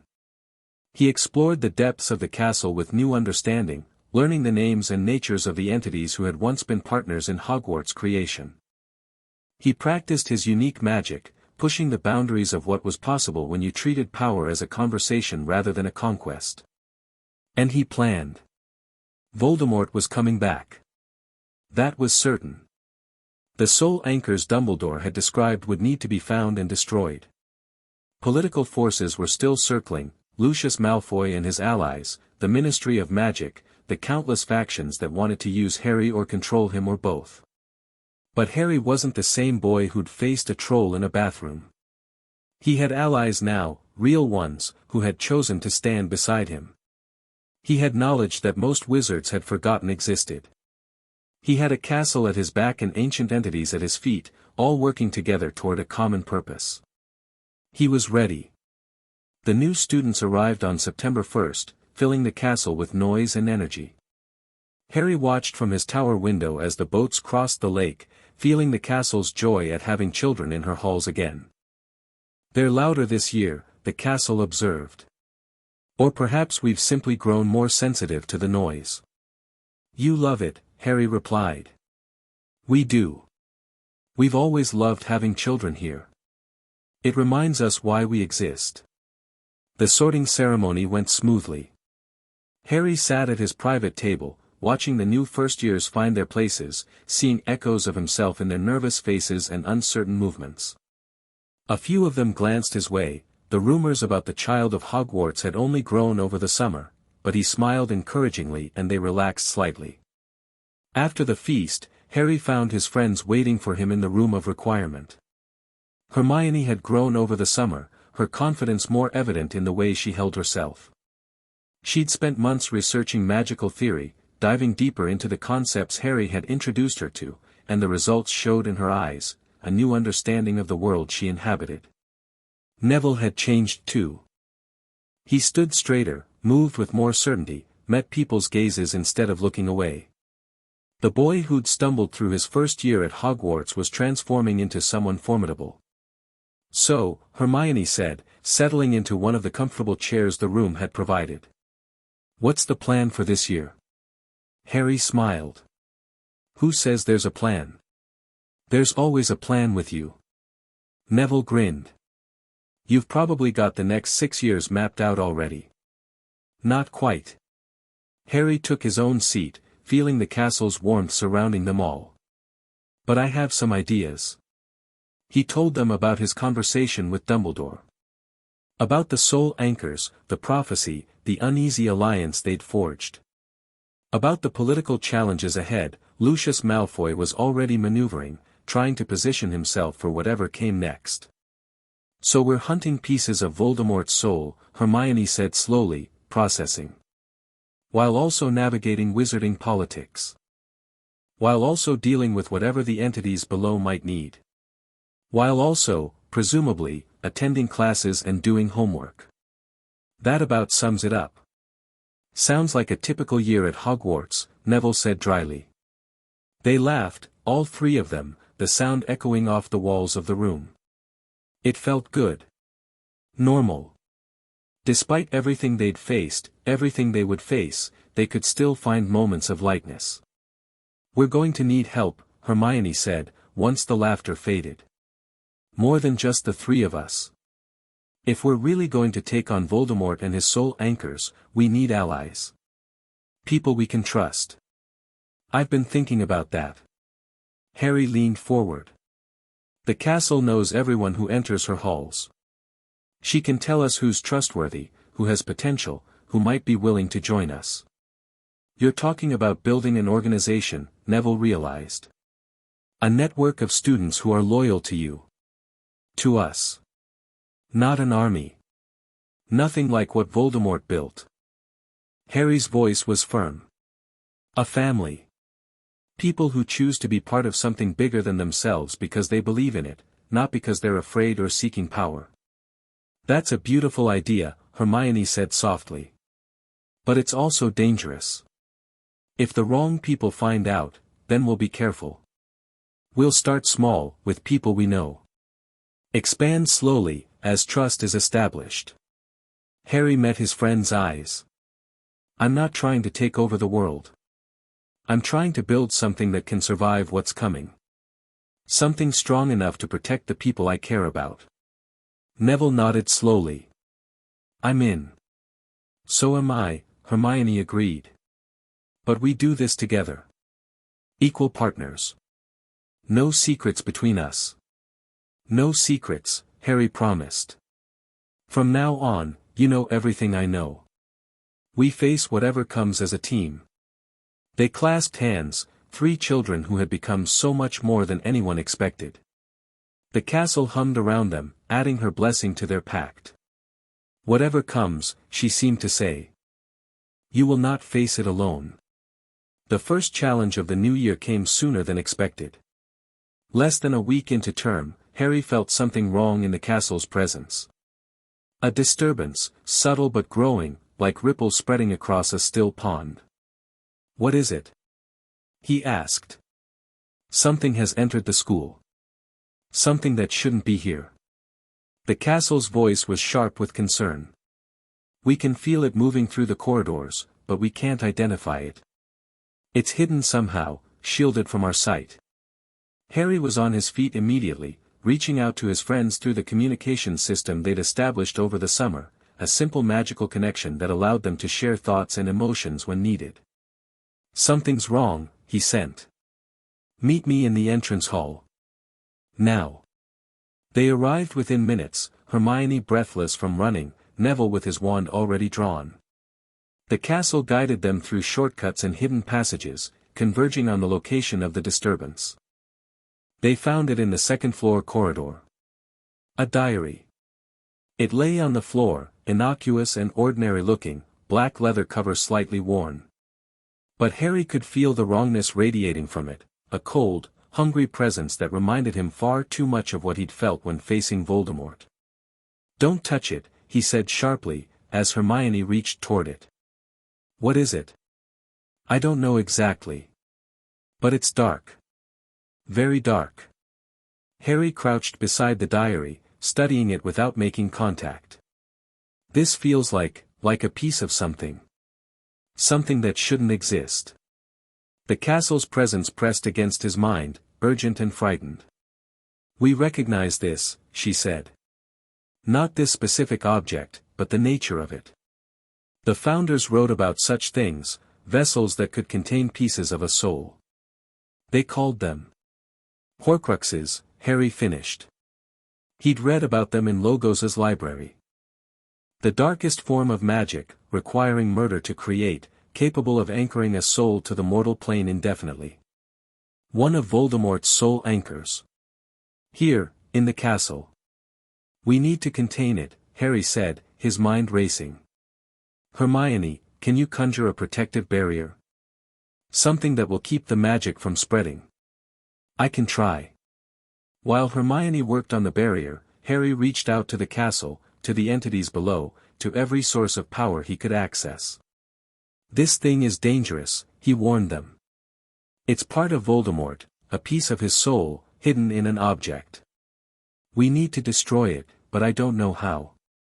Fiend fire, Logos suggested. Basilisk venom. Destruction total and complete, leaving nothing for the soul fragment to cling to. We don't have access to either of those. Then containment, for now. Seal it away until we can find a permanent solution. Logos's voice was grim. But be careful, Harry. Horcruxes are not passive. They have a form of consciousness, a will to survive. This one will try to defend itself. As if hearing the warning, the diary began to glow. Golden light spilled from its pages, forming into shapes that resolved into words hanging in the air. Hello. My name is Tom. Don't respond, Harry said immediately. Don't engage with it. Horcruxes can influence minds, control thoughts, but Hermione wasn't looking at the diary. She was looking past it, at something that had appeared in the corridor behind them. A ghost. But not one of the castle's familiar spirits. This ghost was young, 16, maybe 17, with handsome features and dark hair. He smiled as he drifted closer, and there was something terribly familiar about his eyes. "Harry Potter," the ghost said. Its voice was smooth, cultured, completely wrong. "The boy who lived. I've heard so much about you." "You're not real," Harry said. "You're a projection. A defense mechanism." "I'm very real, I assure you." The ghost that wasn't spread its hands. "I'm what remains of Tom Riddle, a fragment of memory, preserved in that diary for 50 years. And I'm very interested in meeting the boy who destroyed my future self." Harry felt cold. Tom Riddle. Voldemort's original name, before he transformed himself into a monster. "How did you get into the school?" "A gift. From a concerned parent who wanted to destabilize things." The projection's smile widened. "Lucius Malfoy is a useful ally, when properly motivated." He didn't even know what he was really delivering. Harry's jaw tightened. "Malfoy. Of course. What do you want?" "What every fragment of Tom Riddle wants. To grow stronger. To find a body. To continue the work that my future self abandoned when you interfered." The projection drifted closer, and Harry could feel its hunger, its malice, its absolute certainty that it would succeed. "The diary needs life force to manifest me fully. Usually, I would drain it slowly, carefully, from some unsuspecting student. But you, Harry Potter, you have so much power. So much connection to this place. If I drained you instead, you'd be stronger than any previous manifestation," Harry finished. "Exactly." The projection reached toward him. "Give yourself to me, boy who lived. Let me consume what you are. I promise it won't hurt for long." Harry laughed. It wasn't the reaction the projection expected. It froze, confusion flickering across its too handsome face. "You really don't understand, do you?" Harry said. "You're a fragment. A piece of a broken soul, trapped in an object for 50 years. You think you're powerful because you're part of Voldemort. But Voldemort himself couldn't defeat me. What makes you think you can?" You're in my castle." Harry's voice hardened. "Surrounded by my allies. Facing someone who has already passed trials that would destroy any ordinary wizard. And you're threatening me with some parlor trick projection that can't even exist without a physical anchor?" He turned to face the diary directly. "You want life force? Fine. I'll give you something to feed on." And Harry opened himself to the castle. Power flooded through him, not just the castle's power, but the power of the entities below, freely given, channeled through the connection Harry had established when he renewed the compact. Light blazed from his skin, from his eyes, from the ring on his finger that had become a focal point for forces beyond human comprehension. The projection screamed. It wasn't prepared for this. Horcruxes were designed to feed on human life force, to drain slowly, to corrupt gradually. They weren't built to handle the raw, ancient magic of beings that had existed before humanity crawled from the primordial soup. The diary burst into flames. Not ordinary flames, something older, something fundamental. The fire that had existed before the sun was born, the light that had sparked the first stars to life. It consumed the Horcrux completely, burning away the soul fragment, purifying the corruption that had lingered for half a century. The projection shrieked one last time and vanished. The diary was ash. Harry dropped to his knees, exhausted beyond measure. The power retreated, flowing back to its sources, leaving him hollow and shaking. "Harry!" Hermione was beside him instantly, her hands on his shoulders. "Are you all right?" "I will be." His voice came out as a rasp. "Just need a minute." Neville was staring at the pile of ash that had been the diary. What the bloody hell was that? A Horcrux. One of Voldemort's soul anchors. Harry managed a weak smile. One down. At least 5 to go. The aftermath of the diary's destruction rippled through the wizarding world. Dumbledore, when informed, was both horrified and impressed. He'd known about the Horcruxes theoretically, had suspected their existence, but he'd never expected Harry to destroy one so quickly, or so definitively. "The power you channeled," he said, during their follow-up meeting. "I've never seen anything like it. Pure magical energy, older than recorded history." "The entities below," Harry explained. "When I renewed the compact, they agreed to help protect the castle. The Horcrux was a threat. They responded. You've created something remarkable, Harry. An alliance between human wizardry and powers that most people don't even believe exist." Dumbledore's voice was thoughtful. "Voldemort won't know how to fight that. He's never encountered anything outside his understanding of magic. That's the point." The political fallout was more complicated. Lucius Malfoy denied any knowledge of the diary's true nature, claimed he'd simply been returning an old artifact to Hogwarts, had no idea it was dangerous. Without proof of his intentions, there was nothing Harry could do to hold him accountable. But the Board of Governors took notice. The child of Hogwarts had destroyed a piece of Voldemort's soul. Had called upon powers beyond human magic to defend the school. Had demonstrated, once again, that he was not someone to be underestimated or controlled.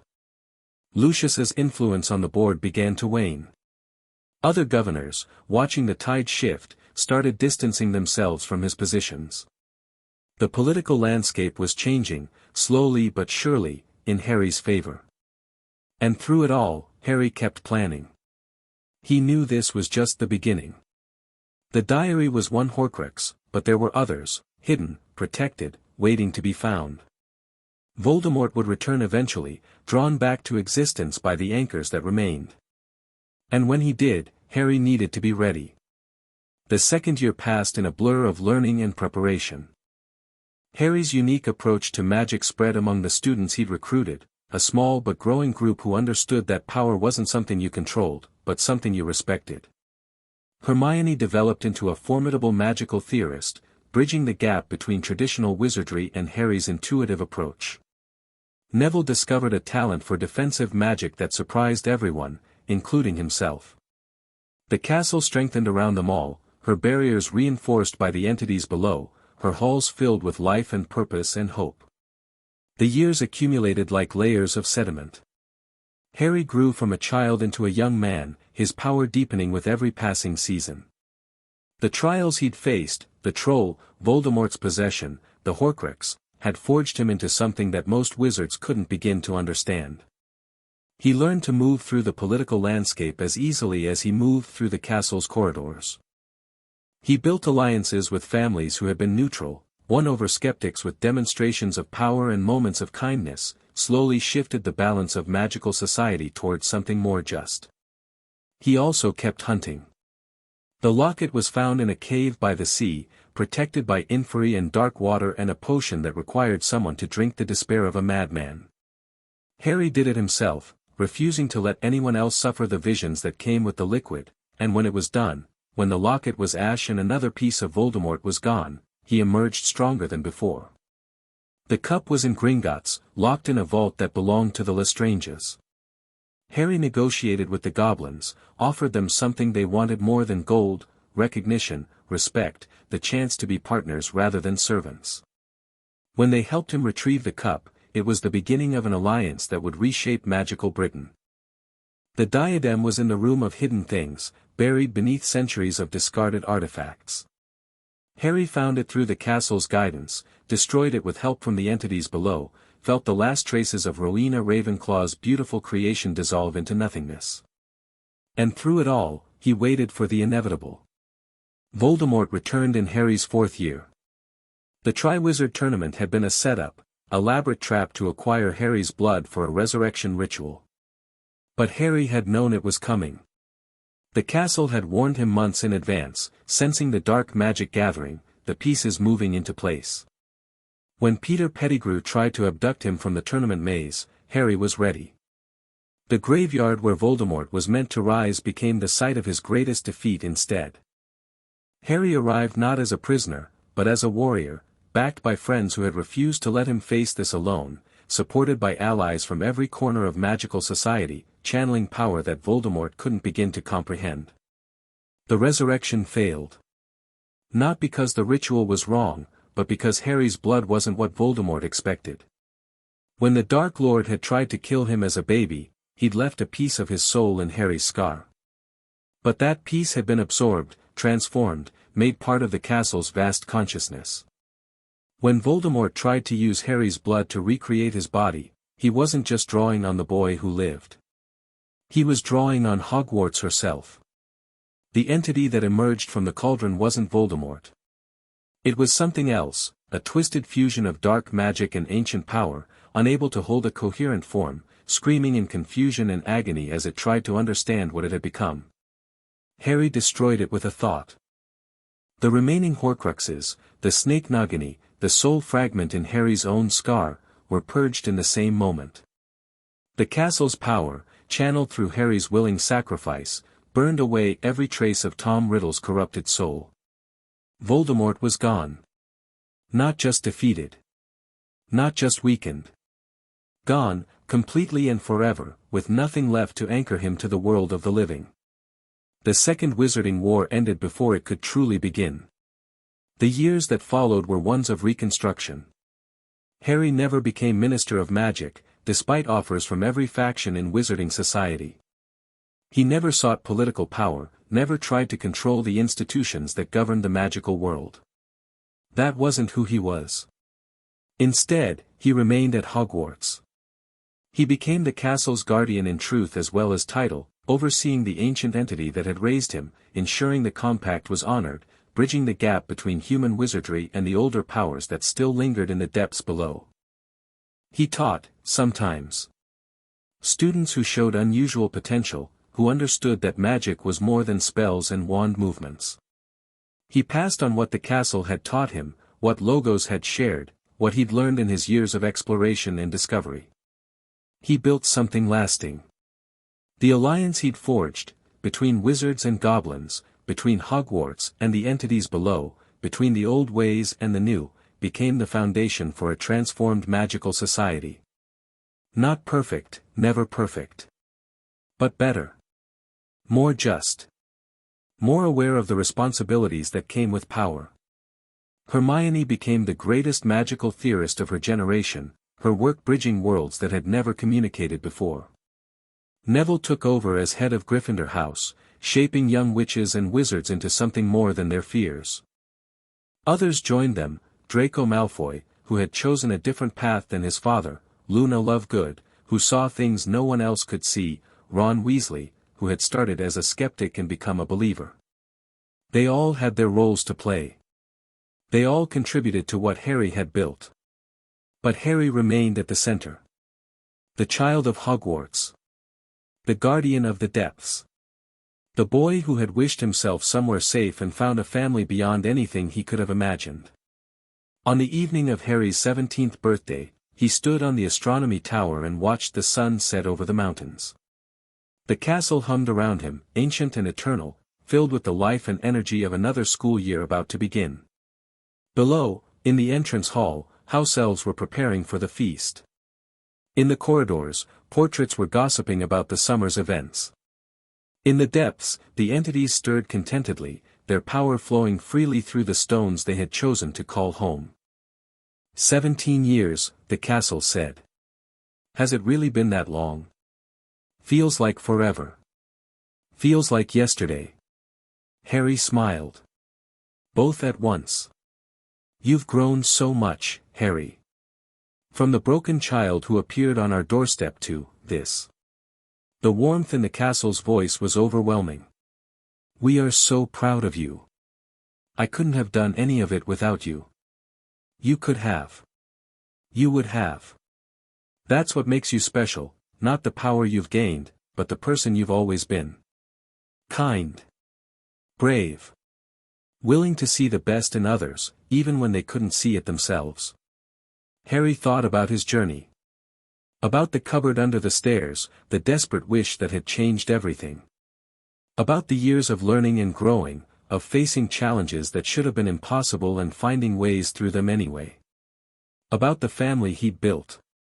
The friends who had become siblings, the mentors who had become parents, the ancient entity who had become something he didn't have a word for. Something more than a home. Something less than a god. Something uniquely, impossibly, perfectly his. What happens now? He asked. Now. The castle's presence wrapped around him like an embrace. Now we continue. We grow. We face whatever comes next together, the way we've always faced things. And Voldemort? He's really gone. Really gone. Forever. You destroyed every piece of him, Harry. Every fragment, every anchor, every trace. There is nothing left for him to return to. Then it's over. That chapter is over. The castle's voice was gentle.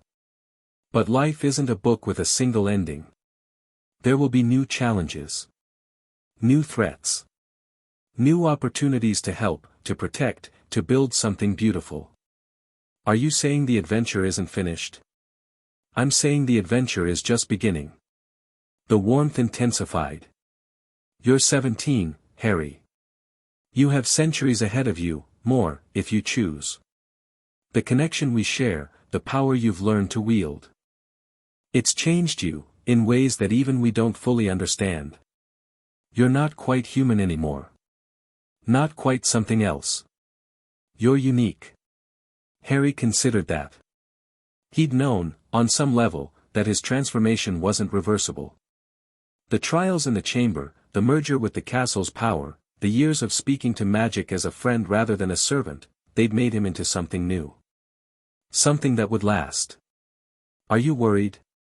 The castle asked. No. Harry smiled. I have you. I have my friends. I have a purpose, a place, a family. Whatever comes next, I'll face it. Together. Always together. The sun dipped below the horizon, painting the sky in shades of gold and purple and deep, endless blue. The first stars appeared, pinpricks of light in the growing darkness. Harry stood on the tower and watched the night arrive, feeling the castle's heartbeat synchronize with his own.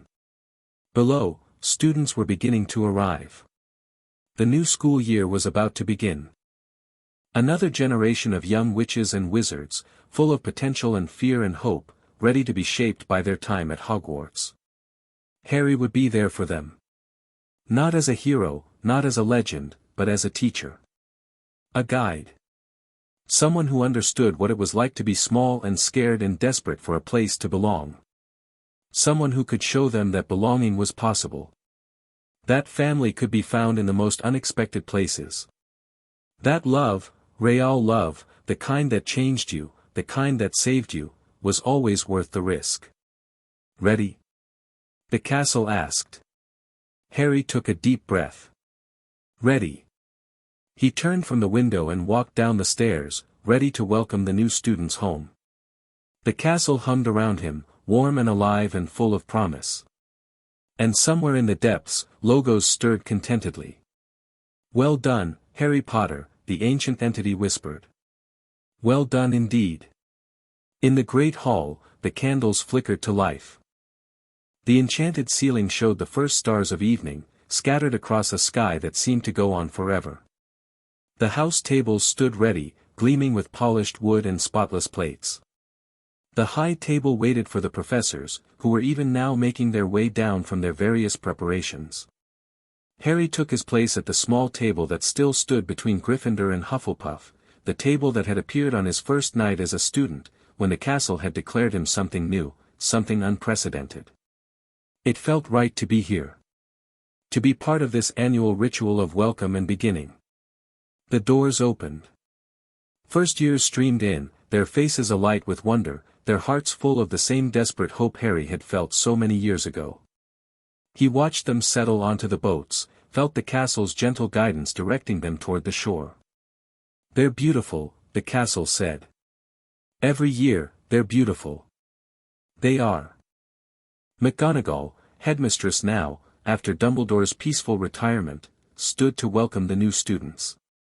Her voice carried the same fierce love it always had, the same dedication to the children in her care. The sorting began. Harry watched each new student find their place, remembered his own strange sorting, the moment when the hat had declared him something no one had ever been before. He wondered if any of these children would surprise the hat the same way. He hoped so. The world needed more surprises. The feast appeared, mountains of food, the product of the house elves' tireless work. Harry ate and laughed and talked with the students who had gradually found their way to his table over the years. They were the inner circle now, the ones who understood what Hogwarts truly was. The ones who would carry the torch forward. When the feast ended and the students began to disperse, Harry lingered. The great hall emptied slowly, the noise fading to whispers and then to silence. The candles dimmed. The enchanted ceiling darkened until it showed nothing but stars, endless stars, stretching out to the edge of the universe. Harry sat alone at his table, feeling the castle breathe around him. "This is what we dreamed of," the castle said softly. "All those centuries ago. When we first woke, when we first became something more than stone and magic. This is what we hoped for." What? A child. A family. A purpose beyond mere existence. The warmth in the castle's voice was overwhelming. "You gave us that, Harry. You gave us everything." Harry's throat tightened. "You gave me everything too. You saved me. Raised me. Made me who I am. Then we're even." "Yeah." Harry smiled. "I guess we are." He stood, stretching muscles that were tired from a day of celebration. Tomorrow, classes would begin. Students would need guidance. The endless work of education would resume. But tonight, there was just this moment. This quiet. This perfect, peaceful stillness. Harry walked through the empty hall, trailing his fingers along the ancient wood of the tables. He could feel the history in them, generations of students, eating and laughing and falling in love and having their hearts broken. The whole messy, beautiful chaos of being young. He'd been part of that once. Still was, in a way. Would always be. The doors opened at his touch. The entrance hall stretched before him, familiar and beloved. The stairs led up to the dormitories, the towers, the rooms where students were even now settling into their new home. The passages led down to the kitchens, the dungeons, the depths where ancient entities dreamed of partnership and purpose. Harry paused at the center of the hall, looking around at the castle that had become his world. "I love you," he said silently. "We love you too," the castle replied. "Now and always. Until the stars go dark and the mountains crumble. You are ours, Harry Potter. And we are yours. Forever. Forever." Harry smiled. He walked up the stairs, toward his room, toward sleep, toward tomorrow and all the days that would follow. The castle watched him go, her presence wrapped around him like a blanket, her love a constant warmth against the cold of the universe. And somewhere, in the deepest chambers below the school, 12 entities of light and power stirred in their places and smiled. The child of Hogwarts was home. All was well.